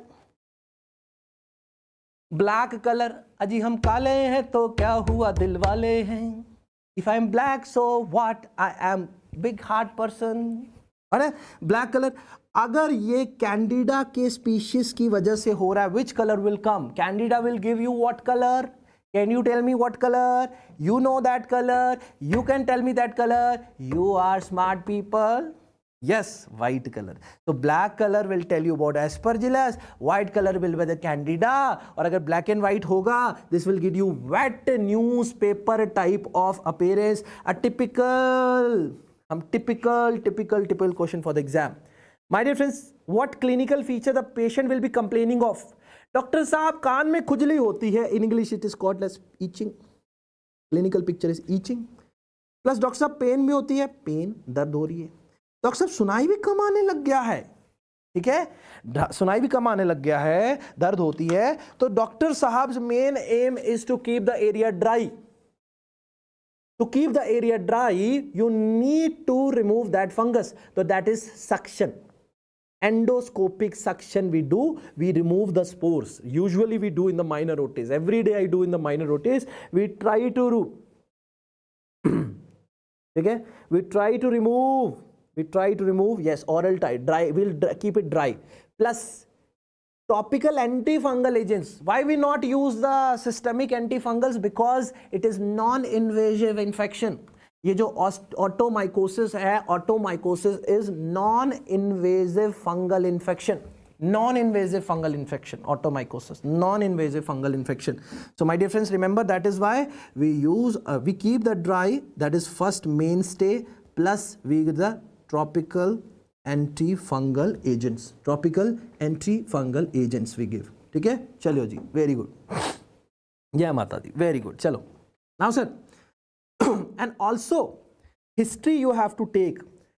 कि कहीं वो patient chronic antibiotics तो नहीं यूज करता था. Now you will ask me sir what is the role of antibiotics, right? If you over use antibiotics, the flora will be so sterile that fungus can easily come there and grow. That is a smart answer to such questions, my dear friends. Now coming to exostosis, the fourth disease, important disease. Exostosis surface is a hyperplasia of the bony EAC. Water sports person keep on having a rush of water to the EAC. Because of that hyperplasia, what do you mean by hyperplasia? Increase in the number of cells in the bony EAC. For that we do a you can say canaloplasty, canal opening we do. We lift up the tympanometal flap and we use the burr to erode the cells so that the patency of the EAC is maintained. That no one will ask you, just telling you कैसे क्या करना है. Now coming on to the next topic, and that is called as eustachian tube, my dear friends. My dear ladies and gentlemen, stay awake to ace this exam, to make sure that you are passing. Eustachian tube. It is a hollow tube. In the Ashwani says, in the end, you can please share the tips and trick to pass the 25 days. It is 28 days first of all. And tricks and tips I have shared. Once again, I'll talk in the end. No worry about that. Even I have shared my contact. You people can reach me out. I'll try to guide you the level best. Since 2021, I'm teaching for this FMG exam. It's almost my 4th year as a FMG mentor, teacher. So definitely I give you the inputs. Okay, don't worry about that. Eustachian tube, if we talk about, sir, eustachian tube, it connects middle ear to the nasopharynx. Okay, first thing we agree to this, sir. Length is 36 mm. Outer 1/3 is bony part, inner 2/3 is cartilaginous part. Now, sir, the bony part is a petrous part of temporal bone, and this cartilaginous part only opens during the swallowing and yawning. Okay, which muscle is responsible for opening of eustachian tube? Your answer is very simple and previous year question. Tensor veli palatini muscle is responsible for the opening of the. And now my question is, if your eustachian tube is blocked, which type of hearing loss you are going to get? If my eustachian tube is blocked, which type of hearing loss you are going to get? If eustachian tube is blocked, my dear friends, which type of hearing loss you are going to get? Which type of hearing loss you are going to get? Sir, very good. Prem Kishore, very good. Very nice. It is conductive hearing loss, my dear friend. Conductive hearing loss. Very correct answer. Okay. Now, let's move on to this glue ear, sir. Glue ear, which is also called as serous otitis media. Serous otitis media. Okay. Or remember, what is happening? There is a collection because of a eustachian tube blockage. Why eustachian tube is blocked? Different causes are there. Adenoid hypertrophy, it can happen. Yes. Sir, in the nasopharyngeal carcinoma, it can happen. Yes. In such cases, there can be eustachian tube blockage. And the function of eustachian tube is middle ear ventilation plus the secretion which are there in the middle ear. Mucosal secretion is there. Proteinaceous secretions are there. They will flow from eustachian tube, the nasopharynx, and they comes out. Or they go into the oropharynx. Done? So your nasopharynx is connected to that for the ventilation purpose and the secretory purpose. Now there are some condition in which your eustachian tube will be blocked. Now your blocked eustachian tube will not allow the fluid in the middle ear to come out. So they will be accumulated, plus eustachian tube is blocked, that means negative pressure is going to there. If negative pressure is going to there, your tympanic membrane is going to get retracted, plus lot of fluid is collected behind that, and that fluid is having the glue-like appearance because of the mucosa. इसके अंदर क्या होगा? Mucosa plus protein is present. Mucosa plus protein is there. My difference? Mucosa and protein is present there. This is sterile fluid, non-infective fluid, and you can very well see in this diagram the malleus is prominent, and this is retracted tympanic membrane, my dear friends. So this is adenoid hypertrophy, which will lead to bilateral conductive hearing loss, nasopharyngeal carcinoma, unilateral conductive hearing loss, most commonly seen with the school age children because adenoid hypertrophy happens in that. Treatment is myringotomy. You will just give a nick and you will put a grommet. Grommet. Okay. Chalo. So here they have put grommet in the anterior inferior quadrant. Okay, done. Chali. Let's move on the traumatic perforation part, sir. Now traumatic perforation, if this is the tympanic membrane, I am drawing the tympanic membrane. That this is right tympanic membrane. This is cone of light. Let's suppose it is present. Traumatic perforation is having irregular margins. Traumatic perforation is having what are your irregular margins. The patient will be having ear pain and conductive hearing loss. Okay, plus minus bleeding will be there. Now if perforation is small, what management we are giving? Wait and watch plus oral analgesics, plus if we are having suspecting a risk, we can add antibiotics also. But mainstay treatment is wait and watch, maintain hygiene, and you will see the result. It will be again bridging and it will heal. But if it is not healing, what you will do? The treatment is type 1 thyroplasty, which is also called as myringoplasty. Only repairing of the tympanic membrane. You are not including any of the ossicles. Only repairing of the tympanic membrane is called as type 1 thyroplasty or tympanoplasty or thyroplasty. Done. Now, coming on to the middle ear. Middle ear is having three parts. Epitympanum.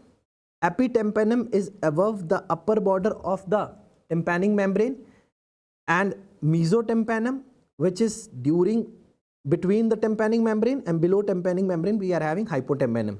So 624 number you have to remember the thickness, the mm thickness of this. So epitympanum is 6 mm, mesotympanum is 2 mm, and hypotympanum is 4 mm. Okay.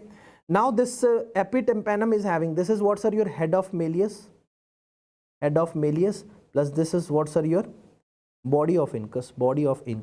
Okay. Now this mesotympanum is having handle of malleus plus long process of incus plus this is called as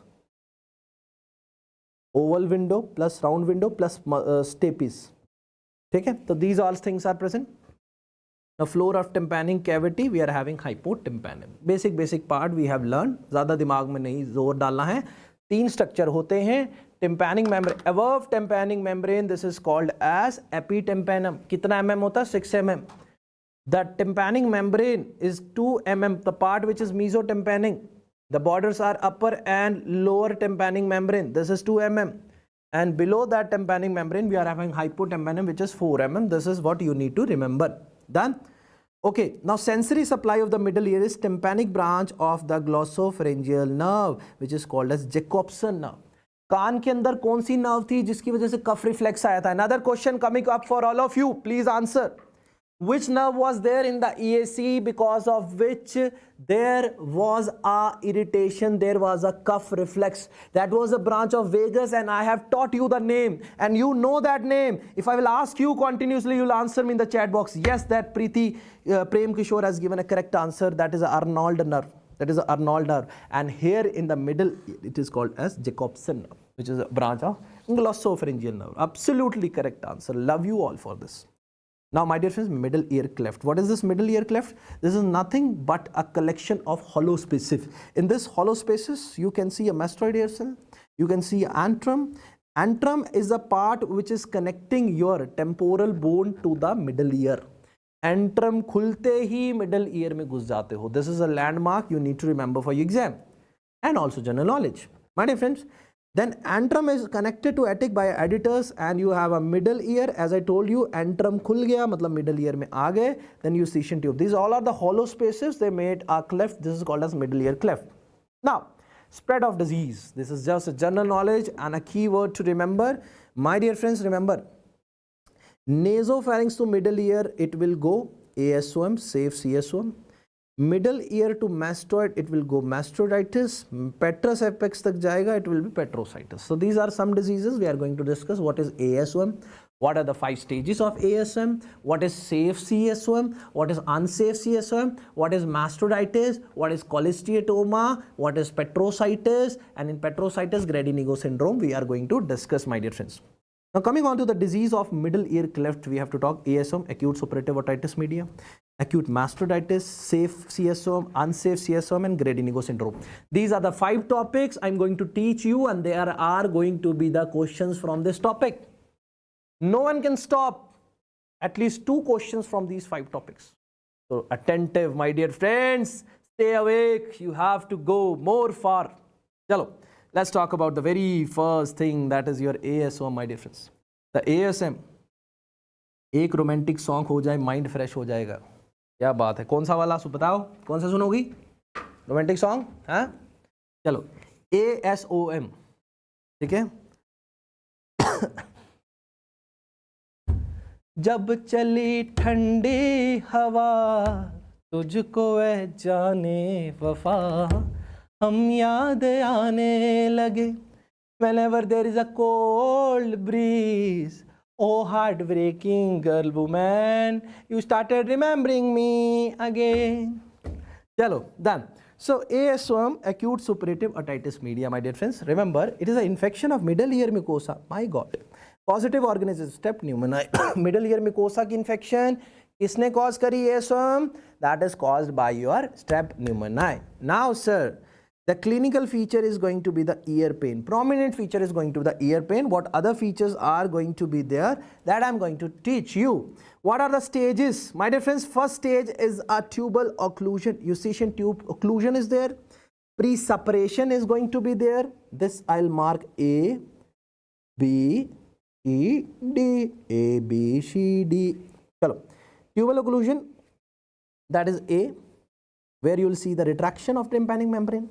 Pre-suppuration, where you will see the yellowish fluid started collecting. Suppuration is C stage, where you will see a bubble signs also, sir.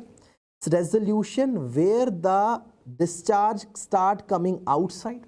Resolution is where the discharge start coming outside, my dear friends.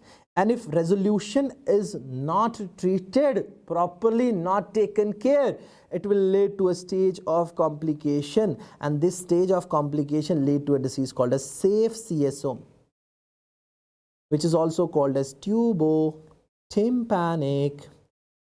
CSOM. Tubotympanic CSOM. Okay? Stage 2 में, very good, stage 2 will see a cartwheel appearance. Very important ASOM के अंदर, ठीक है. So what are the 5 stages? मेरे साथ साथ repeat करेंगे. सबसे पहले tubal occlusion हुआ, pre-suppuration, suppuration, resolution, and 5th one is complication. Which complication will happen if you will not treat such condition? That is safe type of CSOM. Now safe and unsafe, I'll teach you how they are different. Where the perforation you have to see. In the safe type, the perforation is going to be in the pars tensa and mostly not involving the margins. In the unsafe, the perforation or destruction is going to be in the pars flaccida, or you can specifically say the attic area. You can say the attic area, sir. Attic area, sir. Attic area, sir. So this is ASOM, middle ear mucosa का infection हुआ, step pneumoni ने cause करा, different staging थी, staging के बाद में जो अब हमें पढ़ और treatment क्या करोगे? Antibiotics, because this is infective cause, and laryngotomy if needed. ठीक है, if needed we'll do a laryngotomy, just put a slit incision, and after that discharge will come outside, we'll give antibiotics, our ear will be dry, and small slits will heal automatically. Okay, done. My dear friends, now we come to the topic called as safe and unsafe CSOM. The basic difference, if I tell you about the safe and unsafe, my dear friends, safe central perforation, unsafe attic perforation. First difference. If discharge is profuse, that means भर भर के discharge आ रहा है doctor साहब कान के बाहर discharge आ जा रहा है profuse, safe CSOM. डॉक्टर साहब थोड़ा थोड़ा बूंद बूंद discharge आता है कान के अंदर ही रहता है, unsafe. If small amount of discharge is coming and remaining inside the ear itself, this is unsafe. Sir, blood stain, foul smelling and scanty discharge with the attic destruction will give you a diagnosis of unsafe CSOM. Sir, central perforation, perfuse, bhar ke discharge, not blood stain, not foul smelling, and consistency is mucoid because middle ear mucosa is coming outside with that, sir. So this is how you will separate the safe versus unsafe. Then unsafe is associated with cholesteatoma. Now, this marginal perforation, there are different theories of cholesteatoma, retraction pocket theory, basal cell hyperplasia theory. Other theories are also there where the epithelium cells will migrate into the middle ear. They will form a tissue type appearance which is called as cholesteatoma, and the property of cholesteatoma is to eat the bone destructive. And that bone can be middle ear bones, and that bone can be your temporal bone. So that we are going to discuss right now in the different topics. Now, my dear friends, safe CSOM is also called as tubotympanic. Why? Because here the perforation is happening in the pars tensa. Pars tensa. Perforation you can see. Perfuse ear discharge, mucoid inconsistency, whitish color का mucoid discharge आ रहा है. Not foul smelling, not blood stain, and here will be a conductive hearing loss if there is a ossicular dislocation. Sometimes there is a mild, sometimes moderate, sometimes serious, depend on how much destruction has happened. Okay. Treatment is antibiotics to make the ear dry plus tympanoplasty. Now the type of tympanoplasty, what is type 1 tympanoplasty? In which only we are repairing the tympanic membrane. What is type 2 tympanoplasty? Tympanic membrane plus malleus. Type 3 tympanoplasty, tympanic membrane plus malleus plus incus. Type 4 tympanoplasty, tympanic membrane plus malleus plus incus plus head of stapes with mobile foot plate. Type 5 tympanic membrane, malleus, incus plus stapes, all three. So these are the type of tympanoplasty. These are the type of tympanoplasty. Depends on how much problem has happened. We have to choose the type of tympanoplasty during the operation only. Initially we go with the type 1, type 2, but once we see the ossicular chain intact or non-intact, whether under the microscope we check the status of the ossicles, whether they are eroded or what, they are functioning or not, foot plate of stapes is working or not, round window reflexes present or not there. So those are the modes by which we check the type of tympanoplasty we have to do. So if someone is asking you, so most common is type 2, where tympanic membrane plus malleus is repaired. Done, sir. Now coming, if the bone erodes, the most common bone erodes is incus because of the less blood supply. So most commonly the bone erodes is going to be the incus. Why incus? Because this is having a least blood supply, my dear friends, least blood supply. Now, the most common graft used is temporalis fascia. We can use other grafts also. Temporalis fascia graft we harvest from here. Even I have harvested that graft. Why that graft is better? because the basic metabolic rate of that graft is almost equal to the tympanic membrane. Easy to insert. Infection chances are less. Easily uptakes. So your temporalis fascia is most common. What other graft we can use? Perichondrial cartilage we can use. Conchal cartilage we can use. Tragal cartilage we can use. Ear lobule we can use. Tensor fascia lata we can use. Vein graft we can use. So at least 7 to 8 type of grafts we are having. You don't need to know, but you should know why temporalis fascia, from where it is taken. It is taken from right here. This is having temporalis fascia. Basal metabolic rate is almost equal to the tympanic. Plus the color, pearly white color of tympanic membrane matches with the temporalis fascia.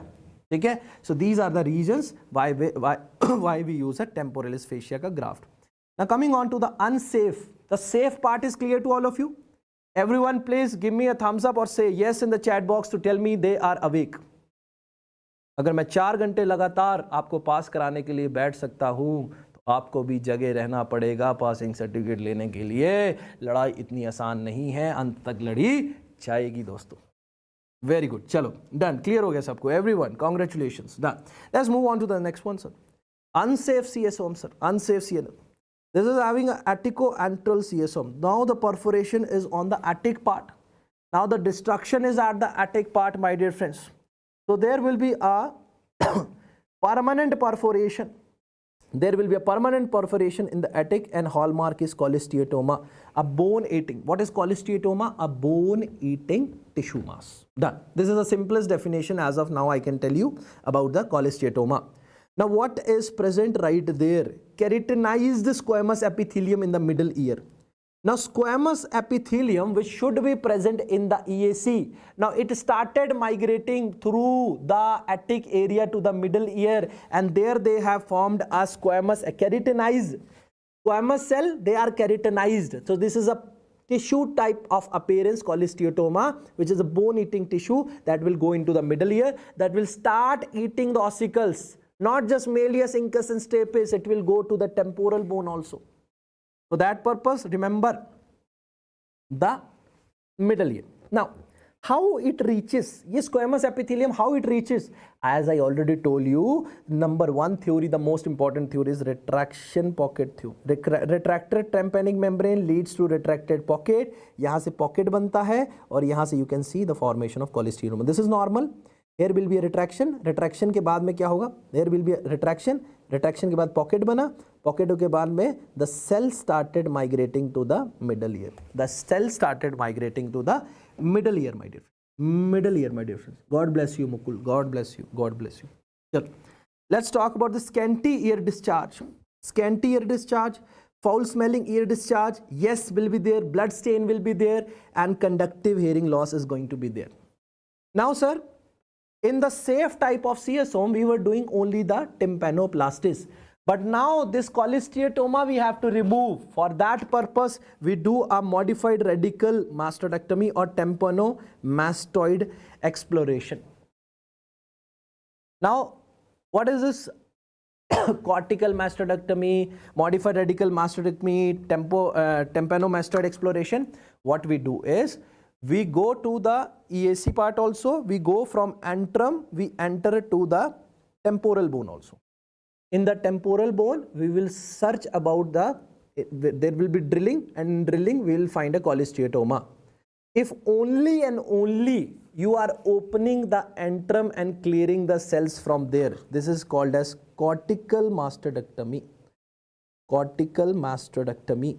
And if along with the antrum, you are touching the ossicles also, that is called as modified cortical mastectomy. Modified cortical mastectomy.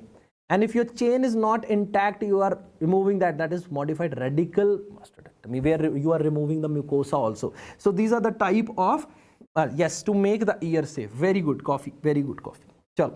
Now, what are the complications of unsafe CSOM? Sir, we have divided this unsafe CSOM complication into two categories. One is intracranial, next is extracranial. Sir, in the intracranial, the famous ones are meningitis, brain abscess and lateral sinus thrombosis. Every time you adjust your mustache, my heart's beat.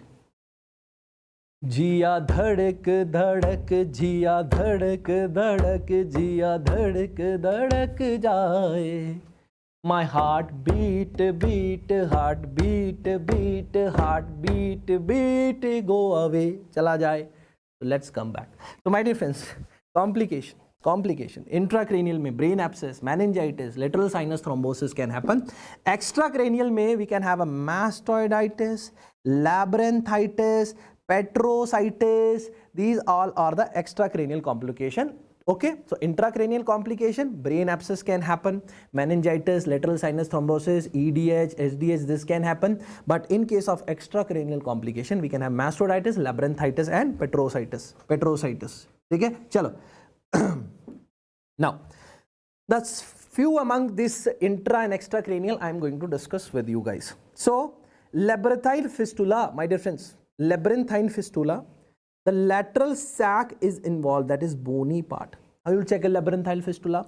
We'll press a tragus. On pressing tragus 2 to 3 times, if a person is getting nystagmus, that means there is a labyrinthine fistula. This is how we check normally, just to give you an example. Okay, chalo. Then coming to the brain abscess.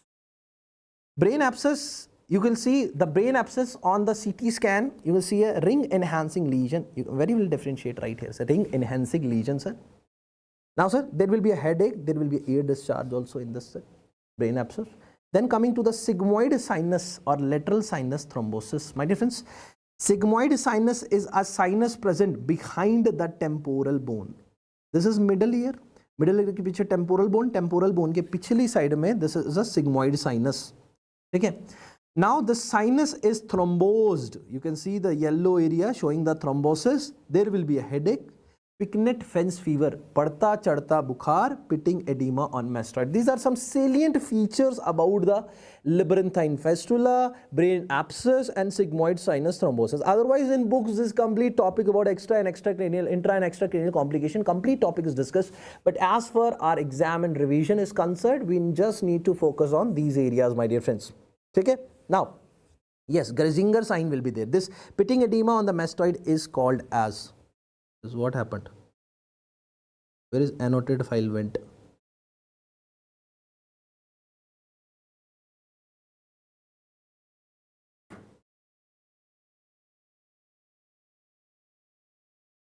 Just a moment, I'll just come back. Annotated file is swapped somewhere. I think we are out from that notability.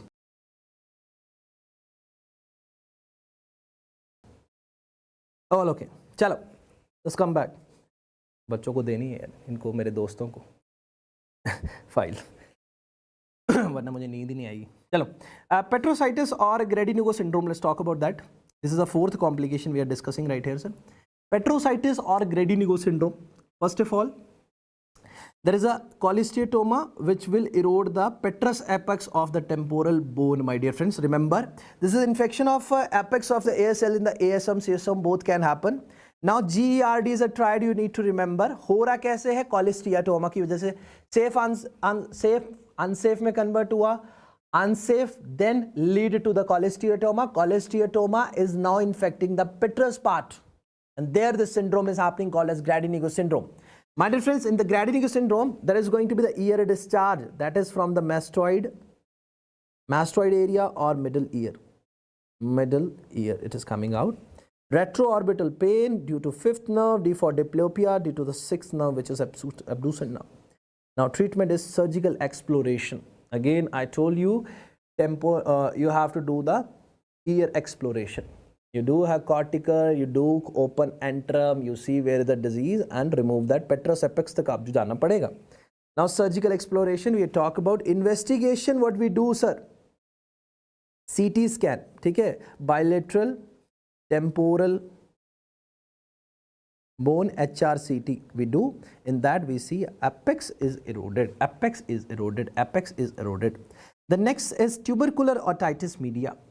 Now, sir, the person is coming to you with the ear discharge. What kind of story I'm going to tell you is a real story of my patient. Sir, a patient is coming to me and I am prescribing with the ear discharge, I am prescribing antibiotics.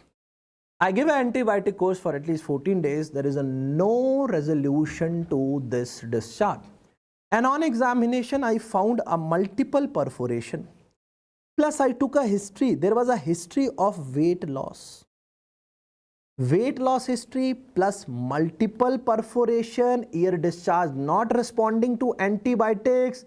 Then I sent acid fast bacilli that become positive, my dear friends. Remember, this is tubercular otitis media. This is nothing but your tubercular otitis media, my dear friends. Weight loss not responding to antibiotics, multiple perforation, sputum AFB is positive, go for tubercular otitis media, and the mainstay of treatment right is anti-tubercular therapy first. Anti-tubercular therapy first. Once TB is subsided, we'll try to do a type 1 tympanoplasty or whatever type it is required, sir. Now coming on to the next one is acute mastocytitis. The next topic is what, sir? Acute mastocytitis. Yes. Infection of a mastoid air cell, okay, and that is caused by step pneumoni. Step pneumoni, that is caused by step pneumoni. Okay. Is this curable again? Yes, it can reoccur. Yes, it can reoccur. No doubt in that. TB can reoccur. It can reoccur. So it is not giving you a confident, or you can say guarantee. The complication of ASOM, CSOM, there is an infection of mastoid air cell. Now your mastoid air cells are getting infected, particularly acute mastocytitis. There is acute attack. Infection went inside the mastoid air cell. They are infected. They are sclerosed. They are pneumatized cell. Grape-like clusters the. So they are pneumatized cell. Now they are infected. They are sclerosed. How you will check it? That I'll tell you. Which X-ray view you will ask patient to do. Now this is again a complication of ASOM and CSOM only. From there only the infection is going. Now post-auricular pain, you will check, there will be a post-auricular pain, plus your post-auricular groove is flattened, ironing sign will be there, this post-auricular groove will be flattened, plus छूने पे दर्द हो रहा है. Now smooth mastoid surface, talk about tender mastoid surface. Now reservoir sign. Now reservoir sign is when the discharge is coming from middle ear to the EAC. Lighthouse sign is when mastoid to the middle ear discharge is going, sir. Ironing of the mastoid surface. Very, very nice answer to all. Now, sir, X-ray mastoid is having two views, Schuller's and Townie's. Townie's not that much used, but the basic question comes from Schuller view. Schuller view, do you do bilateral temporal bone? Schuller view. This is complete view, bilateral temporal bone, Schuller view. How you will do it? Just see right here. Sir, the light is, again, your patient is lying down on a plate and beams are coming from 30 degrees. Beams are coming from the 30 degree, like Waters view we have done, sir. Now, what you are seeing right here, the beams which you are putting on the 30 degree, this is what, sir, your EAC. And this is a mastoid surface. Mastoid, and this is whole white. Why this is whole white? Because this is sclerosed. पूरा क्या हो चुका है? Sclerosed हो चुका है. Pneumatization यहाँ से जा चुकी है. Pneumatization went. It is sclerosed, looking more white. Looking more white, my dear friends. This is called as Schuller's view. Schuller's view. Town is not that done, so let it go. Let it go. Now what treatment you are going to do in the acute mastocytitis? This is short suppression or cortical mastodectomy. What is cortical mastodectomy? Only removing the antrum cells. Only going till antrum, removing antral cells. That is called as cortical. That is called as cortical. And if you are removing your ossicles going there, that is modified radicals, or radical cortical. Okay? Modified radicals, mastodectomy. Then, so this is cortical mastodectomy, but important landmark to remember for your exam also, my dear friends, that is Mac-Evans triangle. So Mac-Evans triangle, this is external auditory canal. So posterior superior part of external auditory canal, then mastoid process से एक tangent line draw हो गई, ऊपर से inferior part of temporal bone, that is ये supra mastoid crest which is inferior part of temporal. तो supra mastoid crest, posterior superior part of external artery canal and tangent line on the mastoid process will give you a triangular area. Why this area is important? Because this is an area from where you have to drill and you will find a antrum. An antrum is an entry to the middle ear. कैसे check करते हैं? When antrum is open, you will irrigate antrum and it will come outside from the middle ear. It will come outside from the middle ear. So this is how you check the antrum, and this is where the area of drill is present. तो मैकीवंस triangle, ऊपर से सुप्रामेटल crest, side से you will have a mastoid process, temporal bone, mastoid process, posterior superior part of EAC. This will give you Mac-Evans triangle. The view is clear, cause is clear, clinical features are clear. ठीक है. Now we move on to the inner ear. Inner ear, my dear friends. Inner ear में the number one structure which we are having is your semicircular canals. This is posterior, superior and horizontal. Lateral you can say. Then there will be utricle, then there will be a saccule. This utricle and saccule is connected to the cochlea. 2/3 of the terms are there. Apex is for the low frequency, which was INSET question. Low frequency, and base is for the high frequency. Base is for the high frequency, apex is for the low frequency. Low frequency. Low frequency. ठीक है. चलो भाई, वो abscess वाला topic I have just I can tell you. सेटलेज is for the digastric muscle and basalt is for sternocleidomastoid muscle. Particular location you will see. Okay, that is also associated with the complications. Now, part, function and sensory end organ according to this.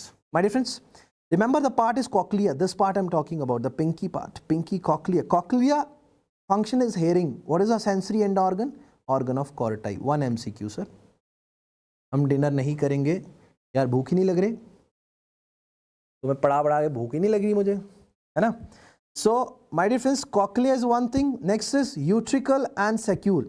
This utricle and saccule is for the linear balance and sensory end organ is macula. सीधा चलने का, इधर चला मैं उधर चला, जाने कहाँ मैं किधर चला, अरे फिसल गया ये तूने क्या किया.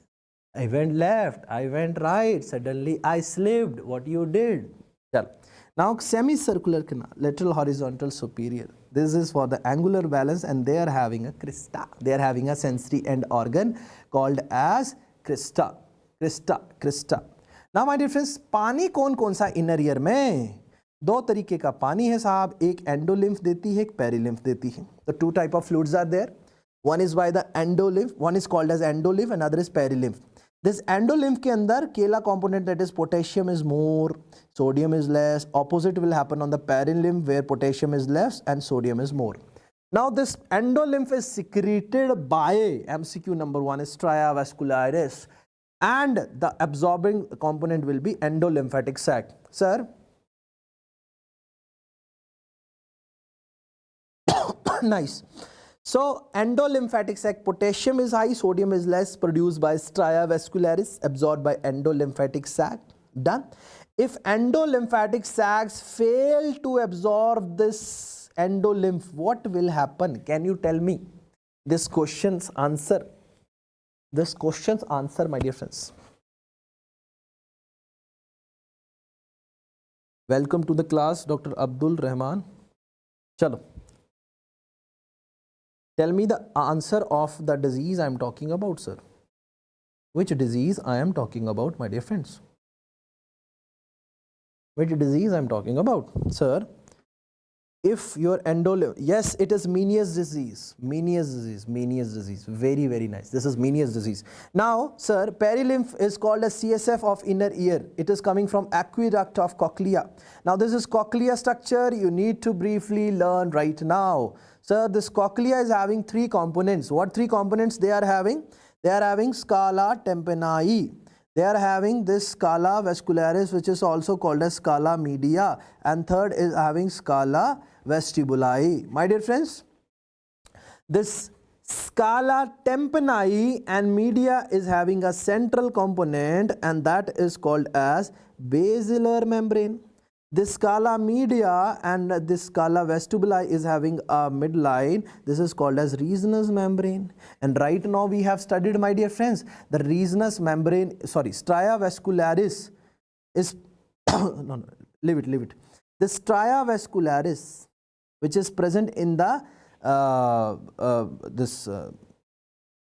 scala media is responsible for which fluid secretion? That is your endolymph, which is rich in sodium and rich in potassium and less in sodium. ठीक है? आपका ग्लो का राज क्या है? ENT. चलो, कॉक्लिया. ठीक है, कॉक्लिया की बात कर रहे थे. 2/4 टर्न्स थे, एपेक्स पे low frequency. And now sir, this basilar membrane is having an organ of corti, which is a main organ of hearing. This is having 2 cells, outer and inner cells. Kilonychia cells are there. They transform this air energy to fluid energy to the nerve which is getting the signal is a cochlear nerve. We'll be separately talking about the auditory pathway, sir. E. coli mnemonic we will remember. ठीक है, चलो. So these are the structures we have to remember for the exam and basic sciences. This is a cut section of cochlea itself. Now coming to the next part, sir. What is this disease we have to talk right here? This is benign proximal positional vertigo. Sir, 2 structures are there, utricle and saccule. Just now we have learned. This is semicircular canal, ये utricle है, फिर saccule है और फिर आगे cochlea है. ठीक है साहब? So this is utricle, this is saccule. So horizontal and vertical balance के काम आता है, which is the end organ right here. End organ is macula, which is maintaining your linear balance. Sir. It is covered by gelatinous layer. Otolith or otoconia. ठीक है साहब? If it moves freely in the EAC, जैसे कि हमने semi circular canal, जैसे ऐसे मोड़ा तो ये अगर मूव करने लग जाएंगे, so there will be a nystagmus, there will be a vertigo on changing head position. Diagnosis में we do a Dix-Hallpike maneuver. Dix-Hallpike maneuver, 45 degree, we turn it, we ask patient to lie down suddenly, we check the nystagmus, we see the components, which component left side lateralize है, ऊपर की side lateralize है, that is a different thing. Then in the same way, we turn patient, we make it, we move it, this is called as Epley's maneuver. No one will ask how to do it, just I am telling you because we do regularly in our setups. So Dix-Hallpike maneuver is what you do for the diagnosis. Epley's maneuver is what you do for the treatment. Slightly modified Dix-Hallpike is Epley's only. Okay? Just angle and the positioning is different, rest is modified only. So remember, the BPV patient will be coming कि आपका चक्कर आते हैं मुड़ने पे. That is because the otoconia or otolith is getting moved from left right, and this is what because of the macula which is covered by gelatinous layer. Now my dear friends, biothermal और caloric test भी सुना होगा आपने, many time asked in the exam. Thank you. Biothermal और caloric test is a test of lateral semicircular canal. ठीक है sir, शादी कब है? बस अभी कार्ड है, ये देखो. Horus weds -- wedding date 20th of December, night time 11:23, शादी अभी चल रही, शादी चल रही है, देखो अभी शादी चल रही है, पर्सनल मूवमेंट्स चल रही हैं जिसमें मैं पढ़ा रहा हूँ. ठीक है, चलो. Test for lateral semicircular canal is cow. So cold water will give the opposite nystagmus, warm water will give the same nystagmus. सबको पता होता है, बस एक बार बता दिया, फर्ज था. Sir, here you will see a cut section where you see anterior cranial fossa, middle cranial fossa, posterior cranial fossa. Anterior cranial fossa में raccoon eye, panda eye. Middle cranial fossa के अंदर battle sign you are going to see. And here this bigger opening is a foramen magnum. Foramen magnum, sir. Okay. Now, 8th nerve की बात करते हैं. 8th nerve, sir. 8th nerve is cochlear division, superior vestibular division, inferior vestibular division. 8th nerve की 3 division. ठीक है, चलो. Now, sir, this 8th nerve, the cochlear, the vestibular nerve which we are having, cochlear division is for the hearing. जो cochlear के पास आ रही है वो सुनने में काम कर रही है. Superior vestibular or inferior vestibular, that is for the balance. That is for the balance, my dear friends. So here you will see a superior vestibular, inferior vestibular, they are for the balance. Okay, cochlear is for the hearing, and in this cut section of internal auditory canal, there is going to be seventh nerve also. So sir, your anterior superior quadrant is having a seventh nerve, rest all quadrant is having eighth nerve, and cochlear division of eighth nerve is anterior inferior quadrant, anterior inferior quadrant sir. So these is a cut section of EAC. EAC को काटा है, cut section में देख रहे हैं. First one ask Billy bar. Billy's bar is a perpendicular septum in the internal auditory canal. Just remember, EAC के अंदर perpendicular bony septum है. This is called as Billy's bar. This is dividing into four. Cut section 4 part में anterior superior is having seventh nerve, anterior inferior, posterior superior, posterior inferior. They are having the eighth nerve. They are having what sir? Eighth nerve. Done, done, done.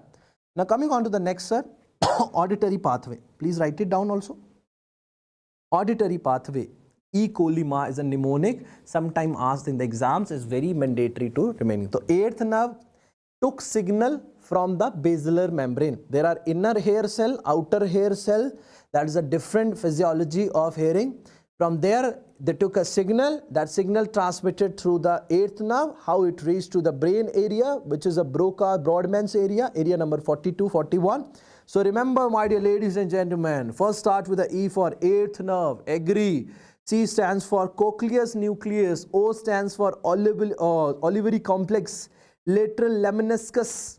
Inferior colliculus. Medial geniculate body and auditory cortex. This is how E. coli ma mnemonic works for all of you. This auditory cortex is present in which area? This is called as Brodmann's area. This is called as what sir? Brodmann's area. Area number 41, 42, mainly 42. Mainly 42. Done, done, done sir. Now let's talk about the chapter called as audiology in this.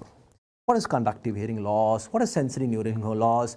How we can test it differently? So my dear friends, first of all, conductive hearing loss is any problem in the external ear and the middle ear. Simplified, my dear friends. Cause is wax ear, glue ear, CSOM, that can be tympanic membrane perforation, there can be bone erosion, etc. Now, SNHL is a pure problem that is happening in the eighth nerve, my dear friends. That is happening in the eighth nerve. So, this is conductive and the sensorineural hearing loss. भाई कान के बाहर के हिस्से में और middle हिस्से में दिक्कत हुई तो कंडक्टिव बोल दोगे, अंदर में हुई तो sensory neural. Rest we will see how we'll divide and how we'll check it. My dear friends, we can hear sound in two ways. And what are those two ways? Air conduction and bone conduction. Some sound directly going as air conduction, some air going to bone, bone vibrating, then going to the inner ear. Done sir? So air conduction is a natural way of hearing. Bone conduction is a test of eighth nerve क्योंकि उसी से जुड़ी हुई है. Understand? Now my dear friends, test of audiology. Tunic fork.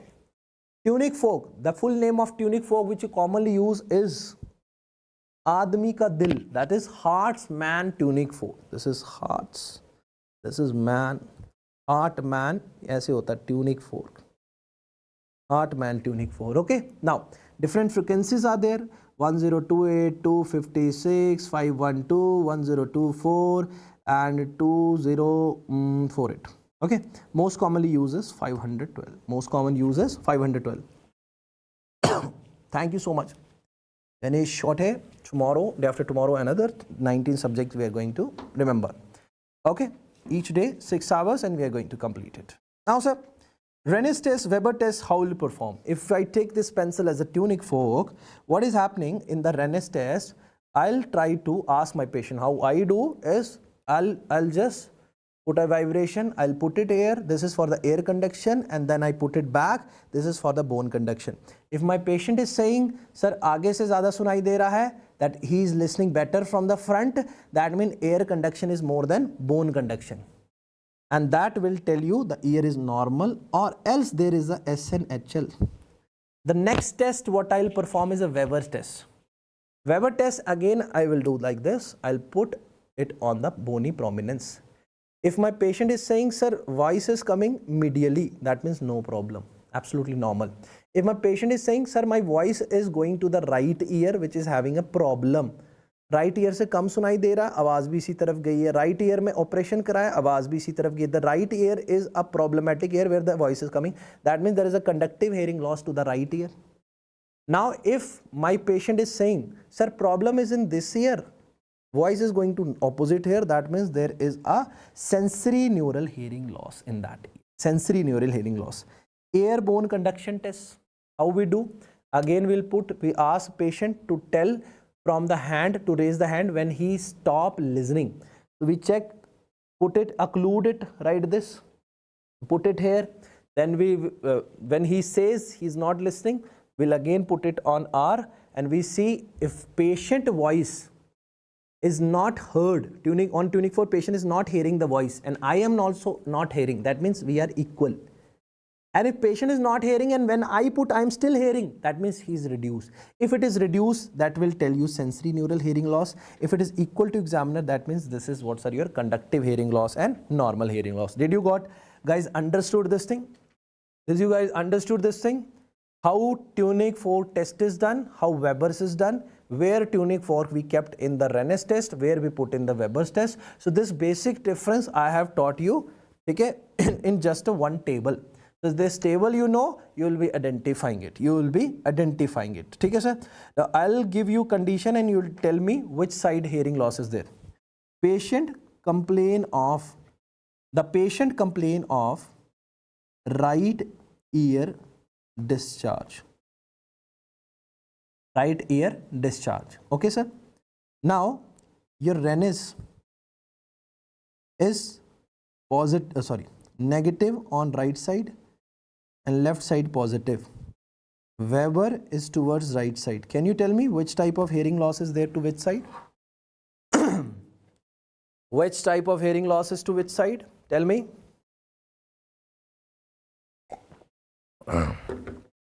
Which type of hearing loss is to which side? Tell me.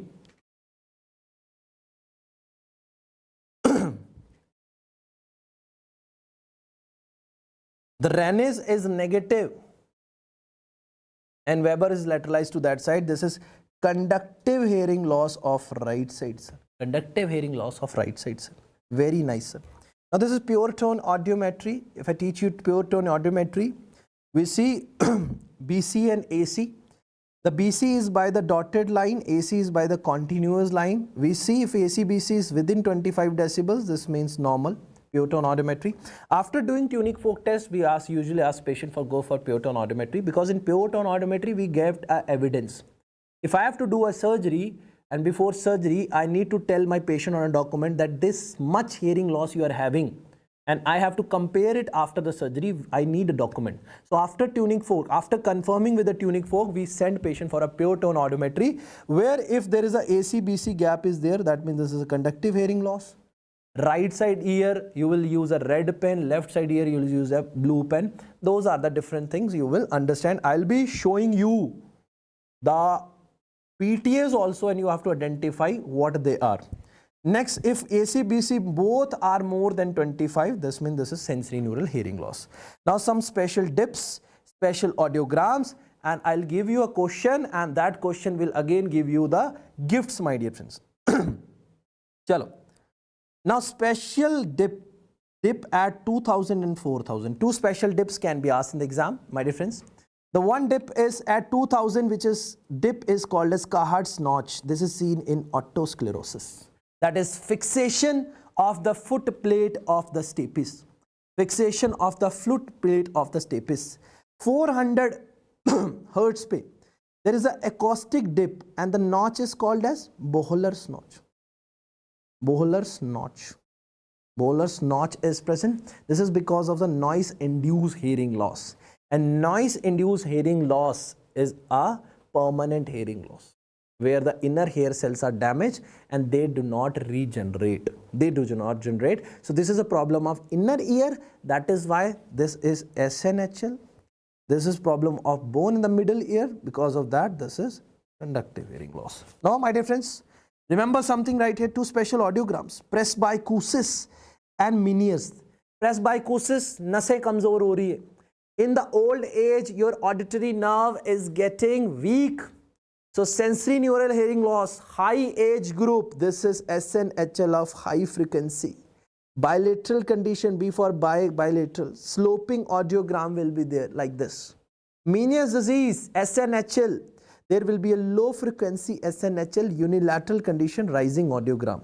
Now sir, these are the three audiograms. One of a patient named Akash, 25 years old male, bilateral ear discharge 6 years, bilateral hearing loss 4 years, both the ear are having perforation.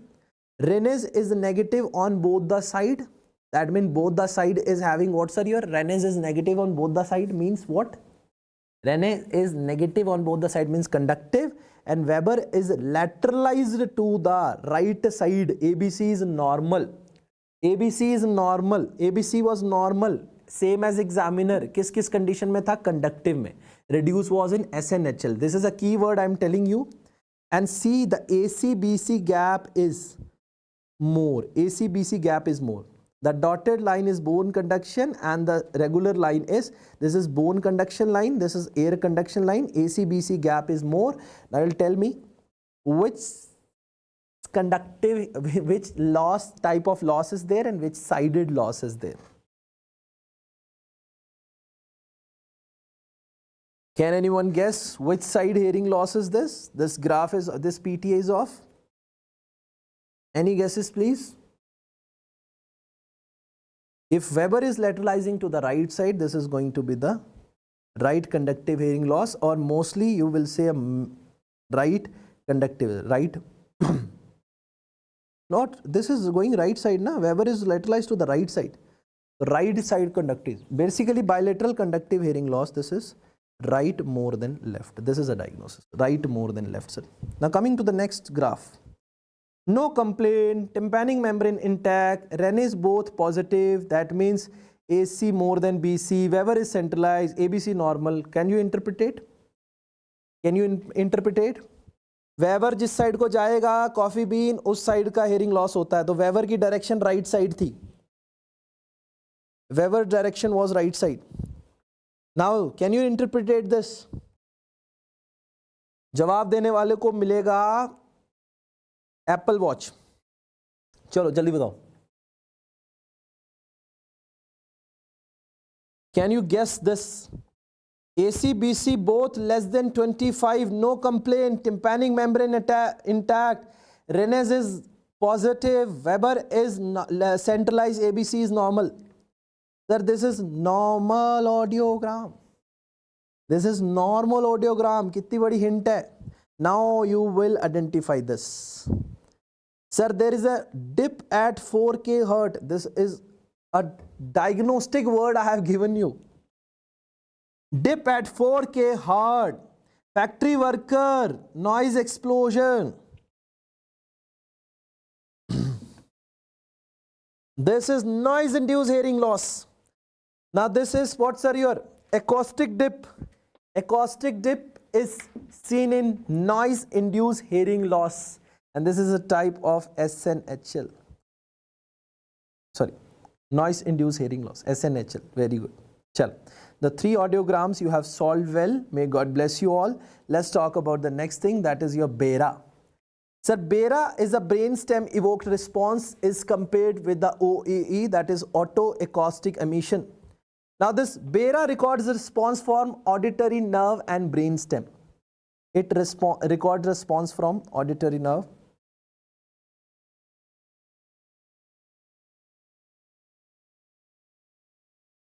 and brain stem. ठीक है, auditory nerve and brain stem. BERA has 7 waves, very important.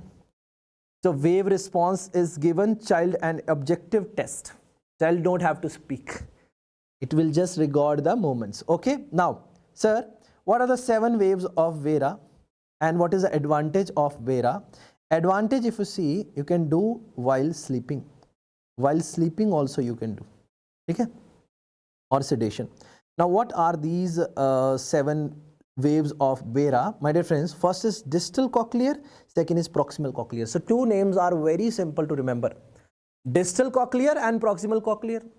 The third is cochlear nucleus. Distal cochleus, proximal cochleus, and third is nucleus, cochlear nucleus. तीन हो गए याद. चौथा वाला very superior, oh my god, superior olivary complex. And fifth वाला तो आप भूल ही नहीं सकते, because out of these 7 layers, which is the most important layer, then your answer is going to be the lateral lemniscus. Then your answer is what, sir? Your lateral lemniscus, my dear. Lateral lemniscus. A lateral lemniscus है तो उसके नीचे भी होगा inferior colliculus, middle geniculate body. So these are the 7 waves. Out of this, 5th wave is an important wave, my dear friends. 5th wave is important. Only disadvantage, this is costlier as compared to the OAE.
Ladies and gentlemen, welcome back. It was a short power cut. We apologize for that.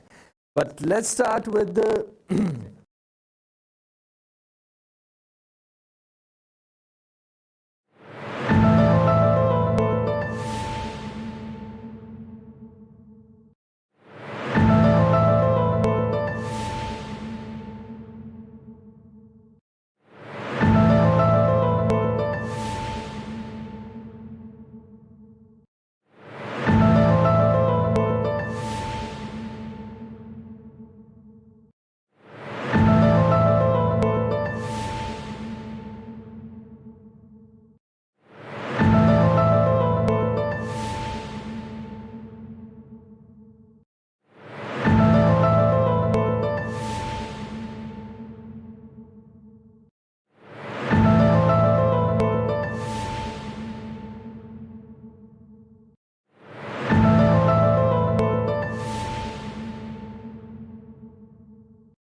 back, ladies and gentlemen. Let's start with what we were studying before the break, and it was your Bera. Bera is 7 waves, and fifth one is lateral lemniscus. Okay, no problem. And OE records echo from the cochlea, and your brainstem epoch response is recording from the auditory nerve and the brainstem. Now, cochlear response is recorded, ideal for neonatal screening. Right here, it is very no need to put the electrodes, etc.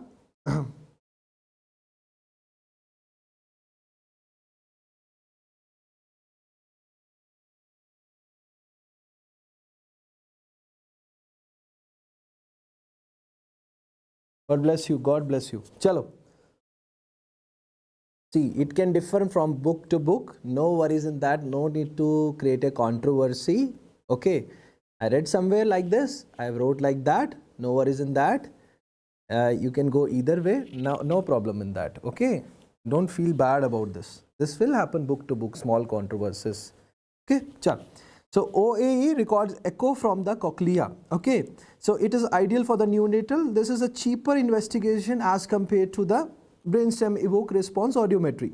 Now, how the interpretation is done? Simply OAE is compared with the Bera. What it is going to show in the conductive hearing loss, what is going to show in the sensory neural hearing loss.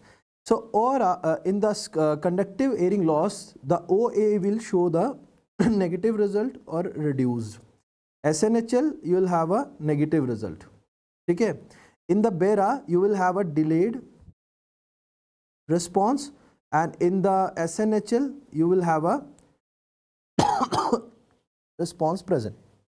Okay, normal response, or you can say the normal response. So this is an interpretation. Remember, in the OAE, in the conductive hearing loss, the response will be reduced or absent. Mostly it will go with the reduce only.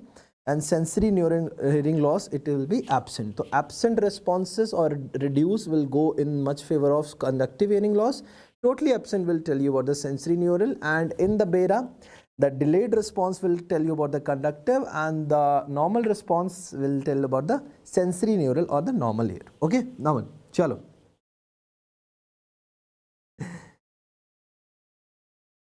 Karega, it will work. Okay, chalo. Now, tympanometry or impedance audiometry. Sir, this measure the air, the pressure and the compliance of the middle ear. You understand? Tympanometry is having 2 lines like this. One is for the air pressure and one is for the compliance. Compliance is recorded in MNHG. And air pressure is recorded in DAPA. There will be a 0 before 0, there will be a minus record, and there will be a plus record like this. We show this image is blurred, but still you try to see the things. Okay. Now, in the normal people, when the compliance is normal, you will see a big response at the normal person. This how I remember is a distal big mountain, DBM. Okay. Now, in the glue ear, when the no compliance is there, then there will be a flat curve coming. There will be no response flat curve coming. This is type B curve. Type A is clear. When there is a normal compliance and when there is a no compliance. Now, in the C type, when there is a eustachian tube dysfunction, there will be a decreased compliance plus there will be a peak at negative pressure, because eustachian tube will lead to a negative pressure in the middle ear. Because of the negative pressure, now your curve will be slightly on to the negative side like this. So this is a curve in the eustachian tube, which is a proximal big mountain. Proximal big mountain. The three curves are clear to all of you. Normal curve you will have on 0, you will have a peak because compliance is normal. When there is no compliance, flat curve is coming. That will tell you about the glue ear. And in the eustachian tube dysfunction, where negative pressure is there, the curve will be shifted to the negative side. The three curves are clear. Now coming to the otosclerosis, where there is a decreased compliance.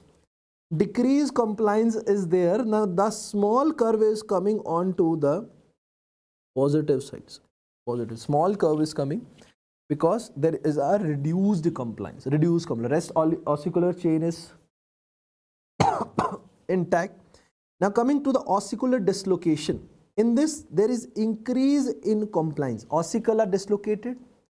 Now there is no dampening mechanism working. All of the air is going. There is a big compliance. Because of big compliance, the curve is not meeting, or meeting, it is beyond the graft. You can see this is a volcano type of curve because of increase in compliance. So decrease in compliance with the negative pressure will tell you about C type curve. Then decrease in compliance with the ossicular dislocation will tell you about the otosclerosis. This is what measure of compliance, mobility of tympanic membrane, ossicles with the variable air pressure. How the tympanic membrane is reacting, how the ossicles are reacting to the various air pressures in the different diseases. This is how you are going to see the different type of curve. So how to remember for the exam? If proximal big mountain where compliance is normal, you will see a normal big curve in the distal part. If there is no compliance, if there is a less compliance and also negative pressure, remember the curve will shift to negative side. If there is a less compliance and there is ossicular dislocation, the curve will shift to the positive side. And if there is increase in compliance, curve will never meet. It will go above, sir. It will go above, sir. So these are the type of impedance audiogram you need to remember for the exam. So these are some drug names you need to remember. These are the ototoxic drugs. What type of drugs they are, sir? They are the ototoxic drug. And how I have make the mnemonic? The mnemonic is LADEN. LADEN. LADEN. LADEN vancomycin. LADEN vancomycin. The LADEN stand for loop diuretic. They are ototoxic. Aminoglycoside, anti-cancer, anti-malarian, desferoxamine, erythromycin, NSAID and vancomycin. So these are some ototoxic drugs we have to avoid. Okay, chalo.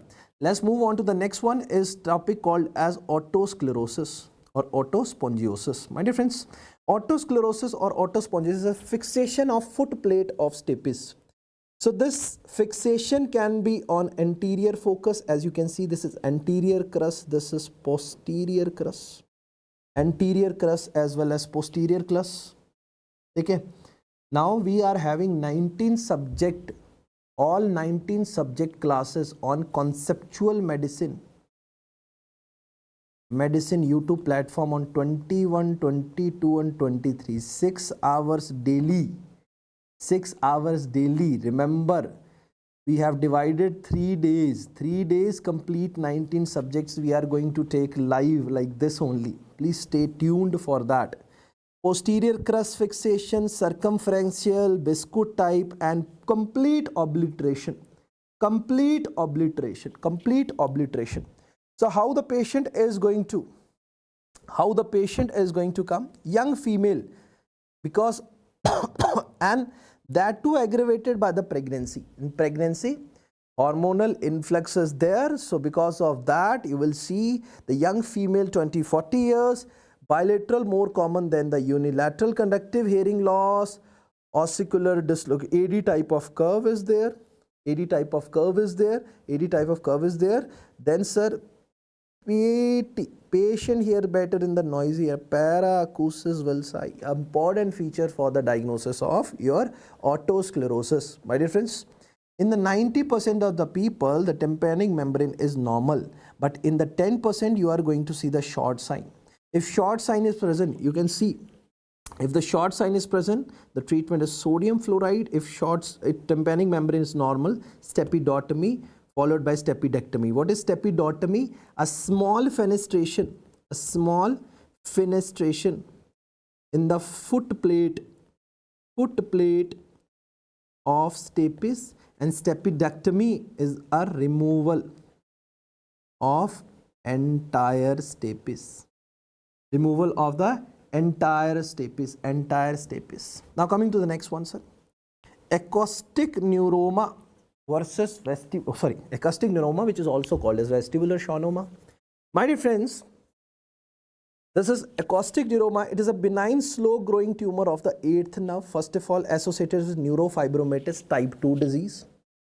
Neurofibromatosis type 2 on chromosome number 22. Now, most common area is CP angle of the brain. I'll tell you, cerebropontine angle. Unilateral, gradually progressing SNHL. Rhinitis is there. Rollover phenomena. What is this rollover phenomena? Understanding a word increase on sound intensity. Once we increase the sound, the understanding of the word increases. This is called as rollover phenomena. Okay, rollover phenomena. Now, the nerve involvement here can be 8th nerve, 5th nerve and 7th nerve. Sir, this 8th nerve, if it is involved, you will have a sensory neural hearing loss. If, sir, you are having a 5th nerve involvement, absent corneal reflex will be there. If 7th nerve is involved, you are going to have a Hitzlsperger sign. What is this Hitzlsperger sign? Decreased sensation over the posterior wall of EAC.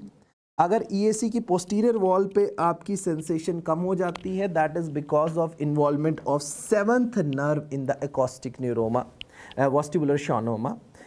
And in investigation, gadolinium enhanced MRI will do, sir. This gadolinium enhanced MRI, you will see the ice cream in cone appearance, and treatment is you have to do a surgical resection, sir. Next tumor I want to discuss is glomus jugulari. If you see his right here, sir, this is middle ear, this is temporal bone, this is cavernous sinus, and here it is coming jugular bulb. This tumor is present at the floor of middle ear. From floor of middle ear, it is coming out. And sometimes it is seen through the tympanic membrane. This is what called as rising sun sign. And if the red mass blanches on sigillization, when we put a sigil in the, this is otoscope ke saath mein we put a sigil. If we do a sigillization, this mass which is red will turn white. This is called as blanching of the sign. This blanching is called as brown sign. And this tumor, if it is visible, a reddish tumor behind the pearly white tympanic membrane is like a rising sun sign. So these are the rising sun sign. So vascular tumor of the jugular valve, female patient with pulsatile tinnitus, bleeding red mass, conductive hearing loss, CECT mein we are going to see Phelps sign, vascular tumor, that is why angiography need to do. Before doing surgery, embolization is important, then we have to remove this tumor, jugular. Now, sir, Meniere's disease or endolymphatic hydrops, important.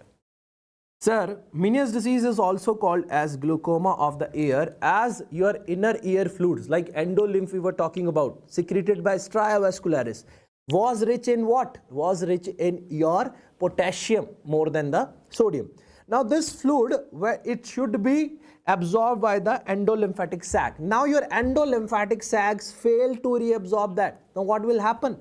If it is fail, it will start accumulating in the inner ear. If start accumulating in the inner ear will having a complete fluid. Then the movement of your inner hair cell also be reduced. So my dear friends, remember, there will be a unilateral sensory neural hearing loss. Meniere's disease is a unilateral disease most commonly, and there will be a rising audiogram which I have shown you before only. My dear friends, endolymphatic sac fail to absorb. We have done. Now volume of endolymphs, unilateral condition, there is a tinnitus, vertigo, and there will be a hearing loss, that is unilateral SNHL, plus minus oral fullness will be there. Oral fullness can be there. Cannot be there. Note, Meniere disease is episodic disease. In between episode, what will happen? 3 episode you remember for your exam: recruitment, tulios, and diplacosis. What are these? What are these? Recruitment phenomena. The patient hears loud sound more loud. Sorry. The patient hears loud sound more loud. Tulios phenomena. The patient get vertigo on hearing the loud sound. The moment you are increasing the sound, the patient is getting the vertigo. Then diplacosis. The patient hears 2 voices. One time you say, I will pass, it will be converted. I will pass, I will pass. So here is recruitment phenomena, tulios phenomena, and diplacosis, my dear friends. Investigation is electrocochleography. You'll check the response of 8th nerve, and medical management we give. If medical management fails, we do a surgery called as endolymphatic sac surgery, and here the important landmark is Donaldson line. And still, if it's not resolving, we need to kill the ear. How we kill the ear? Unilateral or one-sided, we give the intratympanic, so the transtympanic injection of a gentamicin, which is an ototoxic drug. It will then act there. It will decrease all the secretion, and the person will be deaf from that side.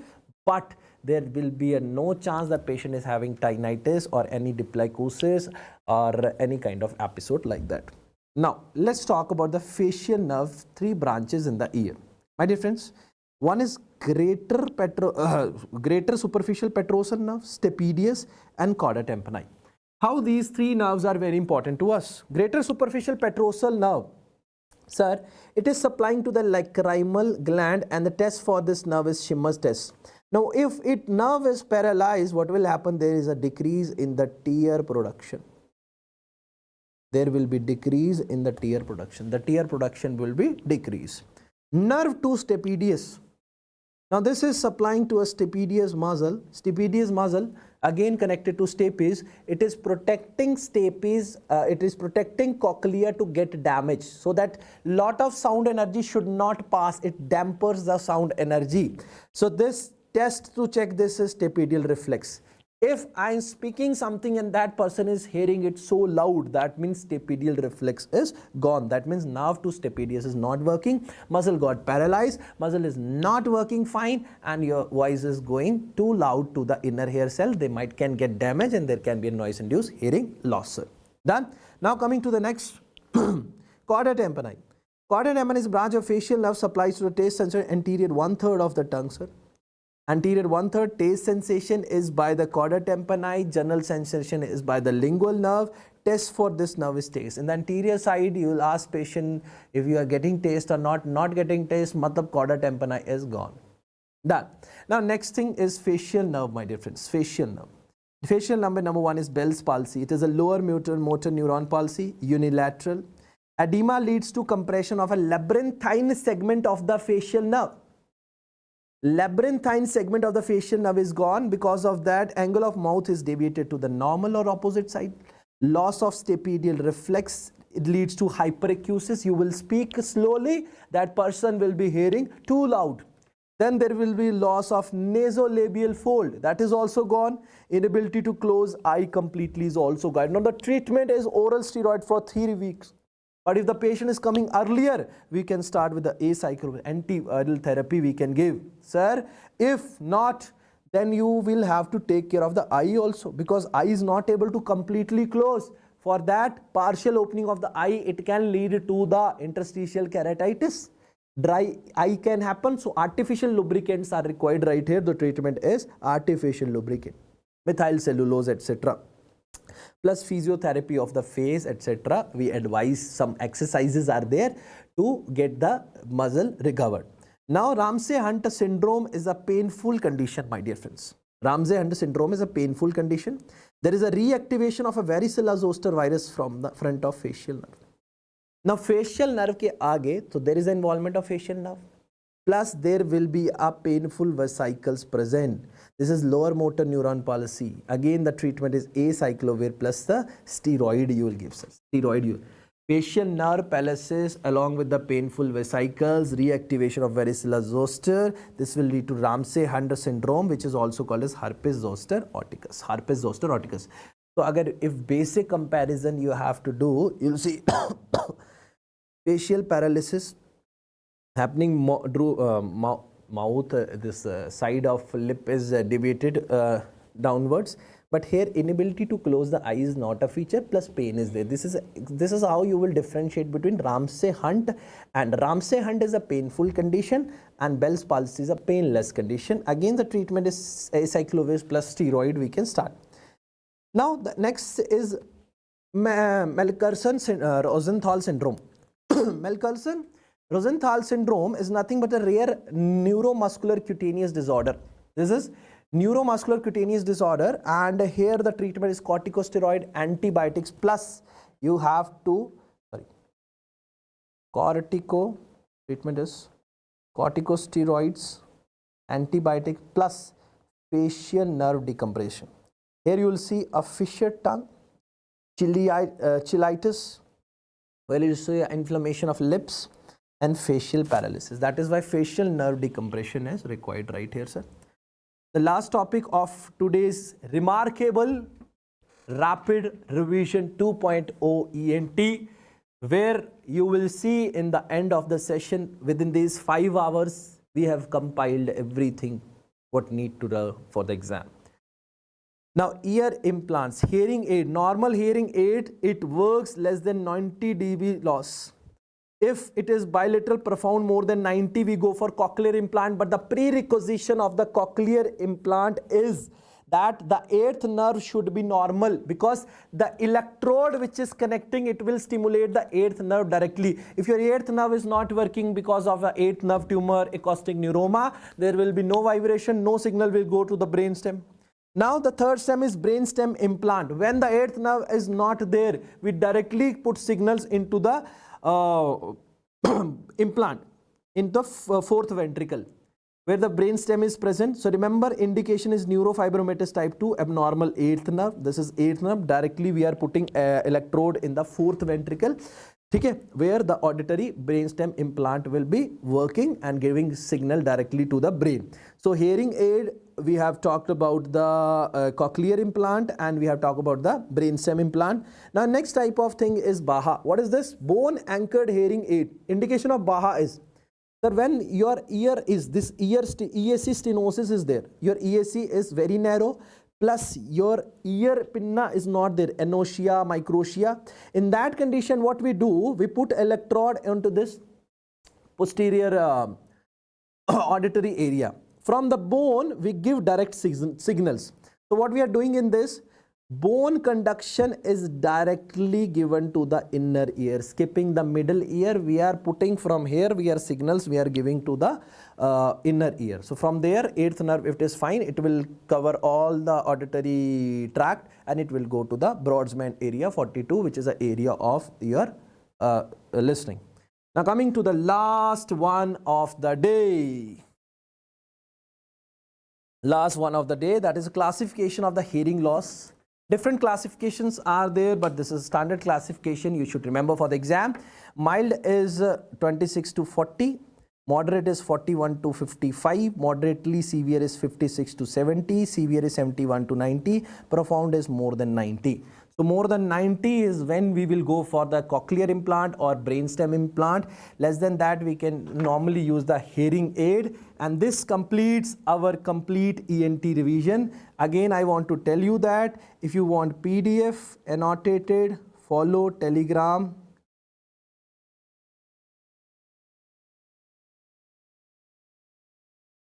Sorry.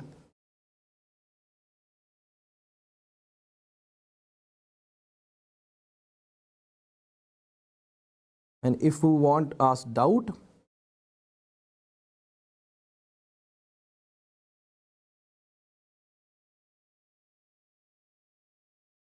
and from tomorrow on 19 subject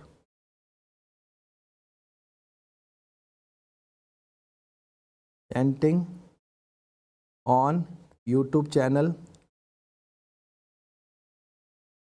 Septal medicine. Okay, so this is all for the night, 5 hours, and that was worth spending with all of you.